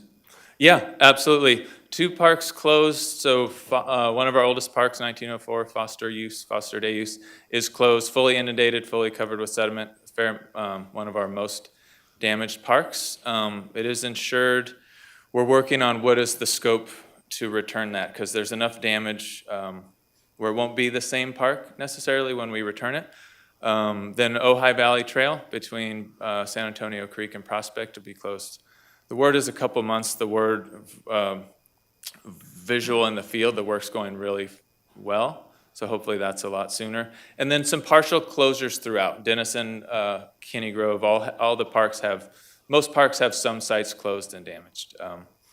But Sulphur Mountain Road has a washed out section, passable by bikes and pedestrian, not passable by emergency vehicles or community vehicles. Great. Well, thanks for all your work getting those up and running. I know there's a lot of damage across the parks, and so thank you. Oh, no, I appreciate it. I didn't mention Soul Park Golf Course. So tens of thousands of cubic yards of sediment have washed out, cut into fairways, eroded abutments. So that's one of the main ones I've been working on to scope what is the repair on that. And we're underway with interim stabilization, and it is open, but there's you'll see a lot of orange construction fence for some time. So it's open with restrictions. It's not playable to the level, it's one of the premier golf courses in the area. And you mentioned it for Foster Park, but I believe all of the parks that we've had damage were insured, right? And so, is that correct? Sulphur Mountain Road doesn't look like it is. Some of the work at Piru may not be, but in general, risk management's been tremendous with how they've observed damage over the history and gotten us, helped guide us to the right insurance. So by and large, we're covered. Great. Supervisor Long? I just wanted to say thank you for your vision also. We've got a new Nyland Community Center with our park there. We have the Tolan Park. It's always how do we make our parks better, and appreciate the changes that are here. They're not, I know the parks are an enterprise, but we're not making huge margins. And it's not like that. It's more just to make sure it's serviced and really do appreciate that because our residents really reap the rewards. So thank you. Glad to do it. Supervisor Parker? Well, I just wanted to say it really is a quality of life, what you do, working in parks. I have been a parks commissioner in the past. I'm wondering, is there training on this? Training on, Parks? absolutely. Okay. We'd Well, love we'll have to put that on our if anyone list, needs a but- tour, you know, and on that note of the mission connecting to what we're doing, when you have saturated parks and people are coming, we are proposing expansions, we are proposing changes that are trying to get ahead of the use trend we're seeing. Got it. That makes sense. Are there any public speakers? I didn't want to There are give, no requests to speak for this item, thank you. then I'll motion to approve. And close the public hearing. Oh, yeah, that too. I'll second if the public hearing is closed. Supervisor Long, you made the motion. Yes, I did. Supervisor Gorell, Yes. Supervisor Long, Yes. Supervisor Parvin, Yes. Supervisor Lopez. Yes. Chair Lavere. Yes. All right, thank you, Mr. Chisholm. Thank you. Why don't we take a 10 or 15-minute break, and we'll come back for the 1 o'clock time certain. And then after the 1 o'clock, we'll finish.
Okay, well, welcome back, everyone. We will take up our 1 o'clock time certain, which is item 52. Mr. Barnes, do you want to make any introductory comments? Oh, thank you, Chair Levere. Very briefly, this is a de novo public hearing for your board to consider an application for a site plan adjustment for an existing land use entitlement in the coastal zone at Rincon Point. And it's an appeal that started off at the planning director level. The planning director approved the site plan adjustment. It was appealed to the planning commission. That was appealed to your board. And so staff will let you know what the requirements are in terms of a decision to grant or not to grant the requested site plan adjustment. Okay, thank you, Mr. Barnes. Before we begin, are there any disclosures from this board about ex parte conversations with either the applicant or the appellant? Okay, okay. Then I will officially open the public hearing. And welcome, Ms. Trunk, and please go ahead. Good afternoon, members of the Board of Supervisors, Dr. Johnson, County Council, and members of the public. My name is Jennifer Trunk. I'm the manager of the residential permit section. And as Jeff Barnes said, the item before you today is the Elliott site plan adjustment to replace an existing driveway and fence, case number PL 210035.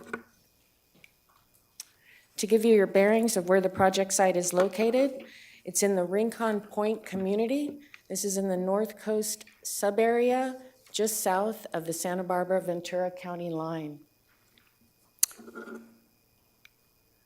The general plan land use designation is low-density residential. The coastal area plan is residential medium, 2.1 to 6 dwelling units per acre, and the zoning designation is coastal single-family residential.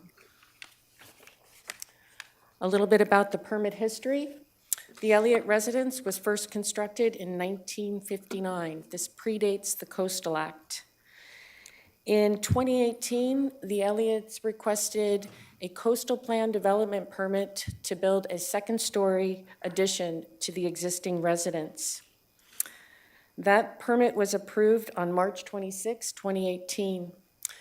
The permit was appealed to the Planning Commission by the appellants, Doug and Jalea White. The grounds of that appeal was they were concerned that the second-story addition would require structural fortification and thus ground disturbance, and thus impacts to the cypress trees located on their property. At the Planning Commission hearing, the Elliott's invited their engineers who confirmed that the helical piers that support the house did not need to be reinforced and that there would be no ground disturbance associated with the second-story addition. The Planning Commission subsequently approved the project and the second-story addition was built.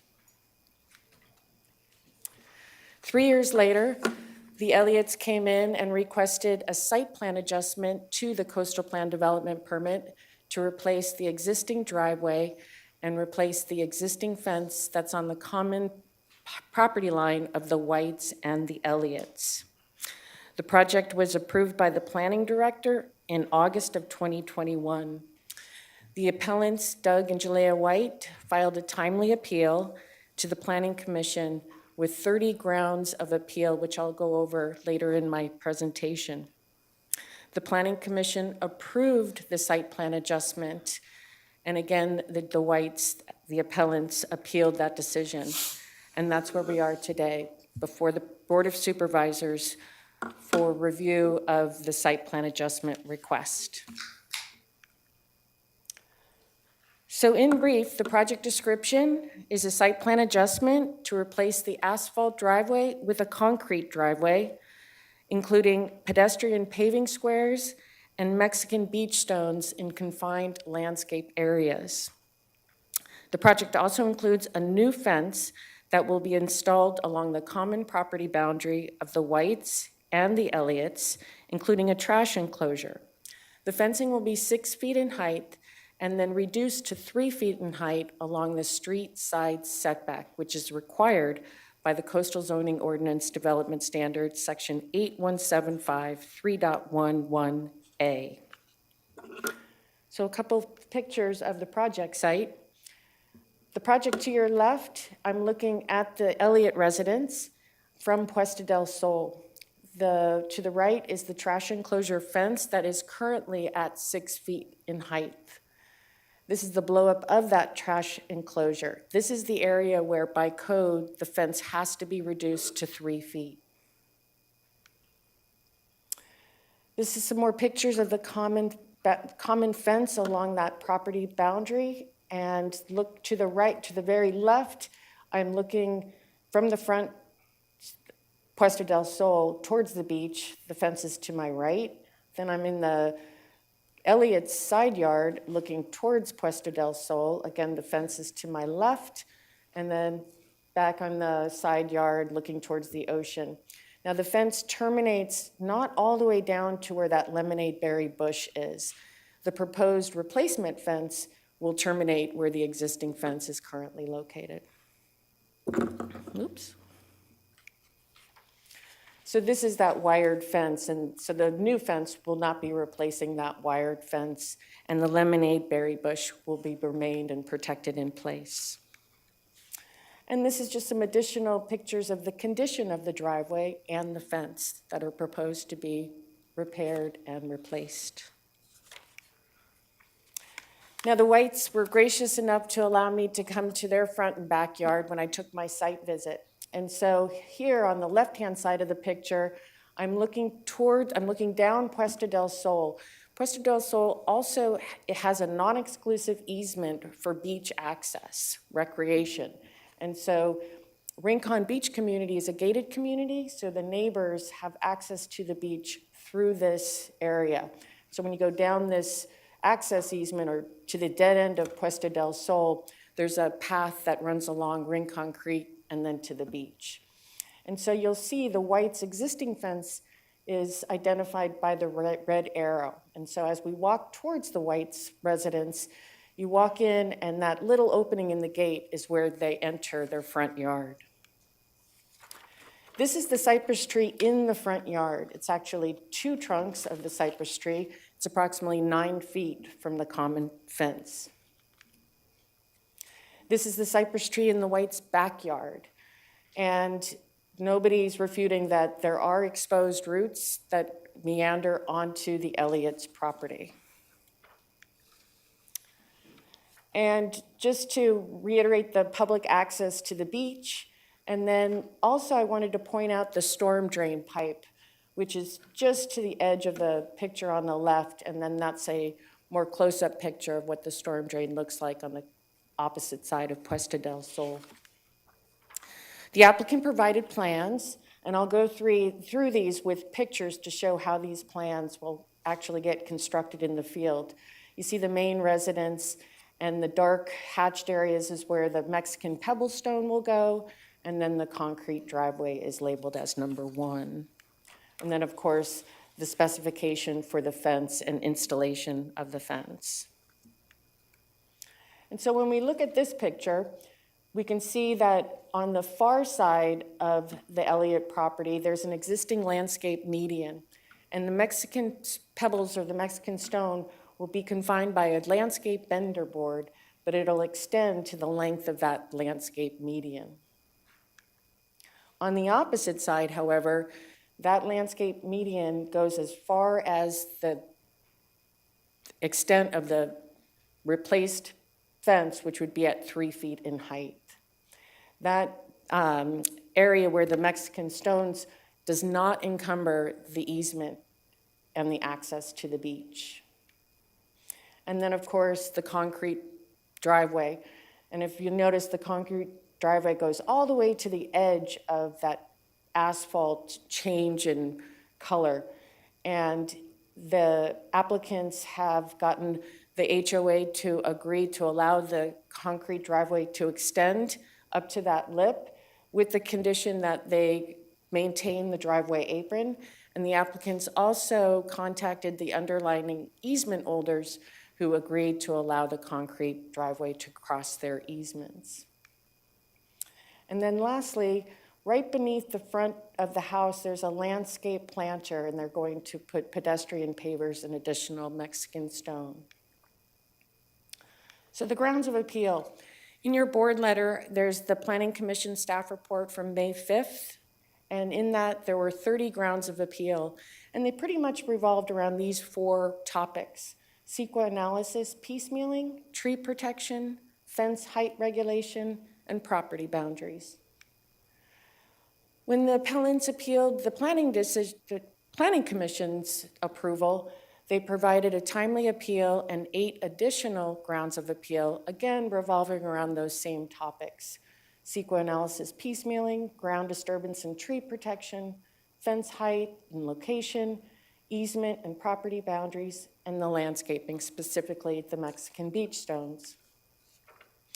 So breaking these up, with regards to the CEQA analysis, piecemealing. So CEQA prohibits an agency from splitting up a large project into separate ones, each of which might have individually minimal environmental consequences, but collectively may have significant environmental impacts. So say, for instance, a developer wanted to come in and build 5 big commercial buildings. Piecemealing would mean that he would come in with each building independent of the project as a whole. One building would not have as much of an impact as 5 buildings, which would have been the whole of the project. However, in this instance, there is no improper piecemealing, merely because the Elliots came in 3 years later to repair and maintain their fence and driveway. That doesn't influence the second-story addition. Further, both projects were found to be exempt from CEQA, meaning no environmental impacts. Looking at the ground disturbance and tree protection, the Elliots retained a qualified arborist who submitted an arborist report. In that arborist report, the arborist excavated 2 trenches in the driveway to identify the location of tree roots. The trenches were between 8 and 11 inches deep. He did discover tree roots that were 1/16 of an inch to 3/4 of an inch. He said in the arborist report, he recommends that the fence posts be repurposed so that new holes don't have to be dug. And if he does encounter roots, that he would cantilever the fence over those roots. And finally, the arborist would be on site throughout all construction activities, including the driveway, which would require an excavation of 9 inches, which falls within the parameters of the trench. With regard to the fence height and trash enclosure, again, this standard is pretty hard and fast.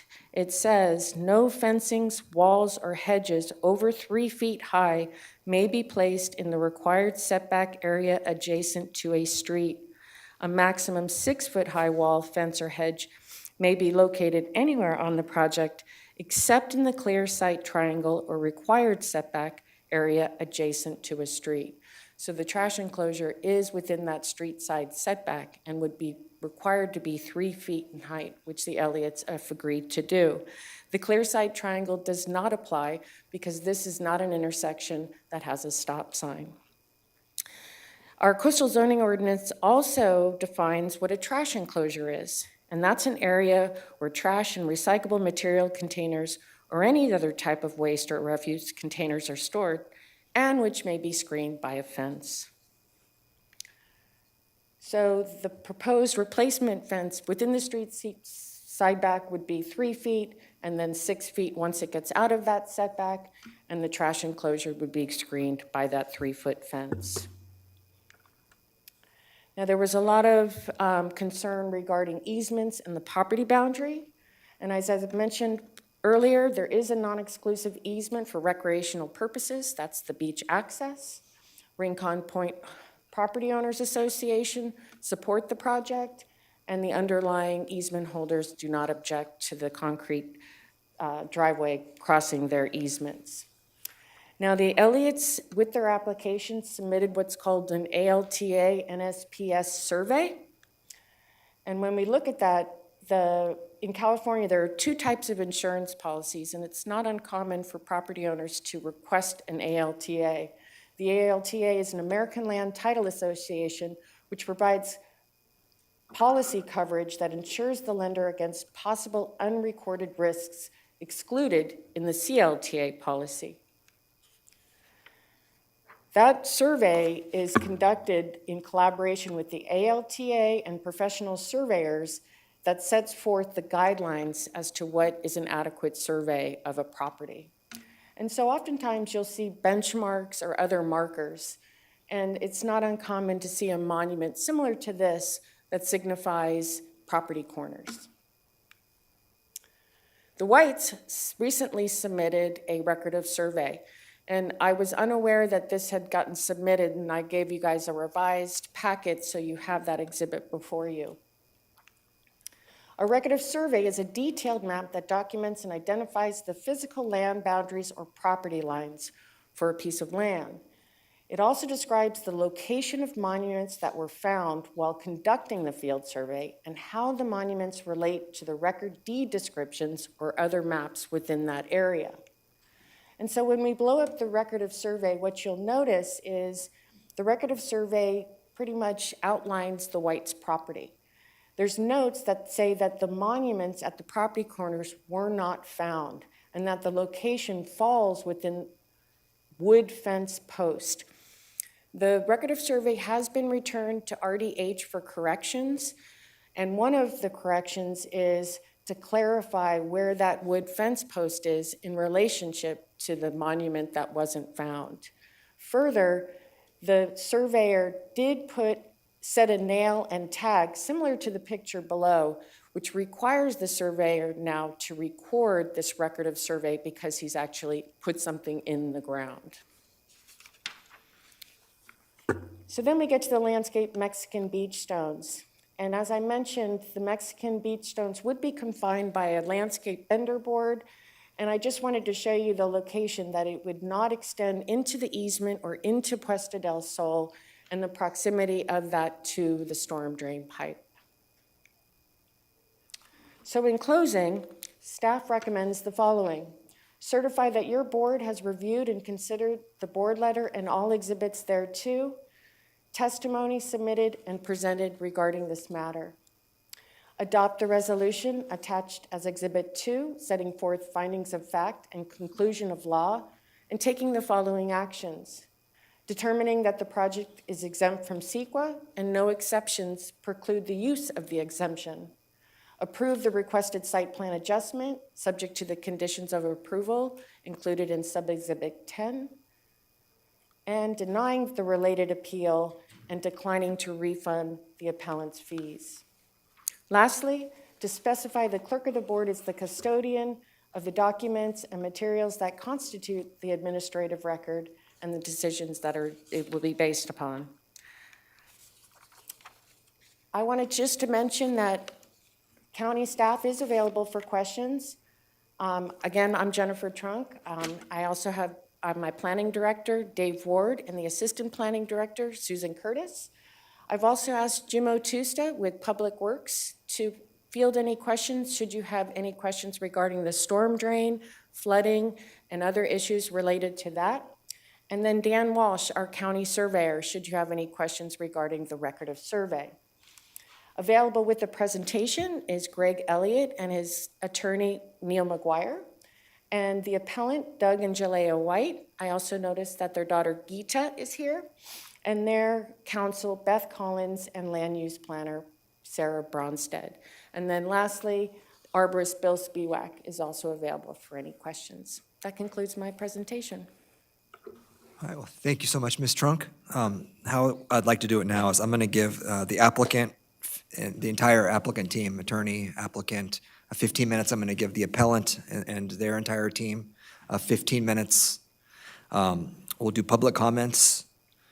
Then we'll have a rebuttal by the appellant, then a rebuttal by the applicant, 5 minutes each. And I'd ask everybody to please stick to those timelines. And anybody beyond the teams themselves, if you need more than 15 minutes, they can be the 3-minute public comments. But with that, I would like to invite up the applicant presentation for their 15 minutes.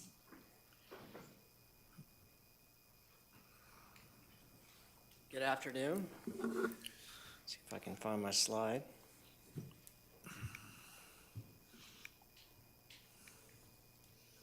Jennifer. There we go. Sorry about that. Thank you all for allowing me the opportunity to speak, and certainly thank you to Jennifer and staff for all the hard work they've done on my property for the past 5 years, including the reason we're here today, which is basic maintenance on my driveway and my fence. You state your name for the record? I'm sorry, That's I'm okay. Greg Elliott. You Thank think I you. would learn that by now? And like I said, in 2018, I fell in love with Rincon when I came here on a surfing trip in the 80s. I was in college. I walked down the beach. I couldn't believe how good the waves were, and there were houses actually there that people lived in.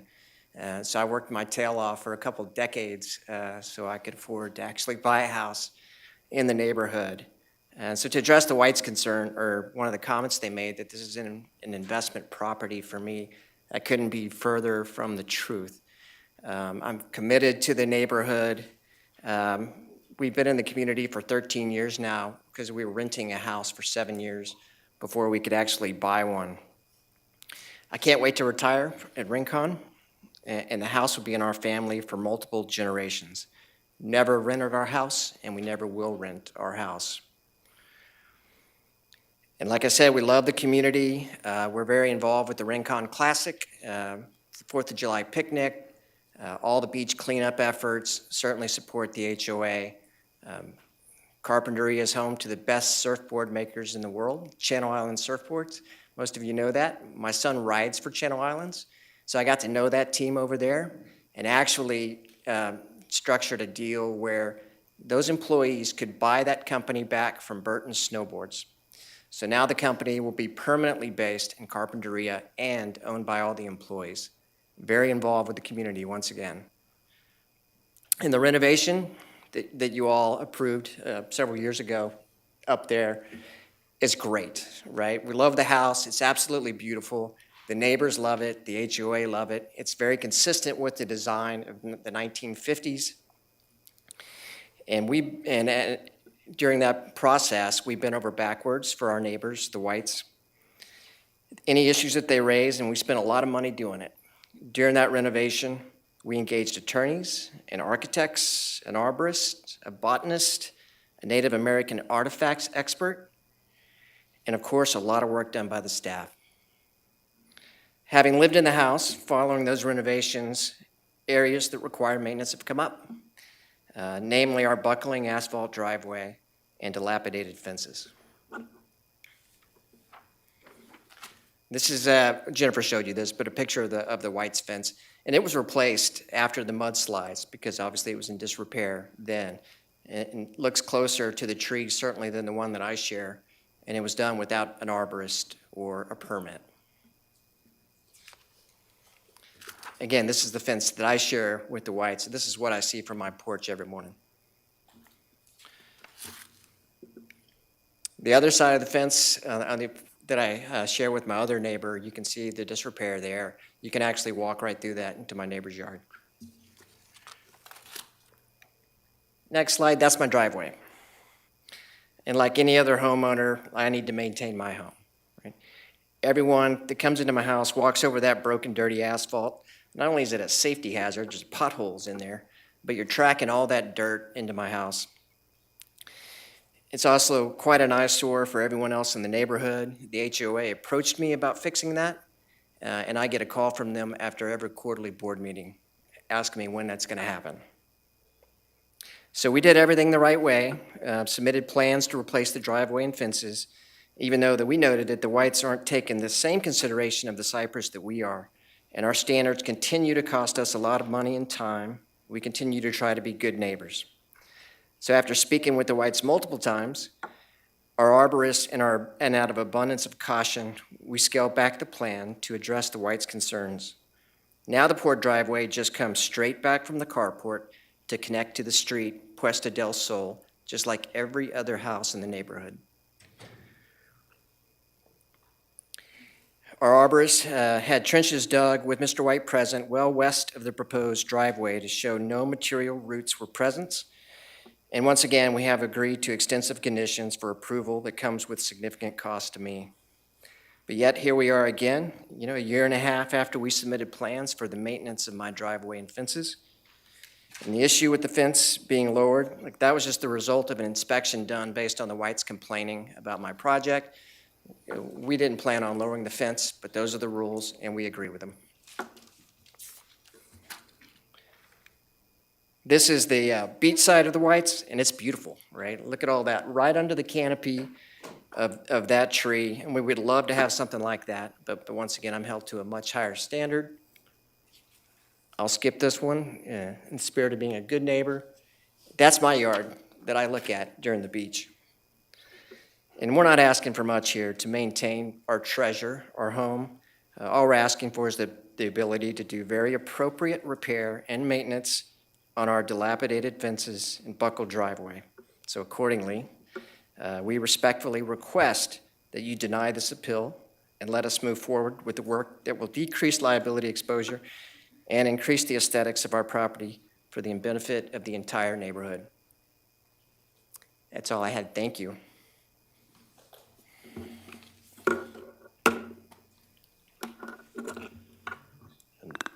Mr. How do we have McGuire, left, Ms. you're at Martinez? 9 minutes. Thank you very much. You're welcome. And good afternoon, Chair Levier, Vice Chair Long, and Supervisors of the Board. I am Neil McGuire of Ferguson, Case, or Patterson here in Ventura.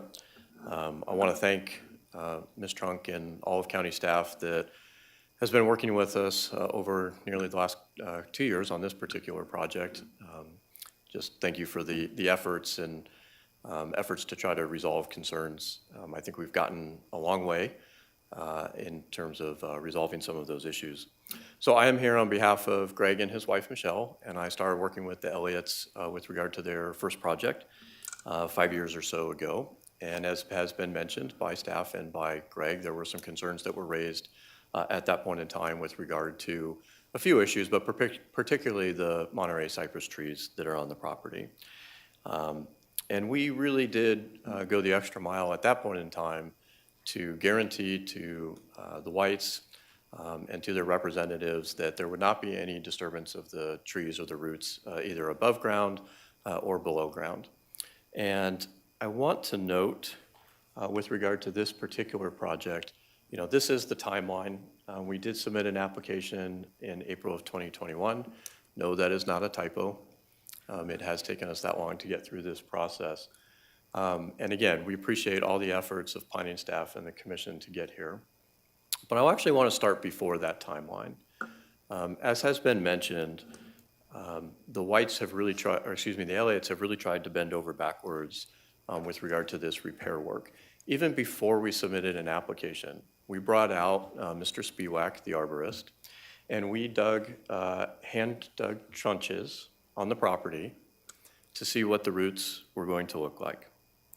And we had Mr. Spiewak investigate the extent of those roots. We invited Mr. White to come out and to review this work, and he did. He was invited on site. He was able to look at the trenches. He was able to look at Mr. Spiewak's work, and he was able to review his conclusions. Mr. Spiewak did conclude, and there's arborist letters in the record, that the roots in the neighborhood, or at least on this property right now, are fairly deep due to the sandy soil. And so he concluded that the driveway project that's being proposed in the fence would not have any impacts to those tree roots. But we took that work from Mr. Spiewak in order to shape this project. And as Greg mentioned, you know, we're trying to be a good neighbor, trying to be responsive to the concerns. You know, the original plan really was to have hardscaping throughout this area. And that changed. We were trying to be responsive. And so the concrete, as Ms. Trunk mentioned, is going to be limited to a narrower portion of the property. And really the area that you're looking at that is closer to the fence is going to be covered with those Mexican stones. That seemed like a good compromise between the neighbors at the time, in large part because we had heard from the Whites and their representatives that they wanted something permeable in that area of the property so that water would be able to continue to get down to the roots. So again, we thought that was a good compromise. I guess sort of in the can't win category, I think you're going to hear that there are objections to those stones now and that they might cause issues with the drain that's across the street and inland in the event of a flooding event. In reality, we've obviously dealt with some pretty significant storm events over the last few weeks. There are already Mexican stones on the property elsewhere. There's never been an issue with those stones. As Ms. Trunk pointed out, there will be a lip to prevent them from moving inland, but I think it's also worth noting that any storm flow is going to be going out towards the ocean anyway and away from that drain. I just want to mention briefly, the fence remains an issue. We have tried to compromise there as well. We don't have any objections in concept to a 6-foot-high fence. We've tried to work with the Whites and their representatives, including a prior representative, with regard to finding a path forward to maybe keep that fence height. One possibility might be to try to apply for a variance. As Ms. Trunk mentioned, there are some pretty hard and fast rules. We're not opposed to that. We've offered it up. We just haven't really gotten any type of a response. So I would very much appreciate the board's consideration of the project that is before you today. And we would very much appreciate a decision on the project that is before you today. But we will make the commitment that beyond that, if there is an interest on the other side in terms of trying to still work through some of those issues with the fence, we will commit to working in good faith and to try to be good neighbors to resolve those concerns still. So with that, thank you for your time this afternoon. We'll be available for any questions, but thank you for your consideration. Thank you, Mr. McGuire. Now for the appellant.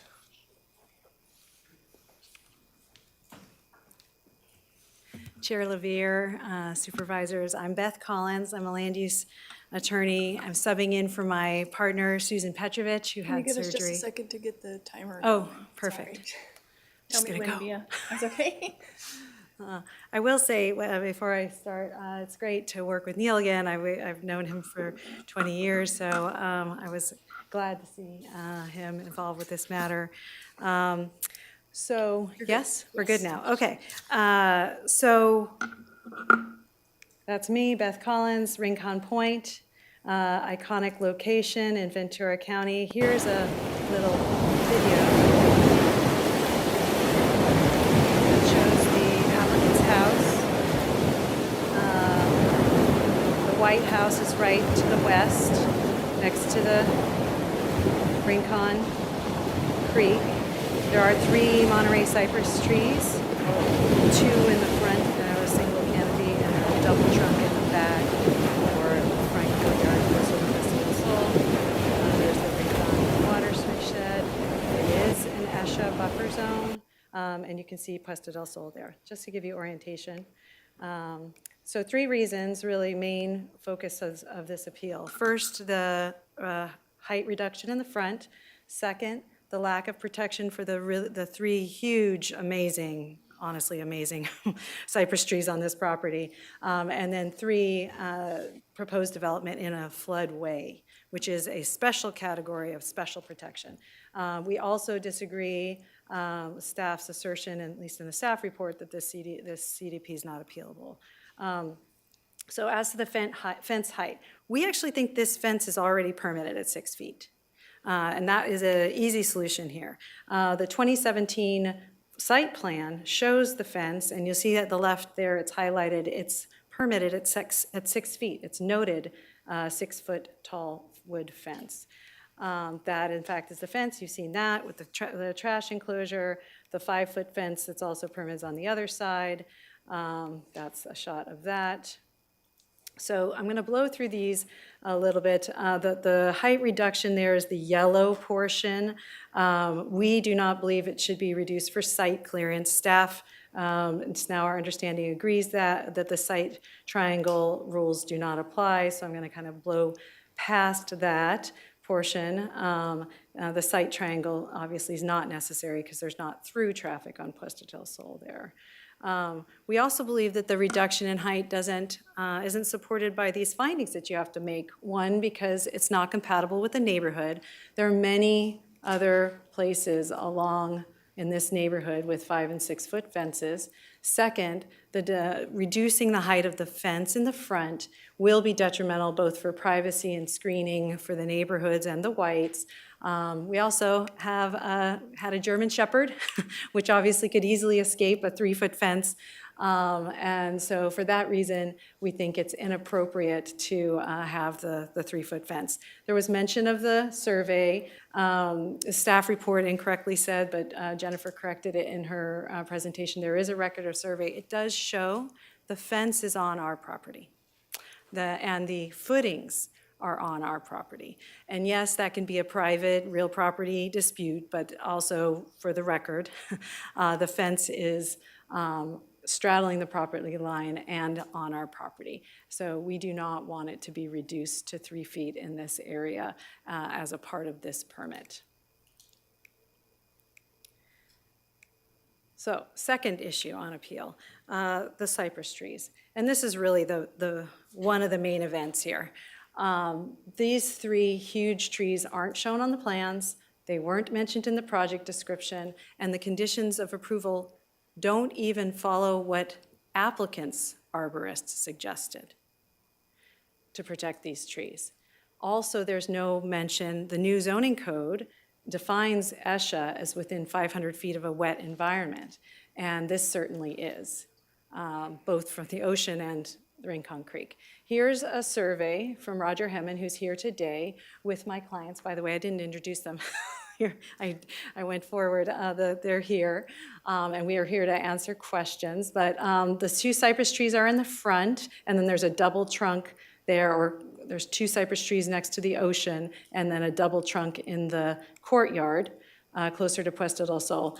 There's a picture of the unified canopy of the 2 trunks, or the 2 trees in the front. You'll see these are enormous trees, gorgeous, incredible trees. You can see how the canopy spans all the way from Rincon Creek onto the applicant's property, over the fence line and the fence that's being proposed.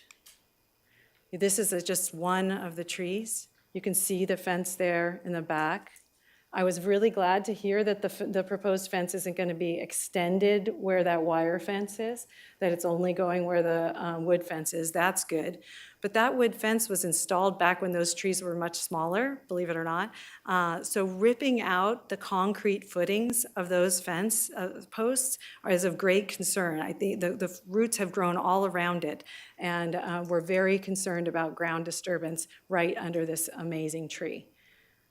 This Bill Spiewak, amazing arborist, by the way, I will say, great reputation, but his report mentions replacement of the driveway, and you could see that the trenching was really focused on the driveway replacement and not the impact that the fence posts would have here and the other ground disturbance. In fact, there's just mention in the report, it says to protect the roots of a cypress tree. See, the report just mentions a tree, which I think is the tree in the courtyard closer to Puesto del Sol. There's no mention of the 2 enormous trees in the front yard. Similarly, the conclusions here talk about a tree. And these conclusions and recommendations were not built into the conditions of approval. So one of the recommendations is that demo of the asphalt be done with a breaker and debris manually removed. Another recommendation is for the fence post to be dug manually. And then also that arborists be on site when all this is occurring. So we think that's reasonable. That's their recommendation from their arborist. I mean, honestly, we'd prefer the least amount of disturbance. There was mention of our fence and that we redid our fence, so what about you? Actually, they didn't. They just ripped off the grape stakes and then replaced them. So it looks like it's a new fence, but they didn't do anything in the ground when just the mud flows had gotten mud all over the grape stakes. So they just took those off and replaced them. So next, Excuse me, I just wanted to let you know that you're at the halfway mark with your times. You have 7.5 minutes left. So we'd like these conditions of approval to require the arborist to be present during demolition and construction of the fence, and really protection of the tree to the trees to the extent possible here. We also note that the current coastal zoning ordinance does define ESHA as within 500 feet, and that isn't discussed. In fact, it says that it's not in ESHA. So we were confused by that. So we ask that the board really take great care here with these amazing trees and not have impacts from this new fencing, and the driveway, which is going to have not only removal of the driveway, but it's going to have compaction of soil, placement of a new road base, and concrete, which is like 9 inches of new development over that whole driveway area. The other reason for the appeal is floodway. This is in a floodway, which is the most protected area. It's smack dab in the middle. Here's a picture from the debris flow on the right. Here's recent, or flooding, actually this is from 2018 flooding. Here's a video showing just last month. This is Rincon Creek.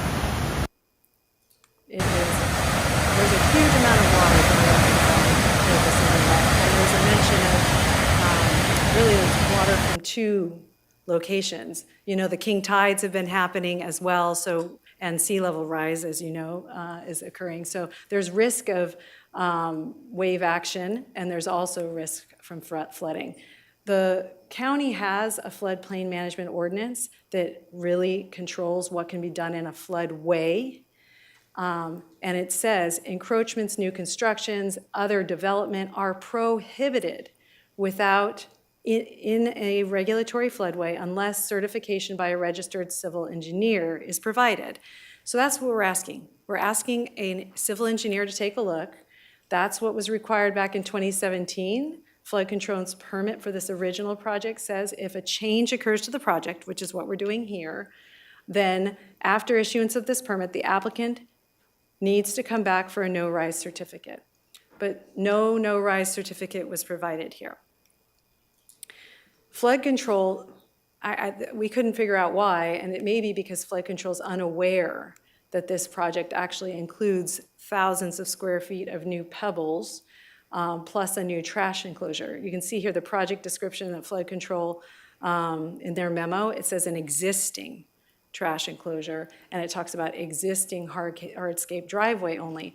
It doesn't mention the expansion of the pebbles. It doesn't mention, here I'll show you a little bit. This is a new concrete driveway. You saw in the applicant's presentation that there's going to be that board, and then the pebbles. That's going to raise the height of the driveway in that area. Here's a picture of a lot of parking that happens. That's going to move those pebbles around. There's the drain, you've seen that. The project description only talks about replacing, and even the title of the staff report talks about replacing the driveway. It doesn't mention that there are actually thousands of square feet of pebbles that have already been placed below the house. The applicant mentioned it, but it's kind of buried in the plans on footnote 12. Here, I blew it up for you. Pebbles under the open crawl space of the existing residence and the decking. There's the residence, 1,900 square feet of pebbles, new pebbles, 1,900 square feet of deck. That's thousands of square feet of new pebbles. They're already there without a permit. We're concerned that this has been placed in a floodway with no permit and no rise certificate. That's going to increase the risk of flooding in this area. It also, by the way, if to the extent they're displacing that parking, it's going to create a real parking and public access problem on the beach. So here's the drain, there's their house, that's where the pebbles are proposed. Those pebbles are going to get pushed around and end up in the drain. There's the trash enclosure, again, that's new, expanded development in a floodway. Oh, actually, going back, let me go back to this. Excuse me, Beth. I just want to let you know you're at the 3-minute mark. Thank you. The trash enclosure isn't shown on the plans in 2017, so it's an unpermitted trash enclosure. It is new development.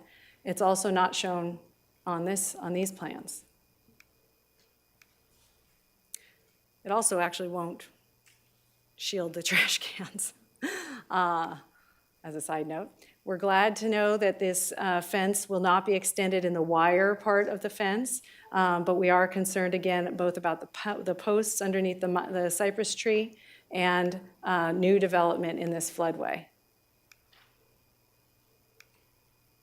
The code says new development shall be sited and designed so as not to cause or contribute to flood hazards. And this obviously is an area very prone to floods. So why not have flood control look at it? Why not have a no-rise certificate required?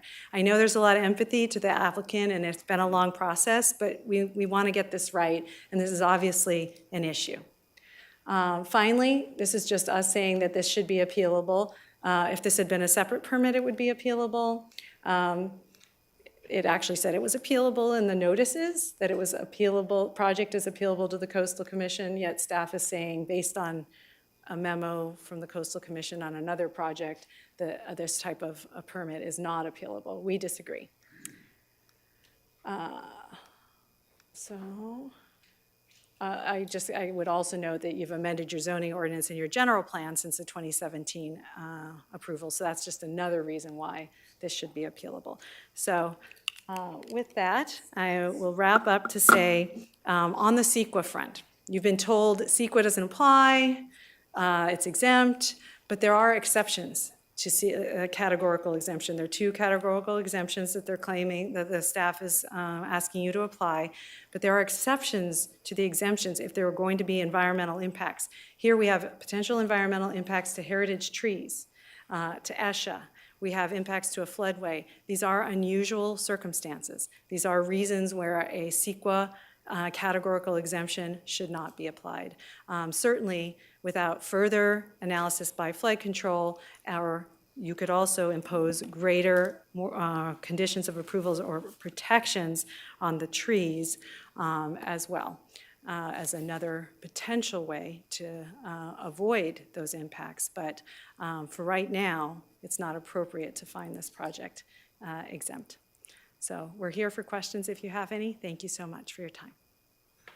Thank you, Ms. Collins. I'd like to take public comment, that we can come to back to the board for questions. Do we have any public speakers on this item? We do have public speakers. How much time would you like to give them? How many speakers are there?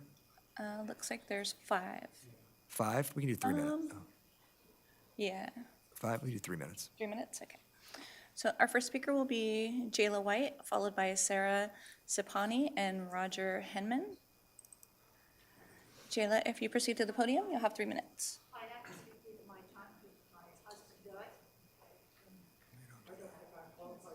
Yeah, we don't see time. Yeah, I'm sorry, we don't see time here, ma'am. Okay. So we can go to our next speaker, Sarah Sipani.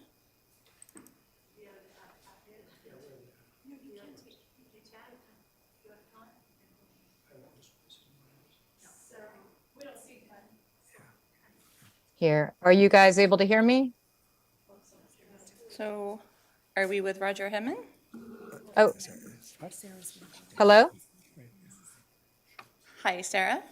Yes. Okay, we can hear you. We can see you. Thank you. Okay, perfect. So, sorry, just give me a moment. Good afternoon, members of the board, staff. Thank you for having me. My name is Sarah Chipani, and I'm zooming in today from New York City. Jale and Doug White, the appellants, are my parents. I grew up on an avocado ranch about 10 minutes from Rincon when this beach house belonged to my grandparents. My dad planted 2 of those trees when he was a kid. They were seedlings of the tree in the courtyard, thin as pencils. I've watched those trees grow over my lifetime, my children too. 5 generations of my family have sat in their shade and cared for them. There's a petition in the record from beachgoers who want those trees to be protected, and they know my family have been good custodians. In 2018, the Planning Commission assured my parents there would be no ground disturbance. And the current project is much more threatening since it involves grading and compacting, digging, and extracting concrete fence footings right in the root zones of these trees. Without taking credit for the trees' majesty, I suspect their longevity is due to my family's keen sense of responsibility to this beautiful piece of coastline. It has been a privilege to live at Rincon and our small duty to speak up when there are threats to coastal resources. So I'm asking you today to help us in that effort. And on a personal note, After the Thomas fire, when the rains came, my parents lost power, and with that outage, they lost access to most news. So I was glued to Twitter, watching flooding and debris flow overwhelm the local creeks, and would call my parents to let them know what was happening. And the worst of it came in the nighttime, and they could just hear the roar of the creek and this rumble of boulders and tree trunks coming down. It was harrowing to watch that unfold. And when the sun came up the next day and they showed me the pictures of mud damage to their home, I was just really grateful that they were okay. So storm damage is a serious and existing issue, as you all well know. It would certainly help me sleep easier if there were a no-rise certificate for this project. I ask you not to let that analysis get lost in the shuffle. For public safety, for my parents, for other neighbors who are in their 80s and 90s. You know, I thank you for your time and consideration. And I really think, I hope we can do better to protect these trees. Thank you. Thank you, Sarah. Our next speaker is going to be Roger Hammond, followed by Judy White and Annette Kaw. Roger Hammond. Yes, my name is Roger Hammond. Good afternoon, Board of Supervisors. There's been some discussion about the ALTA survey and the record of survey. ALTA survey is there to determine the location of the property lines, or lot lines as we call them, and the improvements in along those lines. It also shows several other things, but those are some of the most important things we show. A record of survey is a document that's required by state law. It's in certain situations. It shows the location. It is very well described in Jennifer's description there. Mr. Frager of Benner and Carpenter prepared the ALTA survey. I did a completely independent survey. Mr. Doug White asked me to determine the location of the fence relative to the lot lines. Once I established that lot line, I am required by state law to file a record of survey because it has never been shown on any previous recorded record of survey map, official map, or subdivision map. So Mr. Frager should have filed a record of survey, however he didn't. I am in the process. I've submitted my record of survey map to the county surveyor's office. The location of our lot lines are very, very similar. Less than half an inch at the maximum difference between us. Mr. Frager also located the fence as well as I did. The fence, we agree with the locations. There's no discrepancies there. However, Mr. Frager describes it as the easterly side of a fence without giving any width to the fence. In this case, this fence for the first 71 feet, the northerly portion, which includes this setback area, that fence straddles the lot line. And so it's not just a fence on a common line, it's a fence that straddles the lot line. Beth would be able to describe it better than I could, but as far as the legality of it, as far as a common ownership among that fence. So I think that's all I have to say. Thank you. Thank you. Our next speaker will be Judy White, or Hitty White. My apologies if I didn't say that correctly, followed by Ann Kaw. Good afternoon, supervisors. Thank you for this opportunity to speak. I've submitted my written comments, and I guess I'll take off from one issue that arose there, which is, I'll start by saying these trees are iconic. They're ESHA, they're coastal. A lot of people care about these trees. Like my sister, I grew up with those trees, and there's pictures, baby pictures of me near those trees where they are barely 10 feet tall, and nearly 50 years later, we're both a lot older. I guess for me, the big concerns are that this project doesn't really conform to the underlying permit, but it's been described as a site plan adjustment. My family appealed all the way up to the Planning Commission in 2018 to establish protections for those trees. And we were satisfied with those protections, and that's why we didn't appeal to the Board of Supervisors at that time. Those conditions of approval are not in your packet. The conditions of approval you have been provided predate the December 2018 Planning Commission decision. That were, I would say those conditions are, December 2018 conditions were far more protective of the trees. They governed protection to the maximum extent feasible. They indicated there would be no underground disturbance. They governed vegetation removal for the project in a way that was far more protective than prior to that date. That is why we did not appeal further. You're being asked to assess this project in the light of the wrong set of conditions, the March 2018 conditions. And my question is, how can you make the findings that you are being asked to make if you don't have the final conditions of approval that are more protective in the record? And how can you assess that those conditions are not being eroded if you don't have the right ones? Also, we just haven't, it was never contemplated that the project would stray onto my family's property and potentially involve vegetation removal as well as root damage to the trees from our property, since the original permit governed activities at 8120 Puesta del Sol and not 8128 Puesta del Sol. I mean, these are reasons this isn't a site plan adjustment, and I don't really know how to fix this process except to look at the right conditions, be more protective of the resources, as was the Planning Commission's wish in December 2018, and Katie, go your through time the has expired. process from the beginning, like a coastal development permit. Thank you.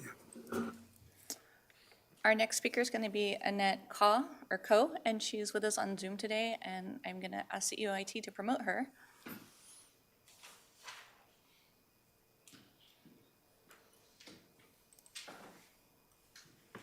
Hi, Annette. If you unmute, you'll have 3 minutes. Good afternoon, Board of Supervisors, staff. Annette, we can barely hear you. Are you able to turn up your volume? Let's see. Does that work a little better? A little bit better. Maybe you can move closer to your mic. Okay, sorry, I'm going to be a very large face. Yeah, we want to hear you. Thank you so much for your time. And I really just wanted to say one thing. I teach urban planning at Cal Poly Pomona, and I understand that this is a long process. I was listening to some of the frustration from the applicant, but this is actually a critical piece of the community planning and habitat protection process. So I just want to emphasize for the board that these are 3 Monterey cypresses, and that it's an endemic species to the Central Coast, and that when we make these considerations, we really do need to take sort of the spirit of the environmentally sensitive habitat area into consideration. And that's really all I wanted to emphasize. And then in addition, the consideration of the floodway, given ongoing extreme climate change induced weather is something else to take seriously. So thank you so much for your time, and I wish you a good afternoon. Thank you. And then do we have a Jale White here in person to give public comment?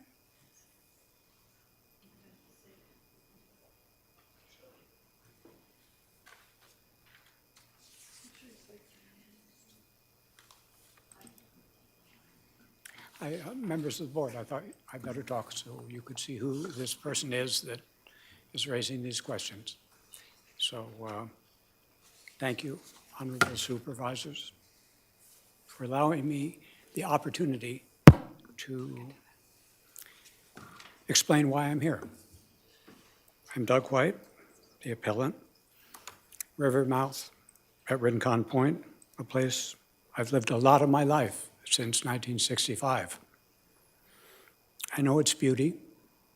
I know its fragility. There are 3 large cypress trees on my property that I want to protect as much as possible. And I felt after the first Planning Commission hearing that I had those protections.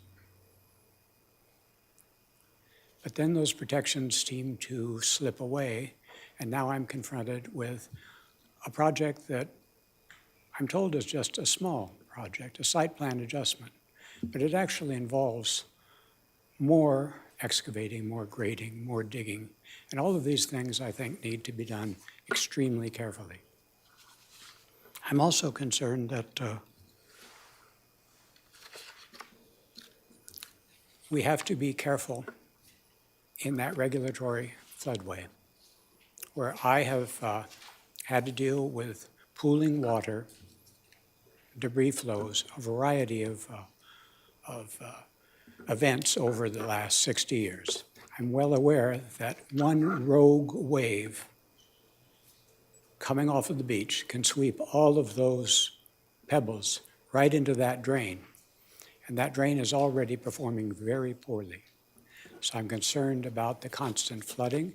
At my age, I have to think about emergency vehicles, fire engines, things like that, that need to have access to my driveway, which happens to be one of the main points for emergency rescue from the beach. When someone on the beach is seriously hurt, the emergency vehicles always come into my driveway to access the beach because that's the closest you can get. I think those are my main points. I think what you have today before you is really a question of resource protection more than anything else. And this is one of the most famous, visited, and valued parts of Ventura County and the California coast. I think these treescapes at Rincon are a public trust, and we all owe them a duty of attention and care. So thank you very much. Thank you, Mr. White. Chair Laver, there are no other requests to speak for this item. Thank you.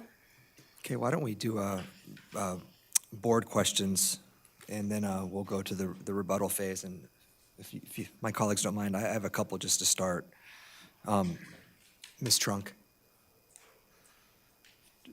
I just want to make sure I have clarity. I think I do. But what we're being asked to look at today is the replacement of an existing driveway in the existing location. Kind of. So the concrete driveway is going right in front of the garage.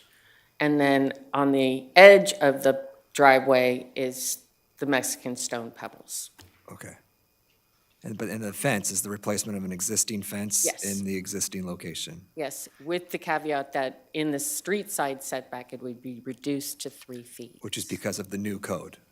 Well, it's not a new code, but it's the current The code in Yeah, effect right now. Exactly.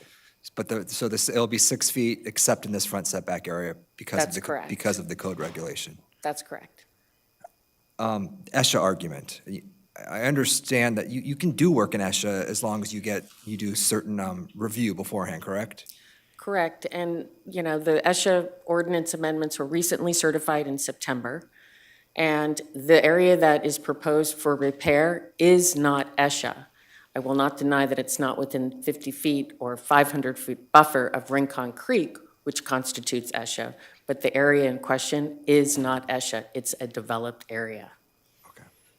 And the flood control issue, I noticed condition 27, that requires the applicant to get a flood control permit, right? Correct. And I actually have Jim Otusa here, who is probably more experienced in how that permit unfolds. Okay, but that usually takes place once a project's approved, right? Correct.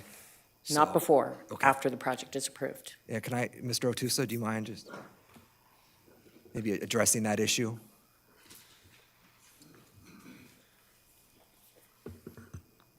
Good afternoon, Chairman Lavier, board members, Supervisor Dr. Johnson.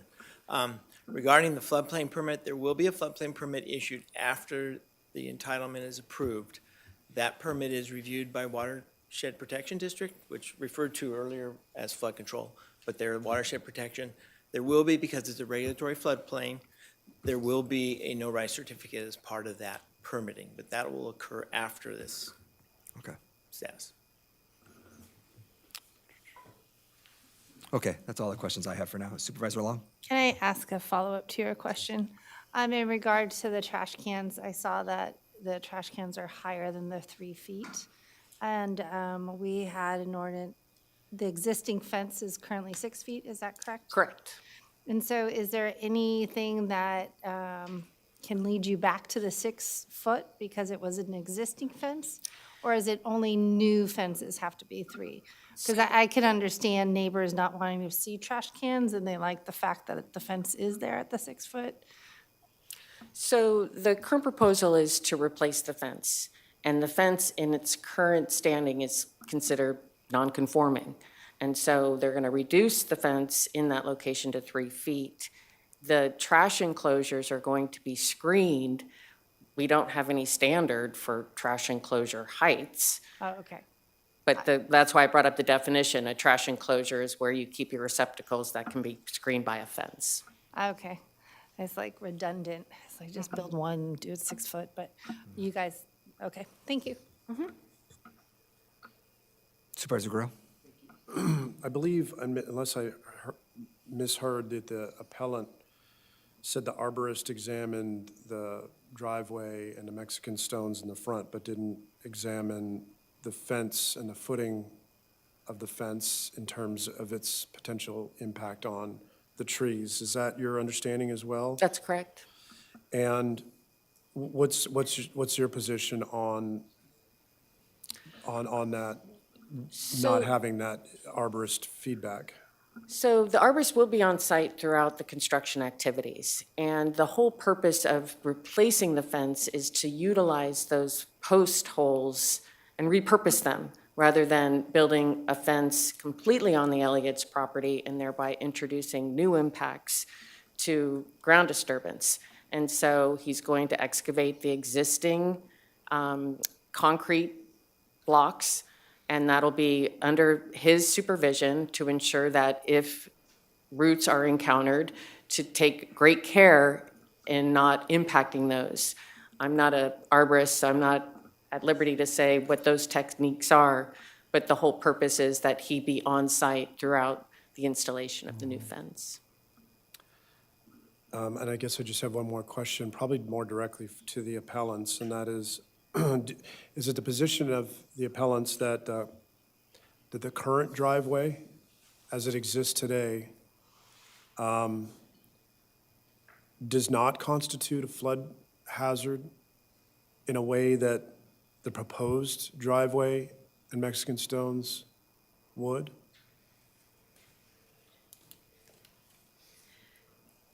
Commissioner Gorel, through the chair. The issue is adding height in a floodway. So the existing is existing. But once you add many pebbles, and you even saw a board there to hold in the pebbles, that's adding height in a floodway, plus adding the thousands of additional pebbles. That's not just replacement of the asphalt. That's thousands of new pieces of material that are in that floodway, and so that's a concern. And I'm glad to hear that flood control, I guess, will look at it afterward, and then they have to come back for a permit revision if they can't put in legally the thousands of pebbles or raise the height. It seems to me, and other jurisdictions require that no-rise certificate before granting the approval, because otherwise, how can you know there'll be no environmental impacts from your approval if you don't have that confirmation from flood control? But I think I answered your question. I think so, but it sounds to me that it's probably less of a flood issue and more of a debris runoff, debris movement issue that is a concern?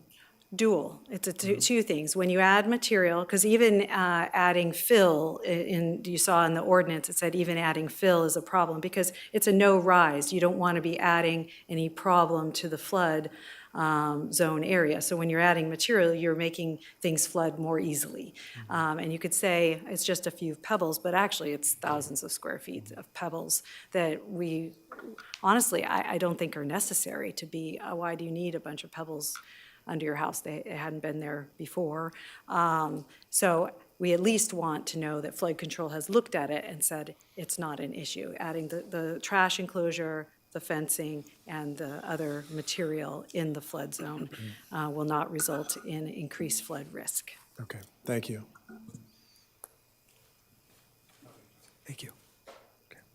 Okay, then why don't we, Supervisor Barber? Just a quick question. Did Mr. White say that there was going to be grading? Because I believe he did say that. So the driveway is going to be excavated 9 inches. And Okay. so that's typical of a driveway replacement where you put road base and then the asphalt on top. And as I mentioned, the trenches went between 8 and 11 inches. So the 9 inches is within those parameters. And the arborist will be there the entire time. Exactly. Is that required by our code, or is that something they're just doing on their own accord? The 9 inches or The, the trenching? having the arborist on site during the whole construction? No, well, we like to apply that if there's a potential for, impacts to trees, and we assign those accordingly. Okay. Can that be assigned? I mean, does that make sense that it be added? I'm sorry? Could we add that as a condition?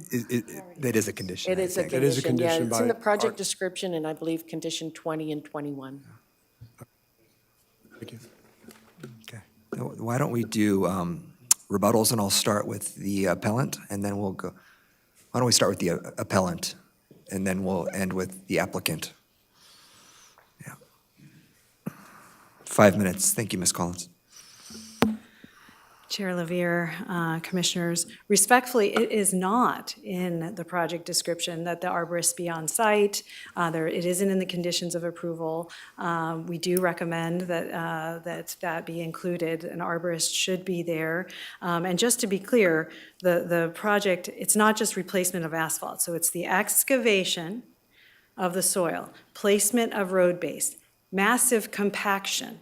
If you asked any rancher, avocado rancher, say, like my client, they would not recommend massive soil compaction in a root zone, especially if it's a tree of that size. So there'll be compaction, then there's placement of concrete on top. That's 9 inches total between the road base and the concrete. So it is much more invasive than just replacing asphalt, which is another option here. It's not the least damaging option. You also have the pebbles and the thousands of square feet of pebbles below. That's not just a replacement. And then there's the issue of the posts. Is it better to just cut off the fence posts that are there and leave them? They're there embedded in the roots. Or is it better to rip those out and replace them? I don't think we've ever had an arborist look, or at least Bill Spiewak hasn't looked at that in his report. The sum up of it is, why can't we use the existing posts? Can't the fence go on the existing posts so to reduce the ground disturbance? Is that a possibility? That would be least disturbing to the trees. And it's there right in the drip line of these enormous trees. So the sum up is, we want to protect the neighborhood and the floodway.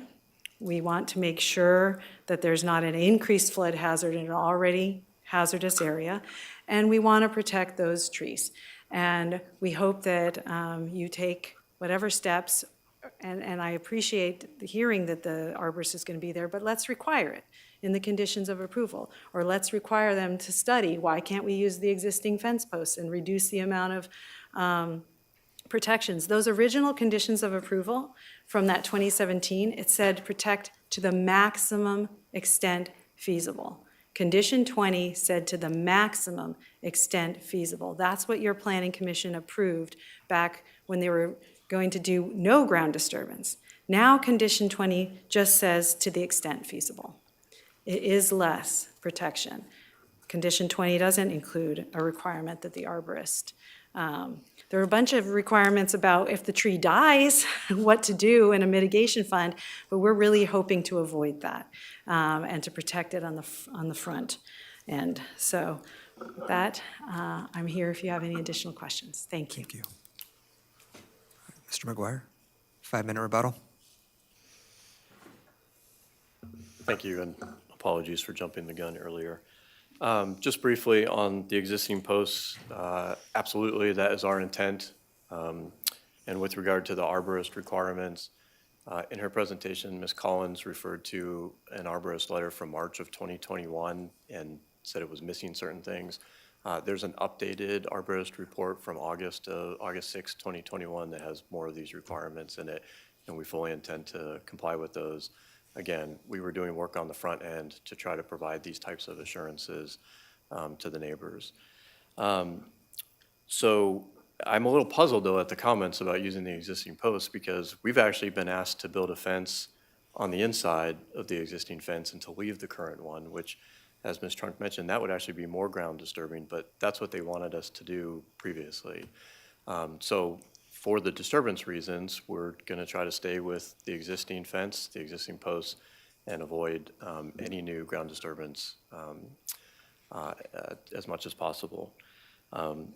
With regard to the pebbles and the flooding that was mentioned, there's a comment that this is going to bring up the grade, and then that will cause flooding issues. That's not accurate. We're staying at existing grade. We will have to demonstrate that, obviously, to watershed protection, but that is fully the intent. And the reason that we're able to do that is, it was discussed, we're taking the asphalt out. So we're taking it down, and then there will be pebbles. We will stay, at the existing grade. I do think, again, it's worth mentioning, and I won't drag a photo out, but the Whites, several years ago, raised the elevation of the back of their property. If you remember the picture that had that wire fence on it, they approached my client, they wanted to put the wire fence, they have a board on the bottom of that, and then they brought topsoil up and elevated their backyard. I don't recall any permits I have not been able to find any permits for that type of work. We're all concerned about flooding in the neighborhood. People have to act in a neighborly way in order to address those concerns. We understand the concerns. We feel like we are being responsible. We will have to show that to watershed protection. And with that, again, I thank you for your time. I'm available for any questions if there are any. Okay. Ms. Trunk, any closing comments? Just a few. Sub-Exhibit 13 is not a memo, it's a letter from the Coastal Commission that says site plan adjustments are not appealable to the Coastal Commission. It was an oversight on the notice that it was appealable, but clearly the record stands that site plan adjustments are not appealable to the Coastal Commission. So any decision made would be final on this. The site plan shows a fence, but that's not the project that's before you. We're trying to replace, or the Elliots are trying to replace the fence and bring it into compliance. Many lots have non-conforming fences. We are a complaint-based county, and if somebody wanted to file a complaint, then we would investigate those fences that are not in compliance. The ESHA question, as I mentioned before, this is a developed area. Yes, it's within an ESHA buffer because of its adjacency to Rincon Creek, but it's a developed area and it's not considered ESHA. I want to reiterate the arborist will be on site. The conditions of approval number 1 references his report, and conditions 20 and 21 support that. The floodplain permit is condition number 27, and as Jim Otusa had mentioned, this would be following an approval or conditional approval of the project, and to be sure that there is no rise in elevation. And lastly, your board was provided a revised packet that included the 2018 conditions of approval that were related to the second-story addition. Sub-Exhibit 10 is the current conditions for this site plan adjustment. Thank you very much. All right, thank you, Ms. Trunk. With that, I will close the public hearing.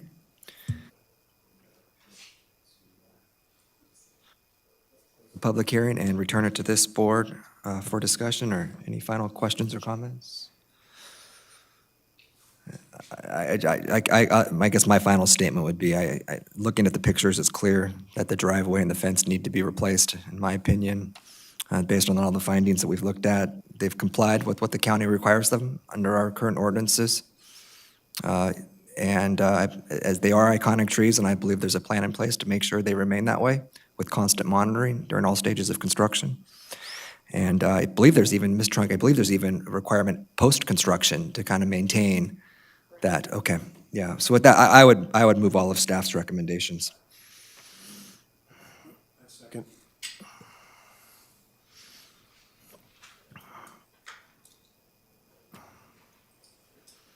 Supervisor Gurel? Yes. Supervisor Long? Yes. Supervisor Parvin? Yes. Supervisor Lopez? Yes. Chair Lavere? Yes. Thank you, everyone.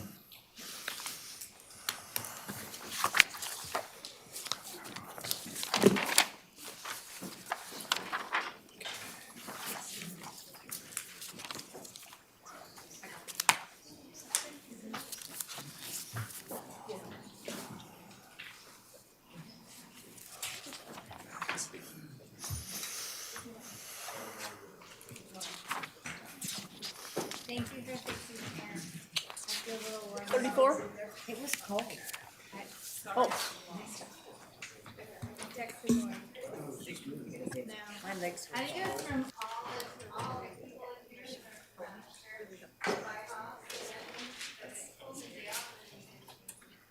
I'm sorry.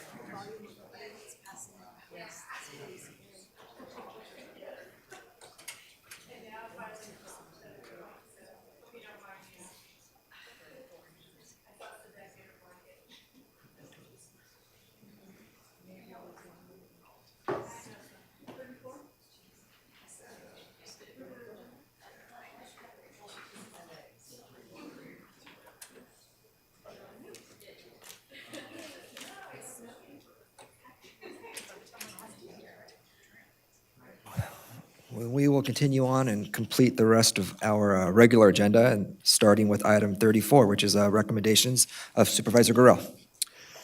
Thank you, Mr. Chair. I would just simply submit on the item as described in number 34. I've identified some positions that are open as a result of some expired terms, and I've nominated some people that have identified themselves as being interested in public service. So I would respectfully ask for your support, and so moved. I'll second.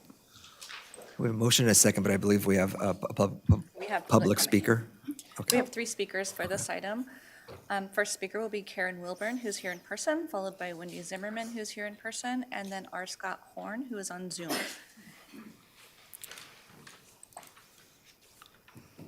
Well, I started out with good morning, but now it's turned into good afternoon.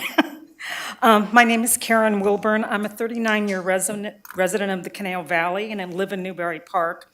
I also represent Conejo Valley Advocates for Sensible Planning, who has been actively opposing changes proposed for the Borchard Wetlands parcel that would allow for increased density. So far, this has primarily been an issue with the Thousand Oaks City Council. But because the Board of Supervisors controls the flood easement and can prohibit development on this property, the board plays a very important role. I'm concerned with recent actions of newly elected Supervisor Gurel. He was heavily backed by the wetlands property owner, Sean Maradian, a fact demonstrated by the large Gurel for Supervisor sign, which remains on the wetlands property to this day. Last December, the MAC presented a research letter to the city and board opposing the density increase as part of the city's general plan update. The letter was signed by MAC Chair Wendy Zimmerman. Both Richard Gaz and Wendy Zimmerman received a letter dated January 13th from Supervisor Gurel notifying them that they would not be reappointed as their terms expired in the first of the year. Gurel's staff even told Wendy to not even reapply for the position. Wendy has served tirelessly on the MAC since 2015, most recently as chair. She is also active in several other community service groups. I find it unconscionable that a longtime MAC member would be summarily dismissed by the supervisor without even having a conversation with her. Instead, he's naming 3 new members who live on the same street, who have had no past involvement in the MAC. And I don't mean to slight them. I honestly do thank them for their willingness to serve our community. I'm just questioning the supervisor's motives here. Before he even took office, Jeff Gorell tried to block the reappointment of well-respected biologist Dr. Sean Anderson to the Ventura County Resource Conservation District. Why? Because Dr. Anderson's expertise in watershed protection was referred to in the MAC's letter. When it was determined that it was not Linda Park's turn to make the appointment, Supervisor Lopez thankfully nominated Dr. Anderson and he was reappointed. Thank you.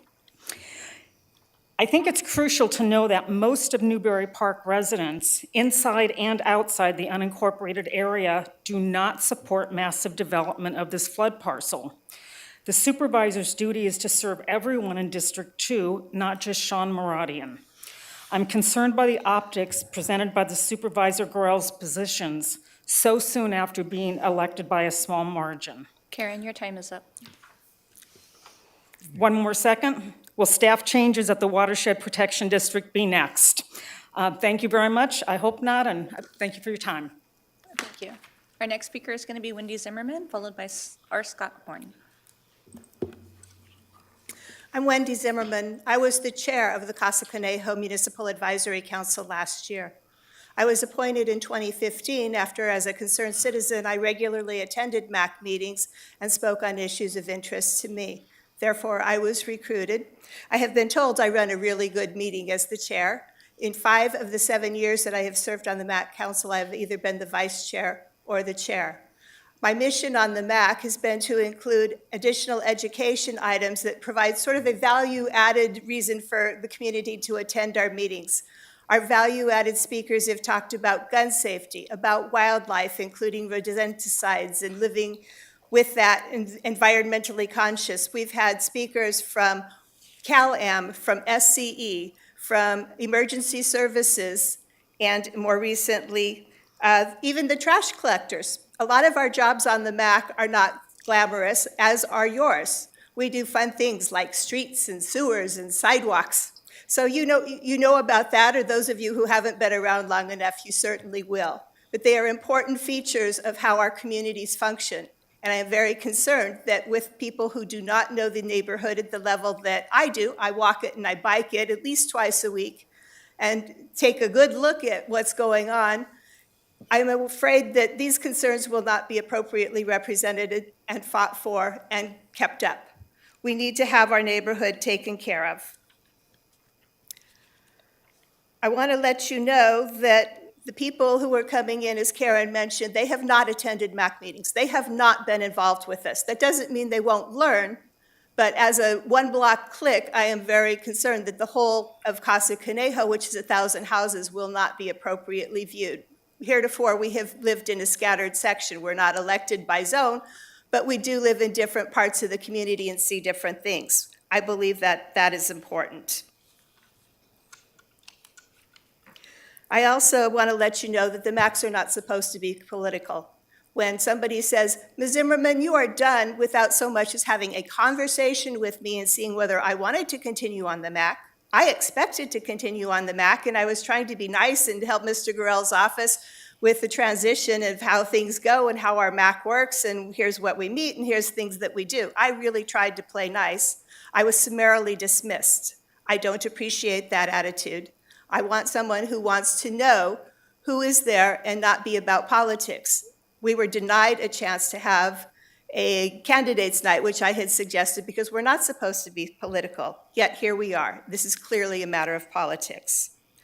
I have great concerns about the quality of my community going forward. I want to let you know, just because I won't be on the MAC, you won't be seeing me anymore. I will continue to be an active citizen. I've been heavily involved in planning across the city of Thousand Oaks and county, cycling activities. I'm on the Thousand Oaks Bicycle Advisory Team. Wendy, I'm not going away. One quick comment, please. A final sentence. I want you to vote no on Charles Sandlin. The Conejo Valley needs someone from the Conejo Valley to deal with their complex issues that they are working through, and Mr. Sandlin has been from Camarillo. We need more Conejo-oriented representation in this county. Thank you. Do you have any questions? No. Our next public speaker is R. Scott Horn. I'm going to ask the EOIT to promote him. or her.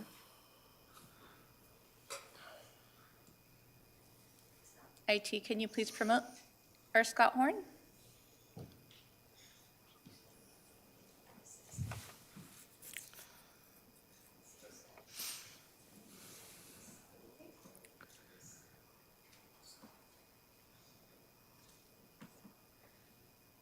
Our Scott Horn, you'll need to accept the prompt to be promoted, and when you're promoted, you'll need to unmute your mic to speak.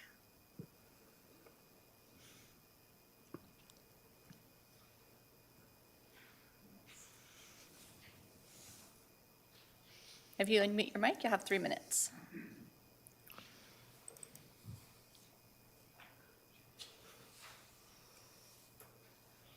Our Scott Horn, I see you've been promoted. If you unmute your mic, you'll have 3 minutes to speak.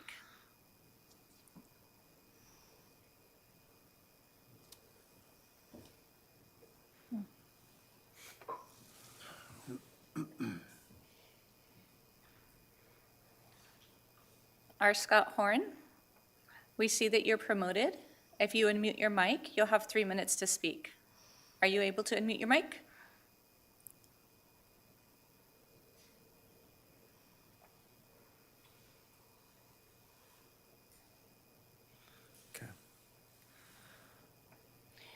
If you're having technical difficulties, you can always submit your public comment to clerkoftheboard@ventura.org, and we will add it to record. Let's have him do a written comment, because we need to move on. Okay, so we have a motion and a second. Madam Clerk? Supervisor Gurel? Yes. Supervisor Long? Yes. Supervisor Parvin? Yes. Supervisor Lopez? I will abstain, and if I can just make a comment, Mr. Chair and Supervisor Gurel, there was a comment that came in earlier today regarding one of the appointments, and given I think the history that we've had on some of the appointments in the past, including those serving under the 5th District, I want to personally be cautious about some of the concerns raised, and so I do respect your recommendations, but I feel more comfortable abstaining today. Thank you. I understand. Thank you. Chair Lavier? Yes. Okay, item 35 is recommendations of Supervisor Parvin. Thank you. I'm hoping for a unanimous vote here, but I'm going to start. I wanted to give a little background on the people that I'm nominating tonight. On the Aviation Advisory Commission, I'm reappointing Jerry Abramson. He's been involved in aviation industry for over 50 years in various capacities, with a majority of his flying experience at Ventura County airports. I'm going to be nominating Bruce Dinsley, the gentleman we saw earlier today. Would like to place him on First Five Commission of Ventura County. He's actively engaged in the business community in the work of First Five and has been strongly committed to the expansion of programs for children birth to 5. It's without hesitation that I recommend him for his reappointment. Relative to the El Rancho Simi Cemetery District, I was quite surprised to find out how many applicants wanted to apply for this.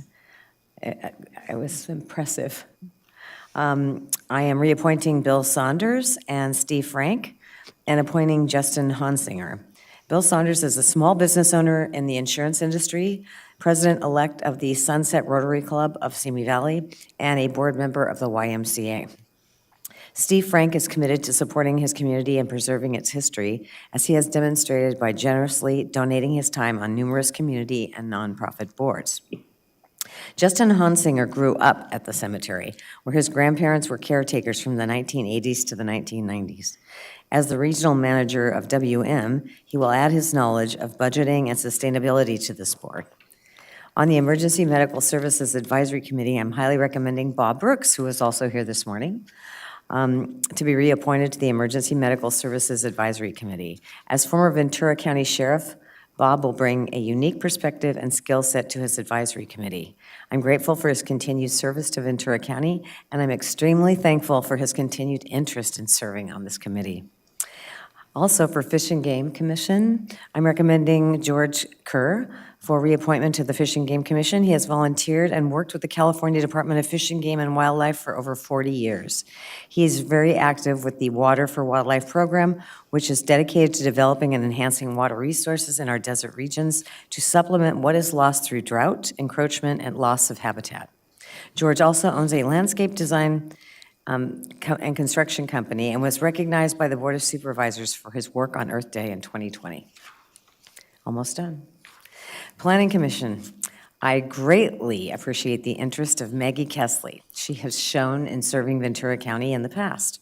I'm confident that she will be an excellent addition to the Planning Commission, having served on the Planning Commission in the past for Supervisor Peter Foy.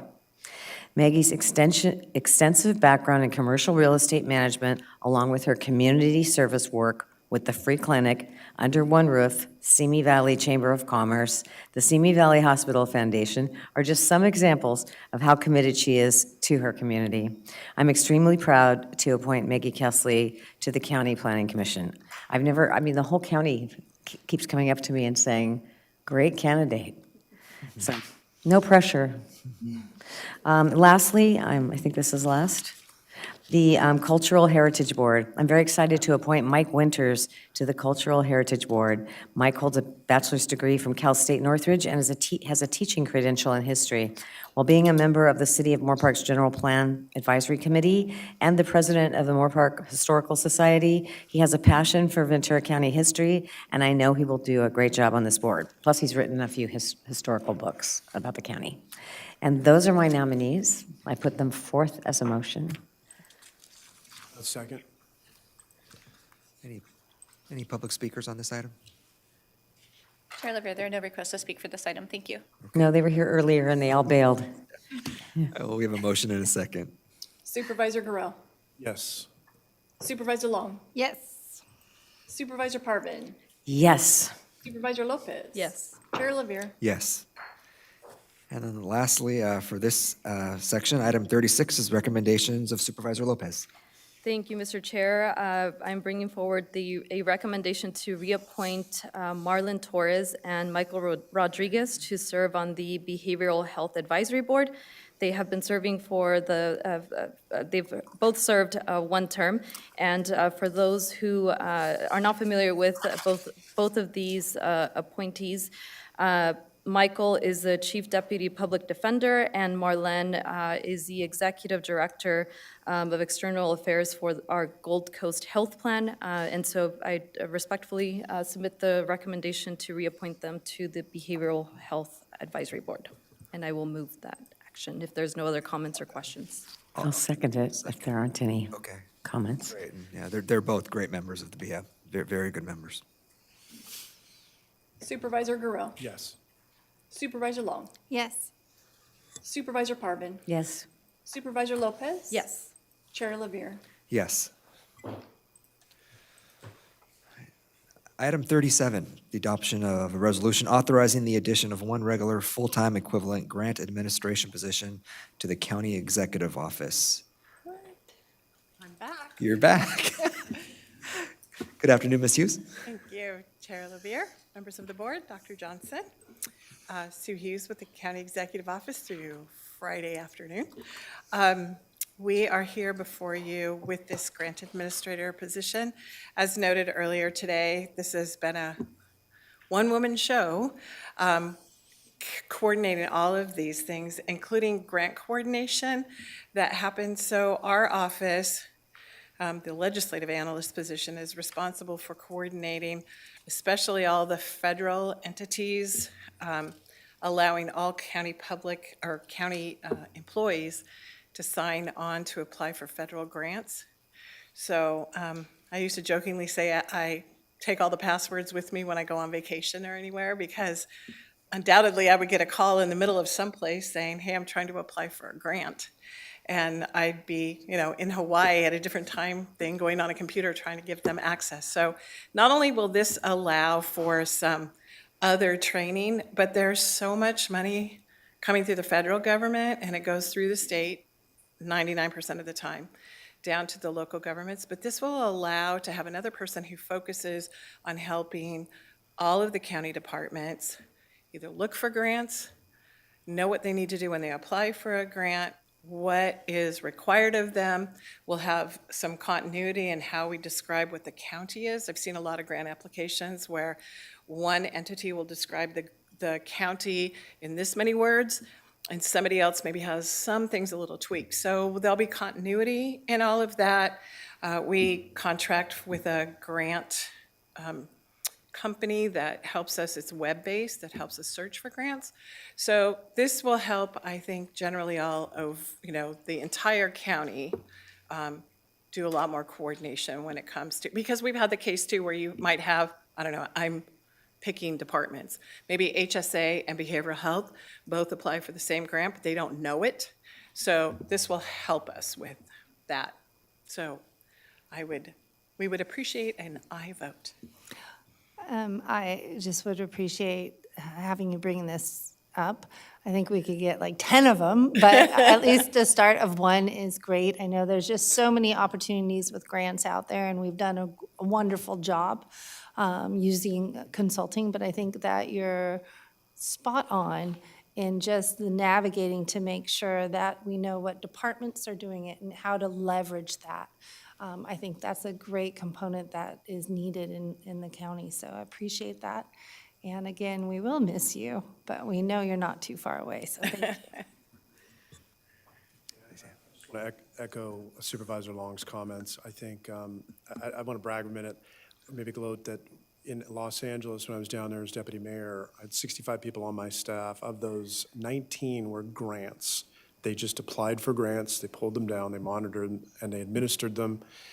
And that's that big sucking sound you hear south of us to Los Angeles, is all that money. I want to be yours and later Michelle's greatest advocate in identifying ways to beef up our ability to compete better for these grants. And this is a great additional step to what you've been doing already. So big advocate, thank you, and appreciate you bringing this forward. Thank you. So I'll motion to approve. I'll second. Yeah, that's good. Good grant writers pay for themselves many times over, so it's important. 100%. Yeah. No Thank pressure. you very much. Right, no pressure. Supervisor Gorell. Yes. Supervisor Long. Yes. Supervisor Parvin. Yes. Supervisor Lopez. Yes. Chair Lavere. Yes. Thank you again, Ms. Hughes. Item 38. Ms. Madden? Good afternoon. Afternoon. My name is Christy Madden with the County Executive Office. Really happy to be here. I know it's late in the afternoon and I have a pretty dense presentation for you today, so I'll try to keep it interesting. Today we're asking your board for permission to enter into an MOU with the cities of Thousand Oaks, Ventura, and Oxnard to approve a contract with LaSar Development Consultants to update the Ventura County Plan to prevent and end homelessness and to develop some actionable recommendations in that document. Also asking that we establish appropriations for the three cities' contribution totaling $75,000. You may recall that the board did allocate up to $100,000 last year for this effort. So with that, I'm going to get my presentation here. So in order to appreciate the magnitude of this issue and the importance associated with today's recommendations, I'm going to lay the foundation with a brief background and summary of some of the initiatives and programs that we're implementing in the county. I want to preface my comments by letting you know that this summary is in no way intended to be comprehensive. There are a lot of programs and activities being implemented by various agencies and departments throughout the county that serve people who are experiencing and at risk of homelessness. So first off, I want to talk about some of the housing challenges in Ventura County. People across all income categories in our community face challenges in trying to find housing in Ventura County. It's generally accepted that one should not pay more than about a third of your income on housing costs. And so with the median rent for a two-bedroom apartment, for example, in our county of $2,600, a household would have to have an income of $107,000 a year in order to not exceed that threshold, to not be what's called rent burdened. Often what we find is landlords will not even look at an application from somebody if they don't meet that standard. Other data points, last year rents increased almost 11%, which was double what it was for the previous year. And for those people trying to buy homes in Ventura County, the home prices have increased 23% over the course of 2 years. When it comes to housing vouchers, so you're familiar with Section 8 and various other vouchers, those vouchers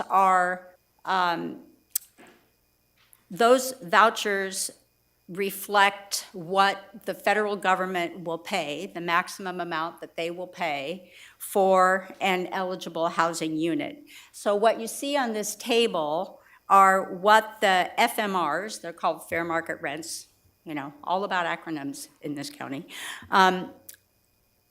The fair market rents are what the vouchers will cover, and the average rents, and these are from 2021, we don't have a current report from the Dyer-Sheehan Group, is what the average rents are, and as you can see, the FMRs are below the fair market rent. So trying to find landlords who would be willing to accept a voucher as payment for rent is very difficult to do because they can charge a lot more money in the open market. You may be aware, I know that Supervisor LaVere knows today is the point in time count day, which is why I don't have Jennifer Harkey of my team with me today. What you have here is a map of the point in time count that was conducted last year. We use a program called ArcGIS. So people out in the field who are doing the counting are geocoding as they're recording people that they see who are unsheltered. This graphic here depicts both our sheltered and unsheltered population by jurisdiction for 2022. I want to point out that there were 316 non-congregate shelter units that were developed and have been and continue to be paid for by FEMA. The participating hotels that participate in this program are in the cities of Ventura and Thousand Oaks, which is, and there's a Casa Aliento project in the city of Oxnard that's been functioning as non-congregate shelter pending its conversion to permanent housing. So those units are slated to go away when the funding expires to fund that program. The homeless count increased 25% between 2020 and 2022. We did not do a count in 21 because of the pandemic. And while this is, of course, disturbing data, it is important to recognize that the portion of the homeless count that were sheltered, people who were in emergency shelters, non-congregate and congregate shelters, did increase 68% over the previous year. And that is in large part to the program called Project Room Key. So who is homeless in Ventura County?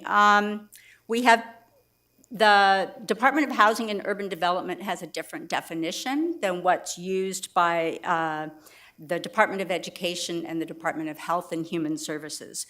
So for the HUD definition, you're talking about people who are literally unsheltered, sleeping outdoors, or people staying in emergency shelters, transitional housing, and programs that are funded by a government entity. If you are a self-pay person who stays in a hotel for a night, you are not technically, under the HUD definition, homeless. At risk of homelessness includes people who are doubling up and couch surfing. Their definition is much broader, and as you can see from this graphic, the number is significantly higher for that population. So we look at subpopulations when we do our homeless count, And what you see here is the difference between the 2020 and the 2022 data when we looked at subpopulation information, and that is self-reported. So when you're out doing a homeless survey, you ask the individual, do you have substance use issues? Do you have mental health challenges? This is not information that's documented by a doctor, but self-reported. And what was disturbing were two things that we saw in 2022, and that was the dramatic increase of people who are defined as chronically homeless. So those are people who have been on the street for a year or more and have a disabling condition. The other thing was a pretty significant rise in people fleeing domestic violence. And, you know, we suspect that that might have had something to do with the pandemic. So those were pretty disturbing trends from last year.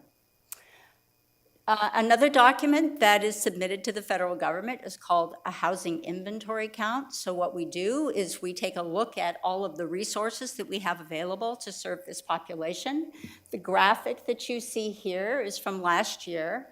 Everything that's in dark blue are things that are already utilized. The things that are in the brown color are units that are available. So as you can see, there's not a lot of stuff available. The lighter blue color are units that are under development. I want to point out that the 54 units of supportive housing represent VASH vouchers. And for the very reason that we just discussed, we have veterans who are out there on our street holding a voucher for housing, for supportive housing, and can't find landlords to take those units, to take the voucher for payment. So it's a very, very frustrating experience for them. Ms. Madden, if I can ask on the vouchers, do they have to be used by a certain date or? Yeah, and so there's a lot of applying for extensions and a lot of work with housing navigators to try and help link landlords, try to find incentives for landlords. You cannot, it is illegal to augment the value of a voucher, but you can create incentive programs to try and encourage landlords, like having a 24-hour hotline or, you know, having a fund that you can use to help pay for damages and those types of things. So those are things that we're trying to do, but it's still, in this housing market, it's really, really challenging. So I want to talk a little bit about what is a continuum of care. So the County Executive Office provides staff support to the countywide continuum of care in Ventura County, and Jennifer Harkey, who I mentioned earlier, is the key staff person to that group. So the continuum of care serves as the collaborative applicant for continuum of care funding for the County of Ventura. They also administer some of the pass-through funding that Sue referenced earlier. There's both state funding and pass-through state funding that comes and is made available. And so the continuum of care makes funding recommendations. They do, competitive solicitation for projects and review and rank. So that's another role that they do. They work collaboratively with our stakeholders and partners to improve service delivery and achieve the goals of reducing homelessness. Our Human Services Agency serves as our HMIS lead agency, Homeless Management Information System. So they provide that role for us. The continuum of care utilizes committees and subcommittees to do a lot of their work. There's also a group called the Continuum of Care Alliance, which is a very large group of all people interested in all things homeless. They meet quarterly to talk about issues of regional concern. Our Pathways to Home program was pretty innovative when we set this up years ago. It used to be that if you were homeless, you were handed a flyer that listed all of the services that we have around the county, and people were expected to go navigate, figure out what resource they needed, how would they get there. Now with Pathways to Home, it's all coordinated, no wrong door approach. Agencies and departments who participate in this program do triage for people who enter the system and make direct referrals to the programs and services that they need. Our coordinated entry system continues to grow. We keep expanding agencies and organizations who serve and provide outreach to people who are homeless and experiencing homelessness.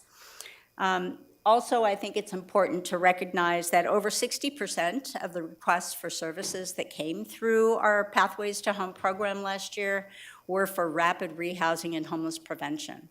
So it's not just chronically homeless and people on the street. It's our oh, God bless you. It's a lot of our other residents who are having difficulty. They live paycheck to paycheck, and when it comes to job loss or a broken down car, or you have to make tough choices, right? So those programs are what we use to help provide housing stability to those people.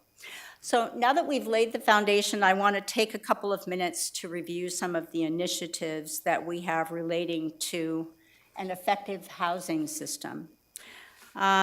Coordinated entry and outreach. We mentioned on the previous slide that we continue to grow the number of agencies who participate in this program. Outreach and engagement is a critical part, right? Engaging people where they are at the right time. So we also this year initiated a new program with the National Health Foundation to engage people with lived experience and hear directly from them rather than us sitting up here telling everybody what they need. We're going to actually voice of the customer and figure out what our clients need. When it comes to prevention and diversion, Housing is Key was a state program that was administered last year. That was a tremendous resource for people who couldn't pay their rent because of job loss. A lot of people in the service industry are, by definition, low income, and a lot of them couldn't work during the pandemic, right? So there were over 9,000 households who were assisted in the county, and nearly $110 million was, excuse me, came into our county as a result of that program. The Homeless Prevention and Rapid Rehousing Program is administered by the Human Services Agency. And, excuse me, the figure that you see here, the $28,000, is artificially low because we had the Housing is Key program. When I talked to HSA staff earlier this morning, they indicated that their program and the request for assistance, because Housing is Key is no longer available, that program is closed, they're on target for about $500,000 in requests for HPRP funding this year. So there's huge demand for that. They also administer our farm worker resources program, and as of about April last year, had handed out about $7 million worth of assistance for that. Through the board's leadership, we have some tremendous partnerships with our cities to try and expand the number of permanent emergency shelter units in the county. The first project was the Arch, which is a 55-bed shelter in the city of Ventura in a county-owned building over on Knoll Drive. And then last year, we entered into an agreement with the city of Oxnard for development of Casa de Carmen on 2nd and B. We also know that the city of Thousand Oaks City Council unanimously authorized their staff to enter into agreements with Many Mansions, Hope of the Valley, and Dignity Moves to develop a navigation center on some city-owned property, and we anticipate a formal request coming to the county for cost share in that project, and we'll bring that forward as soon as that becomes available. So while there's considerable work in providing outreach services and engagement for people experiencing homelessness, of course, none of this is going to be solved without housing.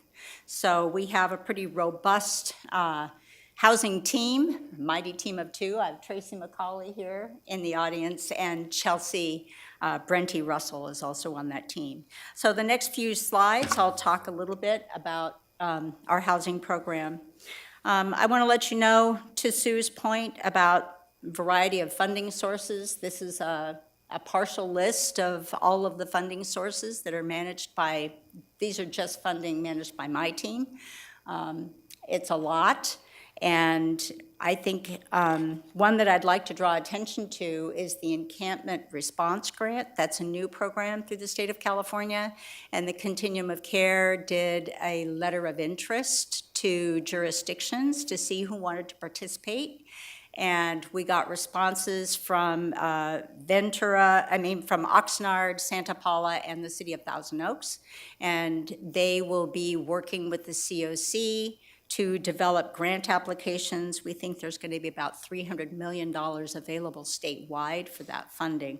Those applications are due in February, so we hope that that works. That program is very focused on permanent solutions, so people coming out of encampments have to have a path to permanent housing, not just to shelter. Project Home Key has been a real boon for the entire state of California. We have been successful in our county in bringing in nearly $50 million in state funding. We've leveraged that with about almost $19 million of funding from the county, and those projects collectively will produce almost 200 units of housing. And that will be permanent supportive housing, and we have some projects for transition-aged youth, and those are considered interim housing projects. Home Key Round 3, everybody is waiting. It's going to be the last round of Home Key funding and our last opportunity to access funding to create permanent housing for people. So in anticipation of this, our staff released a letter of interest to find out what projects are out there and how do we want to target our limited resources to try and maximize opportunities for accessing funding. That due date was last week, I think. Tracy? Yeah, the due date was last week. We got 13 responses, which was way more than even our team, who seems to have their hand on the pulse of housing in this county, was surprised. Now, given the urgency and the speed at which things are going, many of those applications were relatively incomplete as far as competitiveness for Home Key funding. We do anticipate that there's going to be a lot of demand for Home Key in this final round, so we're trying to position ourselves to be in the best place to get an early and complete application. And some of the things that you need for that to be competitive, you need site control, you need dedicated, leveraged resources and funding for projects. You need to make sure that if you have existing contracts on a property, you have a plan to deal with relocation if there's people there, or maybe a project has an H-2A contract, you don't want to displace that and solve one problem but create another, right? So we are communicating with those applicants who submitted projects and giving them a little bit of extra time. Our team intends to come back to the board in mid-March with some recommendations of which specific projects to pursue and how much leveraged funding we want to commit to those projects. We have created a review committee that includes city representatives and community members to help make those recommendations. It's not just going to be my team making recommendations of what to pursue. So those will be coming back to you in mid-March. And if this cycle follows the previous Home Key cycles, applications will be accepted over the counter until funding runs out. So we really want to be positioned early for those programs. I want to also emphasize that it's not just Home Key that we are pursuing. What you see here is a list of projects that the county has made contributions. This is general affordable housing being developed around the county. $25.5 million for 480 units, and this includes low-income housing, housing for farm workers, and other special populations. So we continue to try and maximize the number of units that we have in the county.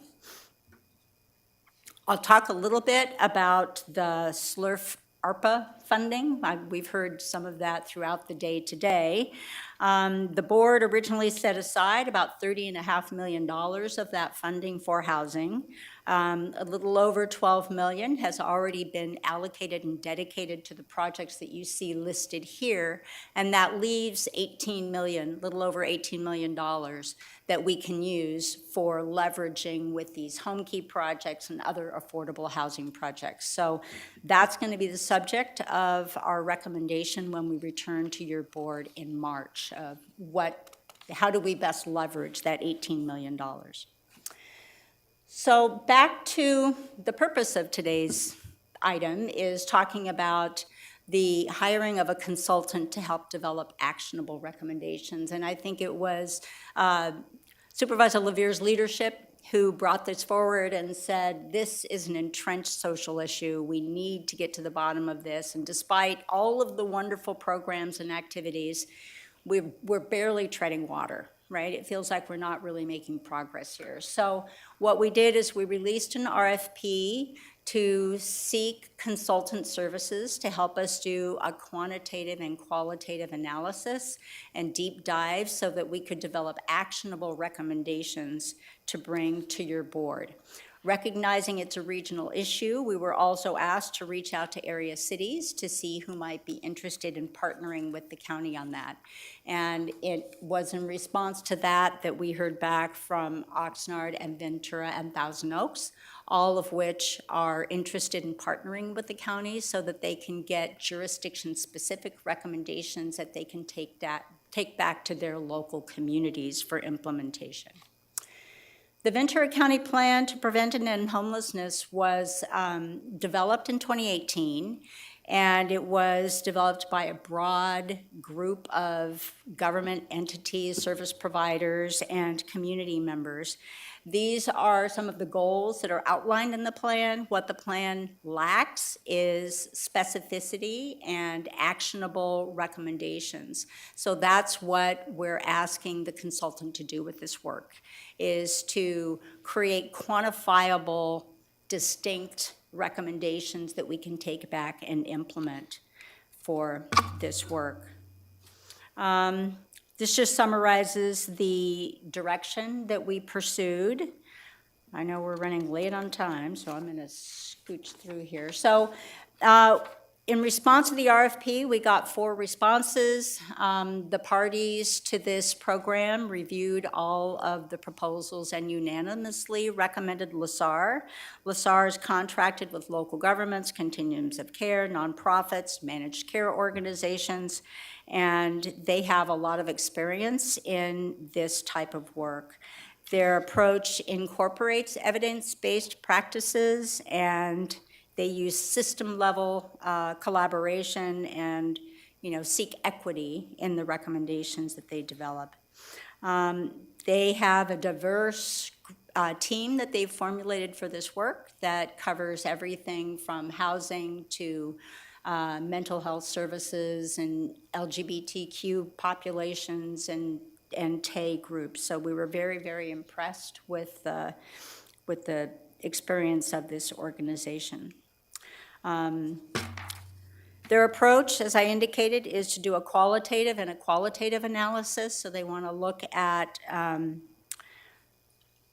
gauging the community and policymaker understanding of the system, and then look at the actual system's data. What's the cost? What's the outcomes of the different programs to inform the recommendations for filling the gaps. The qualitative analysis is going to include things like surveys, ride-alongs, so they'll actually go out with some of the service providers to get a real sense of how the system works. They will do some in-depth focus interviews and focus groups and interviews as well to inform the qualitative aspects. And from a quantitative side, they'll look at the actual data. We have a lot of information. I know that the Human Services Agency from HMIS has a lot of robust data and information. What we don't have is a lot of real accurate information about the program cost by intervention. And so what we want to do is make sure we understand what is the cost per intervention for the outcomes that you get from that work, right? We want to maximize our investment and make sure that those outcomes are also sustainable. So in the end, LaSAR is going to finalize and make recommendations to our Ventura County plan to prevent and end homelessness. They're going to do some virtual outreach to community groups and organizations to help inform and educate people about how and why the recommendations are being made the way that they are. And they will be coming back to this board and to the continuum of care and to the cities to make presentations as they are interested in pursuing that work. $161,000 is the estimated cost for this work as presented in their proposal. Staff is requesting permission to modify that contract up to the maximum of $175,000 so that we don't have to keep returning to your board if we want to make some minor changes to that work. The work should be complete around September of 2023, provided that the data and information that they need for their inputs and schedules meet with that. But certainly by fall, we will have a product to present back to your board. I'd like to thank our city partners. We have Leona Rollins from the city of Ventura, Emilio Ramirez from the city of Oxnard, and Ingrid Hardy from the city of Thousand Oaks, and of course Jennifer Harkey, who keeps all the plates spinning on all things homelessness. So that concludes my presentation. I'd be happy to answer any questions. Thank you, Ms. Madden. Any questions at this point? Do we have any public comment on this item? Chair Laureate, there are no requests to speak Okay, for this great. item. Any questions? Supervisor Garrell. Ms. Madden, what would be, unless you have it, what would be really helpful is to see one of the slides, slide 10, the housing inventory count, current and projected, to see that in like a heat map or the ArcGIS, to see the layout of that. I think that would be really interesting. That's my only technical question, but just generally speaking, I think this is enormously important. The biggest issue facing this county, and a lot of people are doing a lot of things. A lot of our cities are moving forward on brick and mortar. Our state legislators are trying to bring down money. The county is doing enormous things under the leadership of this chair and these members here on the dais. But we need a vehicle to organize and to develop better collaboration, coordination, and strategic thought around how do we get to the end game. And this is enormously important in stepping in that direction. So I'm very excited about it. And I'm excited to support it. So I'm not going to go on anymore. Back to you, Mr. Chair. Thank you. Thank you. Christy, I just want to offer this up for the California State Associations. We are meeting on homelessness. It's one of our priorities. We're talking about it on Thursday. Also with the homelessness action team, creating some pillars of what we can advocate for in the counties or in the state. So I'll pass that along. And then we also have in consideration is the all-in-one, the federal strategic plan to prevent and homelessness. So I'm hopeful by the time we get this type of report, which is very result-orientated, what's working, and then we get the monies coming in, they'll be flexible enough to be able to really be focused for our communities. So what I wanted to it's exciting, just to make sure is that we will be sharing the lessons learned to our continuum of care group so that all the city managers that sit on that as well, so that there's not a city that's not participating in it could actually get value out of this report as well. Is that correct? Absolutely. Okay, because my Santa Paula, Fillmore, and all that, I just need to make sure we're doing what we can. So I appreciate all the efforts. I talked with people in the state, and they can't say enough good words with what all you guys are doing. So thank you very much.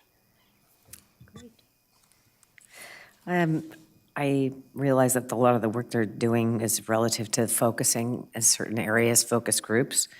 And they're looking on how they're going to manage our plan. But my question would be, is it possible also to have them look at it from a policy perspective on kind of piggybacking on Supervisor's comment that maybe there are some policies that could be changed at the state level that could help us a great deal with housing.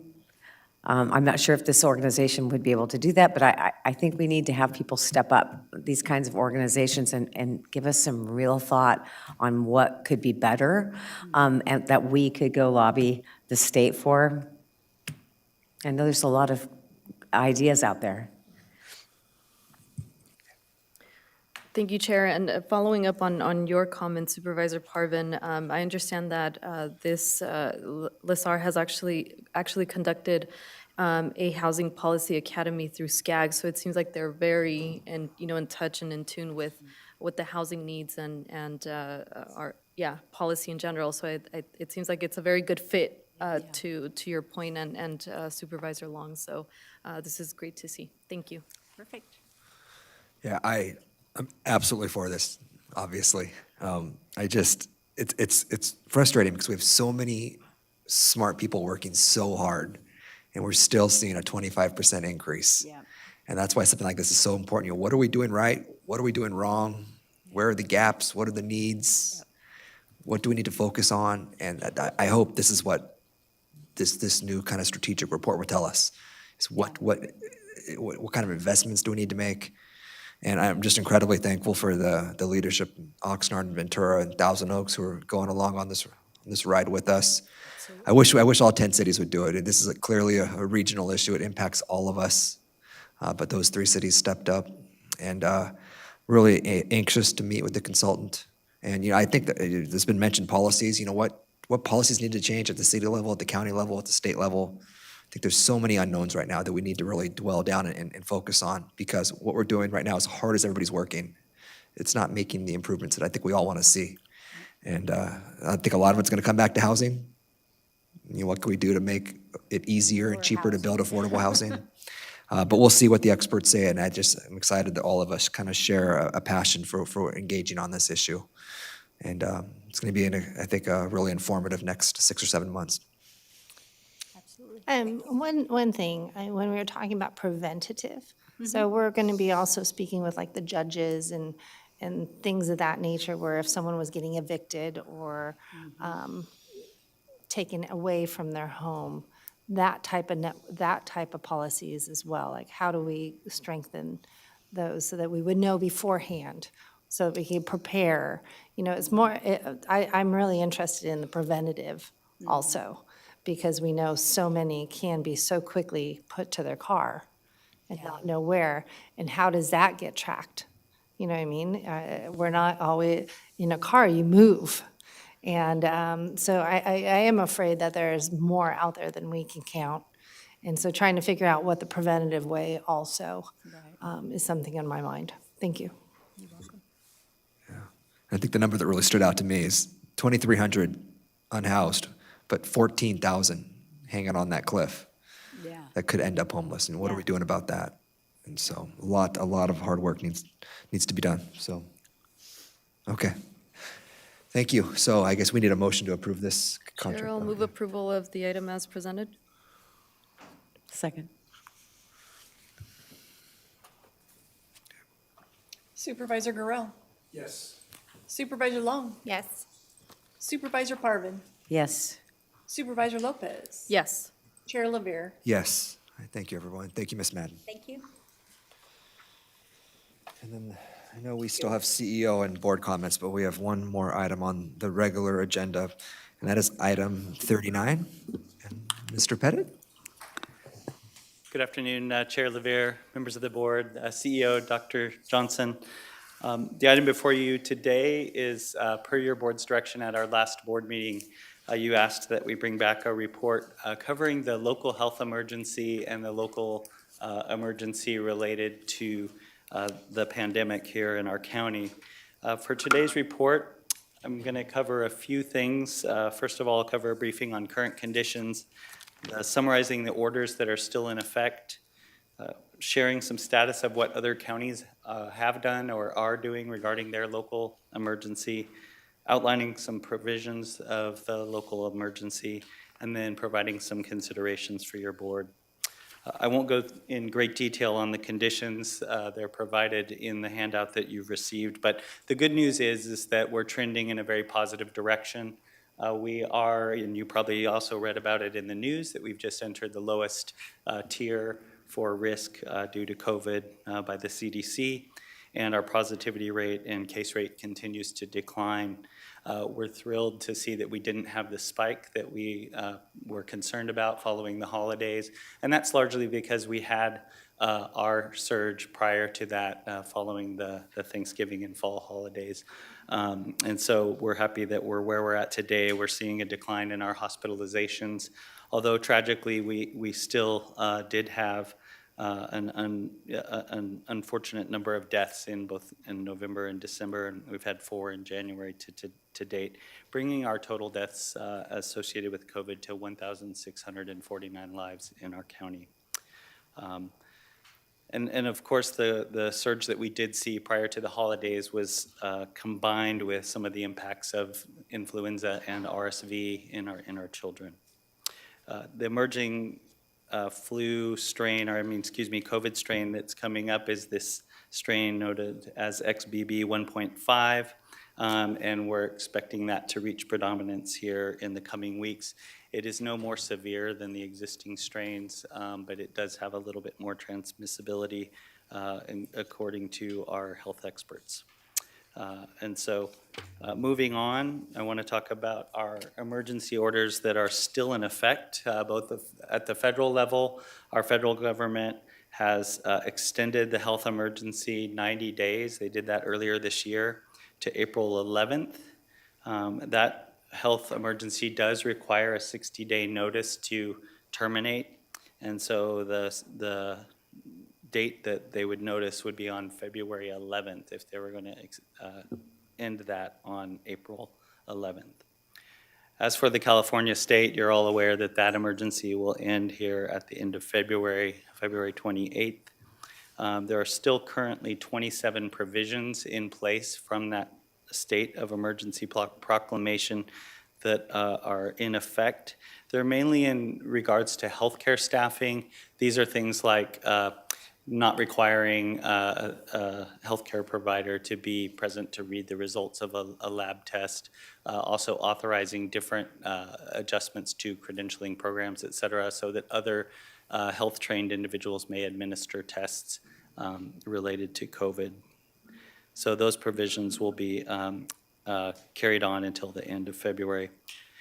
As your board may recall, we have both a local health emergency proclaimed on March 12th by our health official, or public health officer, Dr. Levin, and then the board ratified and proclaimed a local emergency on March 17th. There are currently no local business or community restrictions that remain in place by the county of Ventura. Now, there are some Cal OSHA restrictions requiring testing for individuals exposed in the workplace to COVID, and those non-emergency COVID protections in the workplace are going to extend for another 2 years under the current provisions set forth by Cal OSHA. As per what other counties are doing, we don't have a survey of all 58 counties. These are the counties we're able to get information on in the time that has transpired. 7 counties listed on the presentation have already terminated their local emergency, and the 13 are planning to keep theirs in place until the state terminates their local or their state of emergency. You can see most of our local counties are keeping theirs in place until the state terminates theirs. To highlight some provisions of our local emergency, currently the local emergency declaration by your board provides some authorities and resources to our Director of Emergency Services, the Sheriff, and the Assistant Director of Emergency Services as related to procurement, rulemaking, and use of designated emergency services workers. Our local emergency declaration also supports our submission to FEMA for reimbursement of our costs associated with responding to the pandemic. Presently, we are currently experiencing costs of about $30,000 per month in COVID-19 testing for our public safety, first responders, and healthcare individuals, as mentioned, for individuals exposed to COVID in the workplace. We recently, just by way of example, during the election in November, we had about 300 poll workers exposed in their place of work. So we're obligated as an employer to provide test kits freely to each of those employees. The test kits are averaging about $65 a test kit.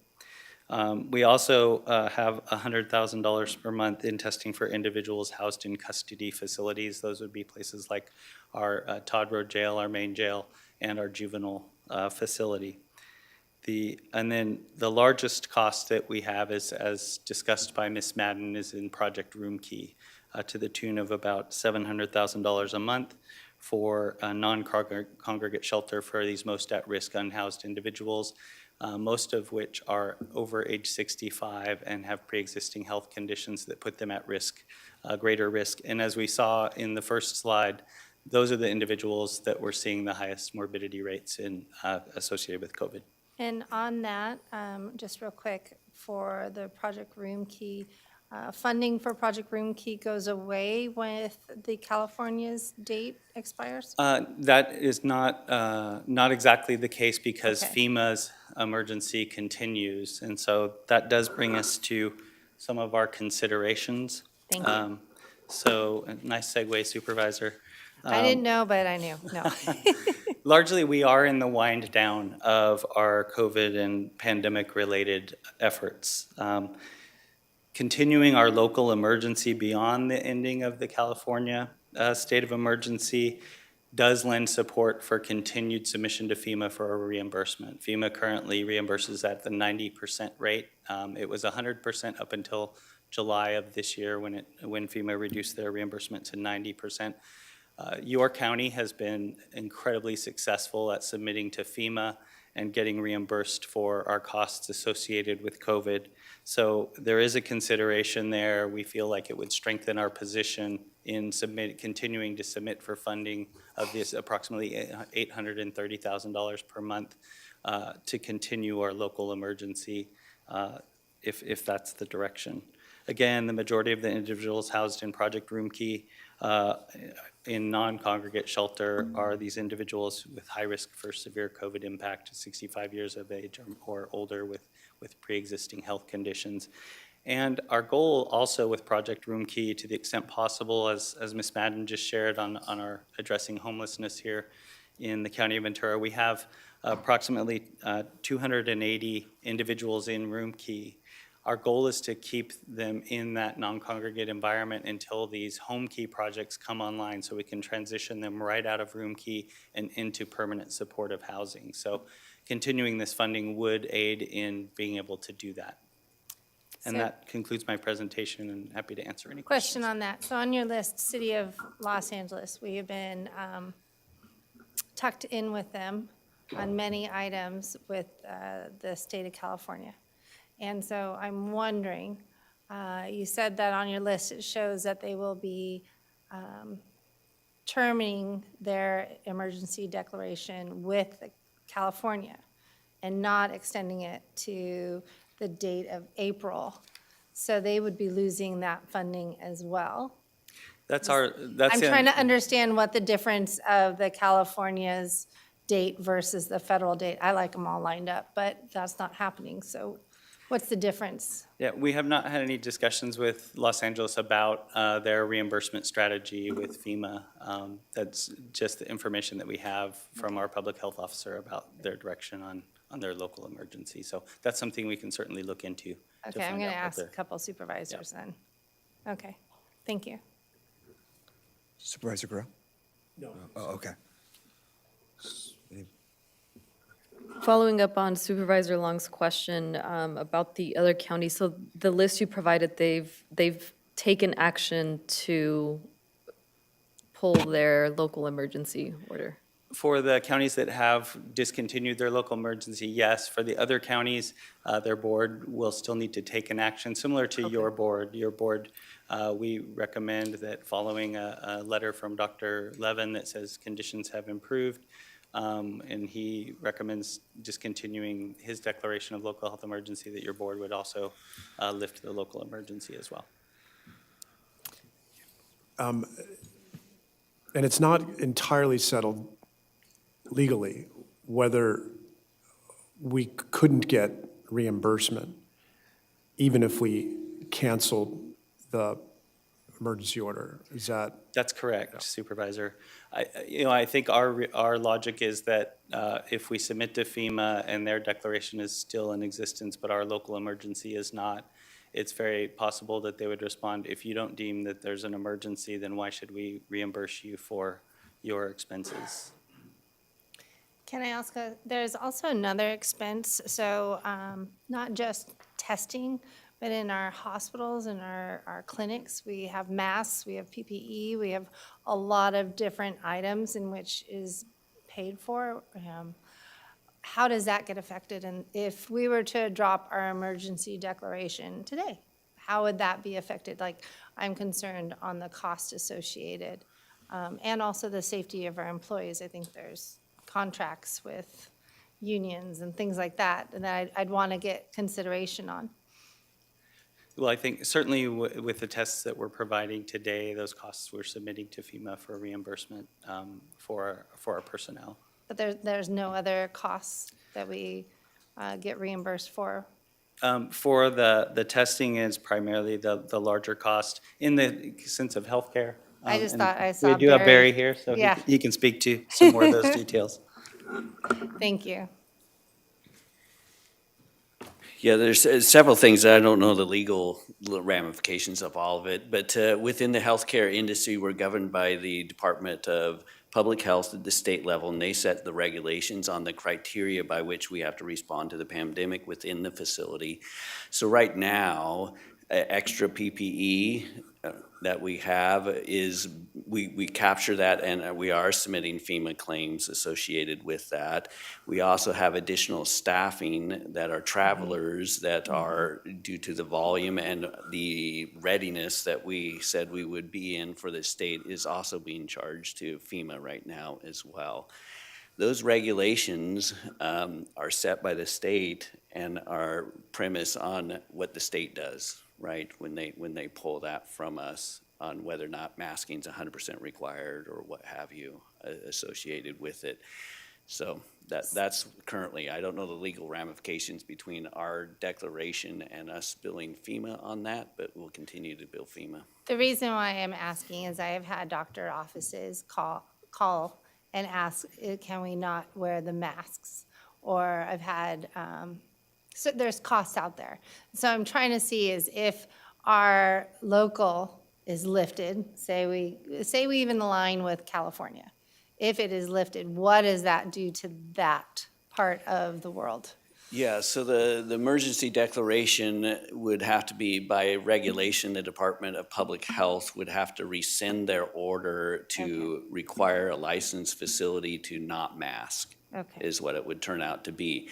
So let's just say in a scenario, whether it's, Tiffany can correct me, but in this assumption, if the emergency orders go away, and the Department of Public Health still mandates us to mask in the facility to be under that licensing structure, we would bear the burden of an unfunded mandate associated with the extra operational requirement that they would impose on us. Now, that's not unique. We have a ton of requirements that the state puts upon us, in our operations there, but that's how I would foresee that rolling forward. And the reason why I'm saying that is because that weighed us heavily when we first were talking about putting in a local emergency, was the fact the costs associated and what the state was mandating that we do. They could mandate we still have to do it and not get funded for it. And there were decisions made to make sure that the funding based on state mandates that we had to do. And I just wanted to make sure, open in public, that people understood that. And I appreciate that, because even if we were to drop it today, then that still is mandated in the state. We still have to abide and we still have to do the cost, but we're not going to get paid anything. Correct? Okay, I'm, as Supervisor Levere and I are on the oversight committee with billing and all that stuff, I just want to make sure we understand the costs associated. Without our local emergency in place by your board, there is the potential that we would not be able to seek reimbursement for those types of costs. Thank you. And that to me is more than just COVID testing. Yeah, so I'm very, it's a high-cost enterprise, our healthcare system. So I wanted to make sure we talked about that. Thank you, Mr. Zimmerman. And can we ask again how much money we're talking about? How much money we would lose if we... We estimate approximately $830,000. Okay, that's all I need to hear. I just want to verify that. I see it in here, I'm hearing it, but then I'm hearing other numbers. So, all right, thank you. Supervisor Guerrero, do you have one more question? Okay. Chair, and thank you, Mr. Pettit and Mr. Zimmerman, for that information. I think this is really helpful, especially as we're nearing the 3-year anniversary of COVID, unfortunately, right? And so given that, I think it's very important that some of the benefits of keeping the local emergency, especially when we just had a presentation talking about our unhoused population, especially on the day when we just had the point-in-time count and seeing people living out there. If we, I would like to ask that we continue the local emergency beyond the California state emergency, following what our federal government is doing to ensure that we continue to receive these reimbursements to support the effort countywide.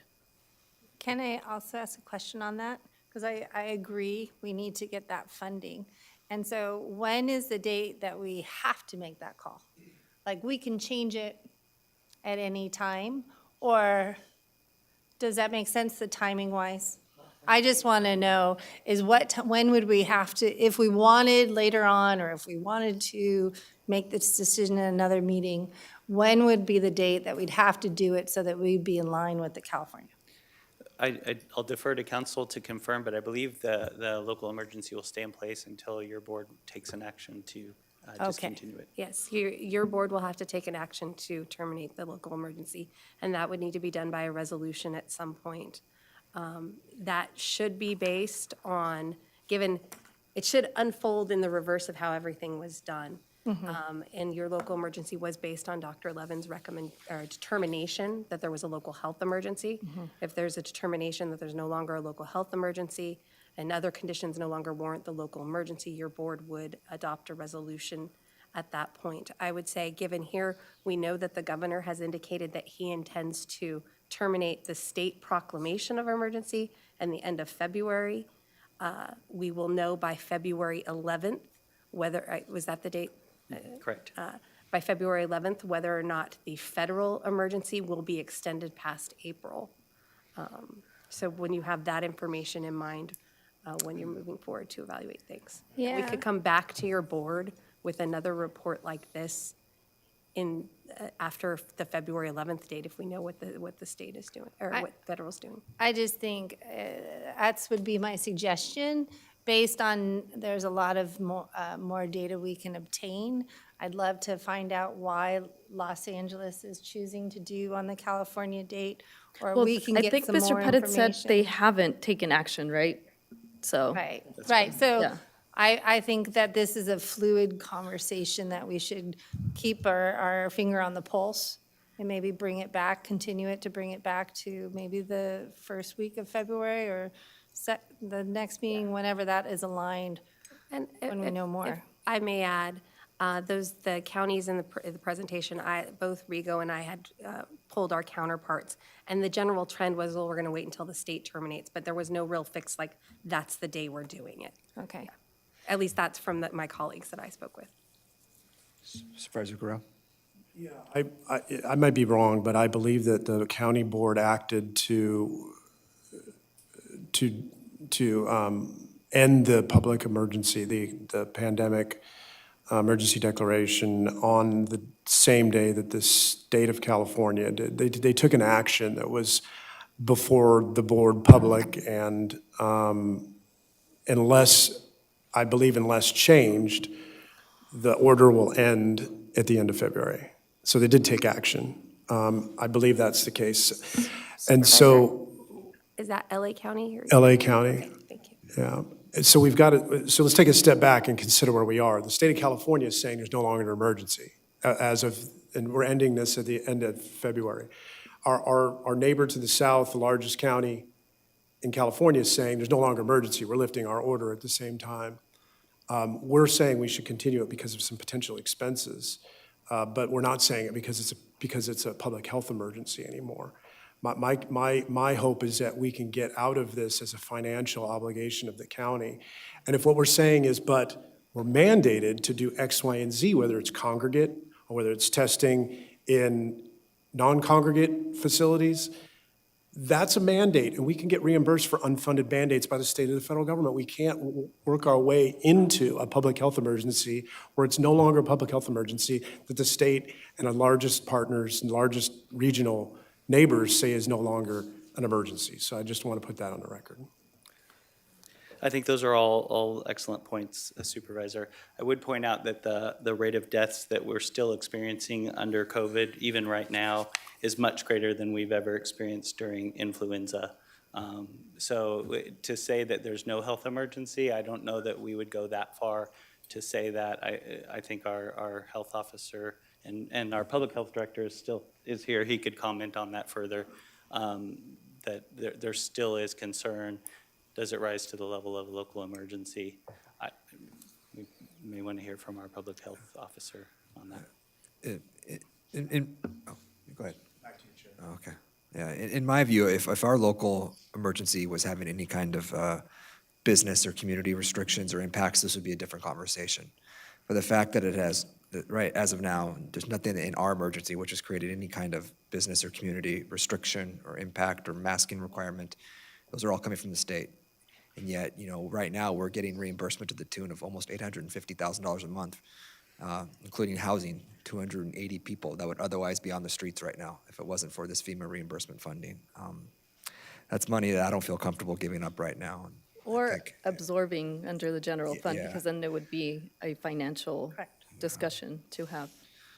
It really comes down to financial discussion. Yeah, I agree. Is what it comes down to.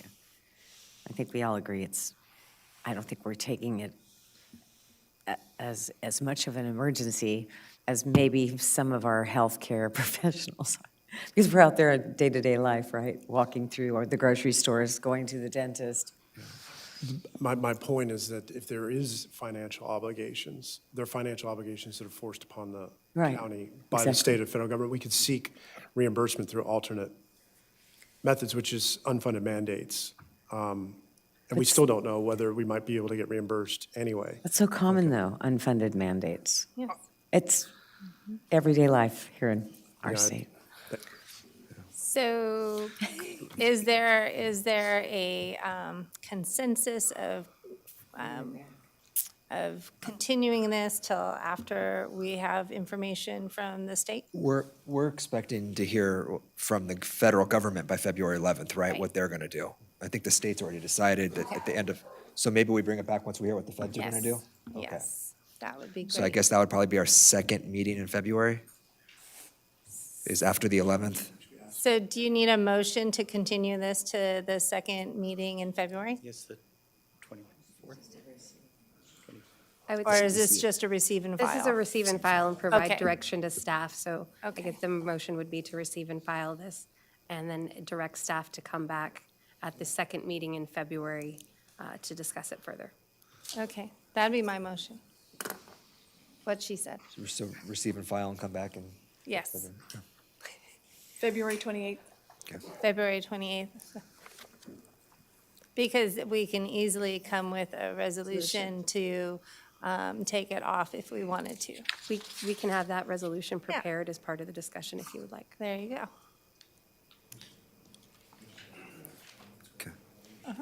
We'll find out, and then it'll be a good conversation with staff and us as to what we find out. I think that gives us enough time to ask more people questions.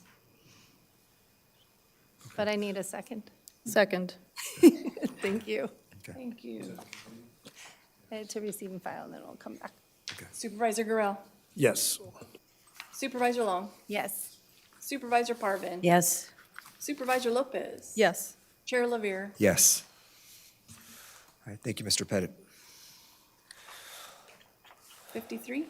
Yes, why don't we have a motion on receiving and filing the correspondence agenda? So moved. I'll second.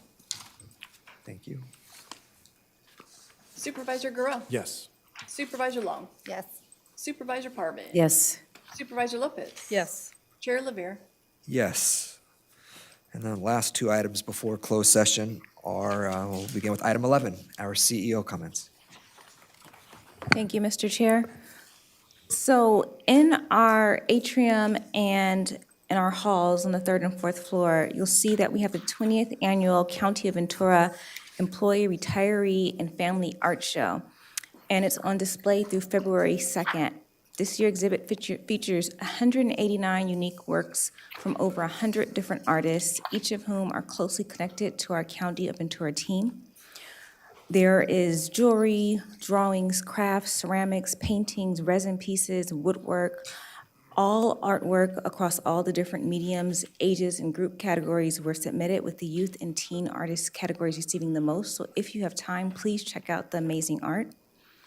I want to thank again our Mass and Care Shelter team with Human Services Agency, Patrick Maynard and the Office of Emergency Services team, Melissa Livingston, all the disaster service workers and volunteers that answered the call over the holiday weekend, our public health nurses, our medical professionals, our behavioral health case managers, our ambulatory care staff, all of those that provided services and medical care to those who were sheltered, animal services, they helped to shelter and feed the pets, and of course, our partner agencies, the Red Cross and Salvation Army, who always help when we stand up a shelter. We could not do it without everyone involved. So sincere thank you and gratitude to everyone who contributed to that effort.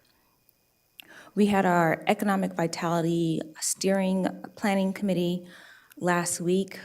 After COVID, that group did a lot of different things that were not related necessarily to economic vitality, but they did amazing things during the time of COVID. And so we're regrouping. We're excited to continue partnering with our business community. We want to make sure we're removing barriers and making Ventura County a place where our businesses and our entrepreneurs can thrive. We had a really productive meeting with Congresswoman Brownlee. She provided great assistance, as Patrick Maynard mentioned earlier, with our FEMA director, phone calls and guidance to making sure that we are advocating and able to get the most from FEMA in terms of reimbursement for our residents. So we want to say thank you to her. We also want to say thank you. Yesterday, there was a $640,000 check presentation that Congresswoman Brownlee provided at the Oxnard Police Department. This is for the Oxnard Satellite Family Justice Center, and it will go to provide an expansion of crime victim services and resources in the Oxnard and Point Hueneme communities. Last Friday, was honored to attend the Ventura County Sheriff's Office promotion ceremony. There were 25 individuals promoted, and it was just amazing to see. It was packed. They had to roll up the door. There were officers and family members all out in the overflow. The excitement of folks being promoted and having amazing years of service that they were being honored for. And then finally, the Can Tree Award. So we did, with Food Share, we built can trees in December. And they have an event to recognize the different organizations that take part. So we were recognized, the County of Ventura was recognized for having the most trees out of all the organizations. The county had 36 trees this year. That's phenomenal at a time when food is so high and there's so many in our community that are food insecure. So we just want to say thank you to everyone who made this possible, and we're ambassadors. Michelle Guzman was the lead for this. So I want to say thank you to her, and a shout out to the Ventura County Fire Protection District, because they did win for CEO's Choice.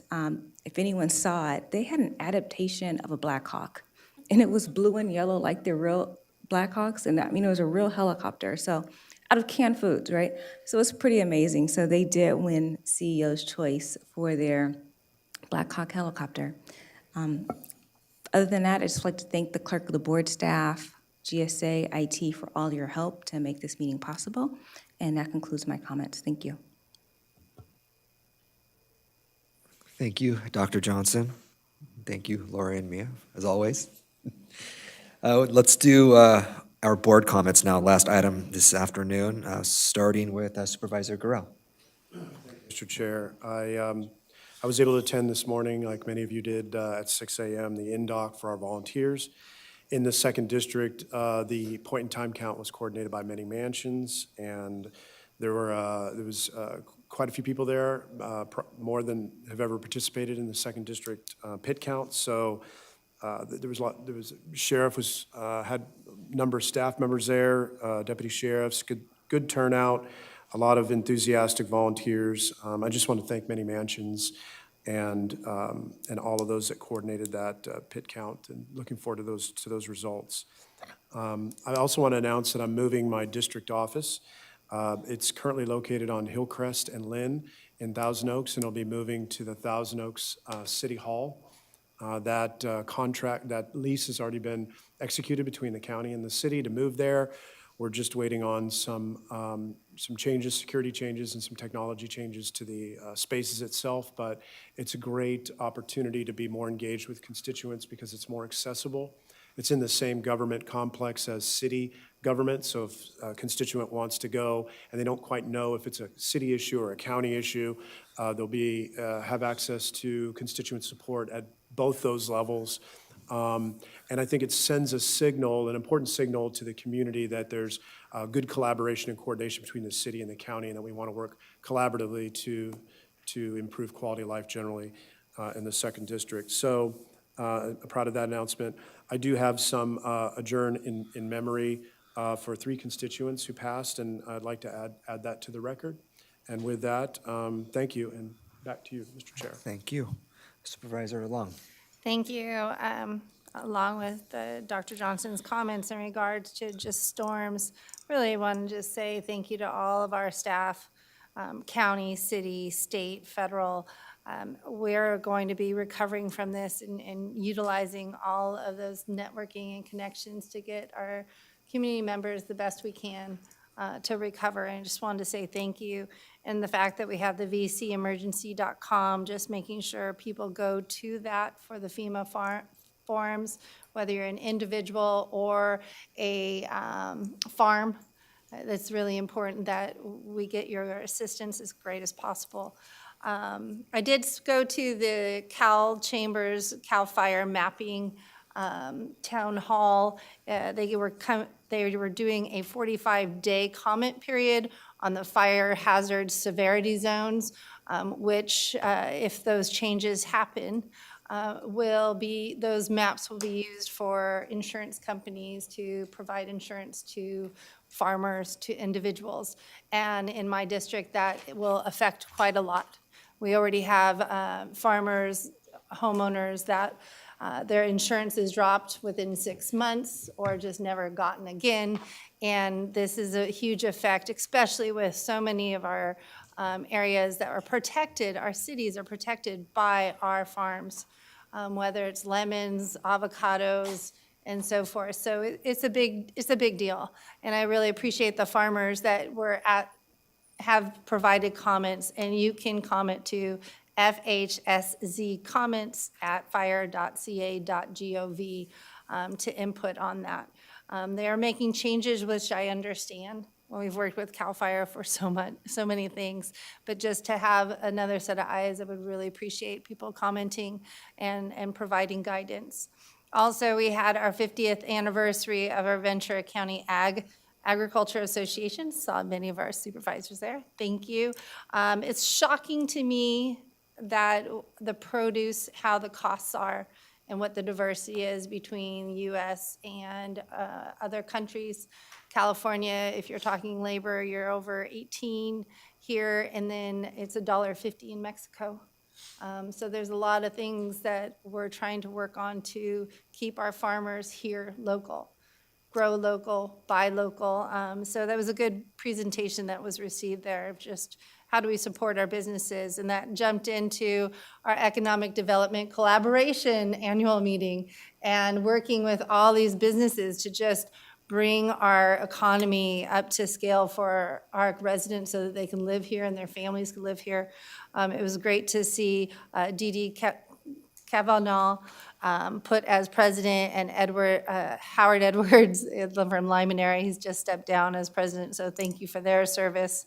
And then we also had our West Ventura County Business Alliance annual meeting, again, bringing our alliance businesses to grow, and that's in Oxnard and Camarillo, the two joined, if you hadn't known. And so thank you to Don Simmons, who is now the past president, and Donna Lakaya, who's with the Port of Hueneme, is now president. And I see really great things coming together. Along with the leadership training that we're doing here in the county with our CSAC Institute, I just want to say thank you. I am taking a high-performance leadership session with the California State Association of Counties, just as mentoring. I think it's really important that our executives are doing that, and so I wanted to make sure you knew about that. And the other thing is just the adjourned memories. Sad to report that, but I have provided that to the clerk of the board. So thank you very much. Thank you. Supervisor Parvin? So I want to thank all the departments that have been reaching out to me for training. I even actually asked Parks to give me a training today. It really has been helpful, very insightful, and I know my team's really enjoyed it too. On Friday, I participated in a panel at the Ronald Reagan Library at the Youth Town Hall in partnership with the Simi Valley Youth Council, and we discussed the impacts of social media on mental health with approximately 500 teens in attendance. They asked incredible questions. I actually think this would be a great topic to be shared all over the county, as well as actually being courses maybe in junior high or something. It was very impactful. We had a professor from Pepperdine speak. So I was the elected person. And you know how long I'd been on the job? 3 weeks. Yes, but okay, after that, I participated in a first responders recognition event hosted by the Elks Club, where they presented me with this wonderful pin, followed by the Ventura County Agricultural Association annual meeting, followed by joining all of you at the EDC VC meeting, as well as attending a VCOG meeting with broadband on our mind.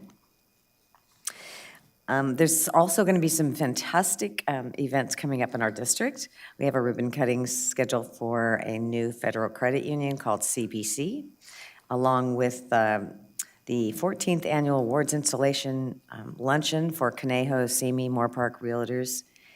Anybody else going to that? We won't come near you. I'll see that. Yeah. And Teacher of the Month presentation sponsored by the Simi Valley Education Foundation. We're also excited to start working on one of my goals. I'm trying to fit that in with all the training. But one of the goals, and I call them community goals because it's really important to those in my district, that we get more services in the East County Courthouse. So I will be meeting with our DA next week. I'm looking forward to it. Also a reminder that I will be hosting the Battle of the Badges Blood Drive. Feel free to participate. And it's open to the public on February 9th in the Sycamore Room at the Moore Park Arroyo Vista Recreation Center from 1 to 7. And you can book your appointment on the Red Cross website using code VCParvin. Now you get this really great t-shirt if you sign up. And lastly, I'd like to adjourn in memory of the people on the list that I have provided to the clerk of the board. Thank you. Thank you. Supervisor Lopez. Thank you, Chair. I just want to share a few events that I've attended and definitely, I think, run into or at least been in the same room as. I tripped yes. over your purse. Almost, Yeah. yes. Caught you at the EDC event. But I know Chair Levere and CEO Johnson and other county officials were present at the 37th annual MLK Freedom March, which was just wonderful despite the very, very cold morning. I really appreciate everyone who came out. And this past Saturday, I attended an Ormond Beach cleanup that was hosted by the Coastal Keepers, which is an amazing group of young individuals who are coming together to really take care of our coast, and they're just a really great group. And Surfrider also partnered in that, and it's just really great to see so many volunteers, especially young people, coming out and getting involved.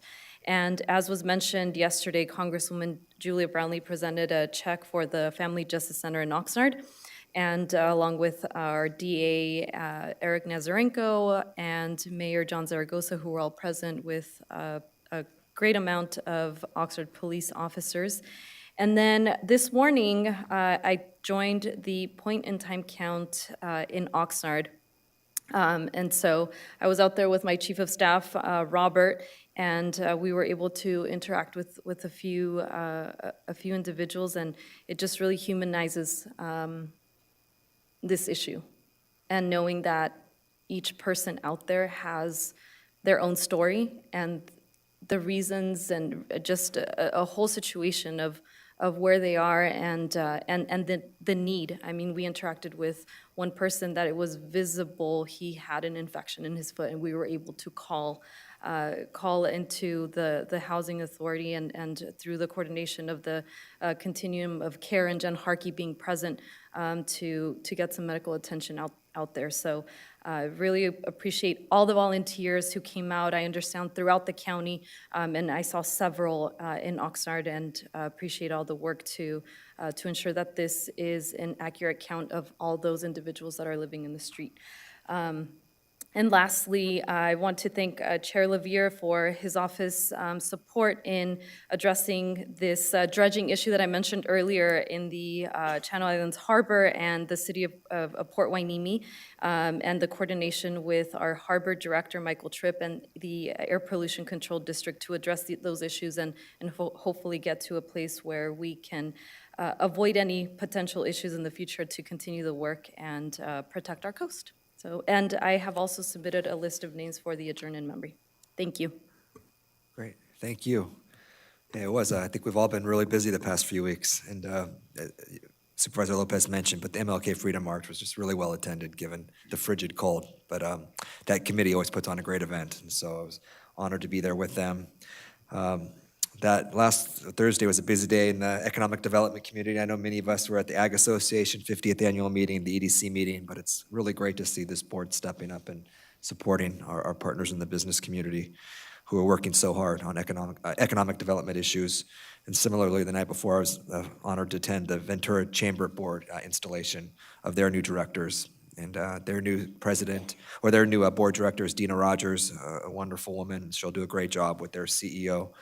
Stephanie Caldwell. And then I want to recognize the city of Ventura, who put on a really interesting King Tide walk last Saturday morning, which was when the King Tide was occurring. And it was fascinating to see the current tides and the impacts that it was having. And as we looked at the future of sea level rise and how it's going to impact the city and other coastal cities like Oxnard and up and down the coast here in Ventura and the rest of the state. So it was a really great event put on by the city, educational as to what we need to be looking at as government moving forward. And then last Sunday, January 22nd, many in our community gathered to celebrate the Lunar New Year, also known as the Chinese New Year or the Spring Festival, and it's a celebration where many in Asian communities around the world usher in the new year. This year it's the Year of the Rabbit, so I want to recognize all of those communities. And obviously, one of the celebrations turned tragic in Monterey Park, and I just want to remember the 11 men and women who lost their lives I believe it was last Sunday night, but ruining and really an otherwise honorable, great celebration that many enjoy in this community, and it's just a terrible tragedy what happened there, and so we're thinking about all of those family members who lost a loved one. And lastly, I would just ask that we adjourn in honor of those individuals on the list which my office provided to the clerk, and with that, I believe we are done. Thank you, Chair. Yes, now we will go into closed session. For agenda items 54 through 58, as indicated on the agenda, there will be no announcements, so your board may adjourn from closed session. Okay, and our next meeting will be February 7th. So until then, we will adjourn to closed session. Thank you, everyone.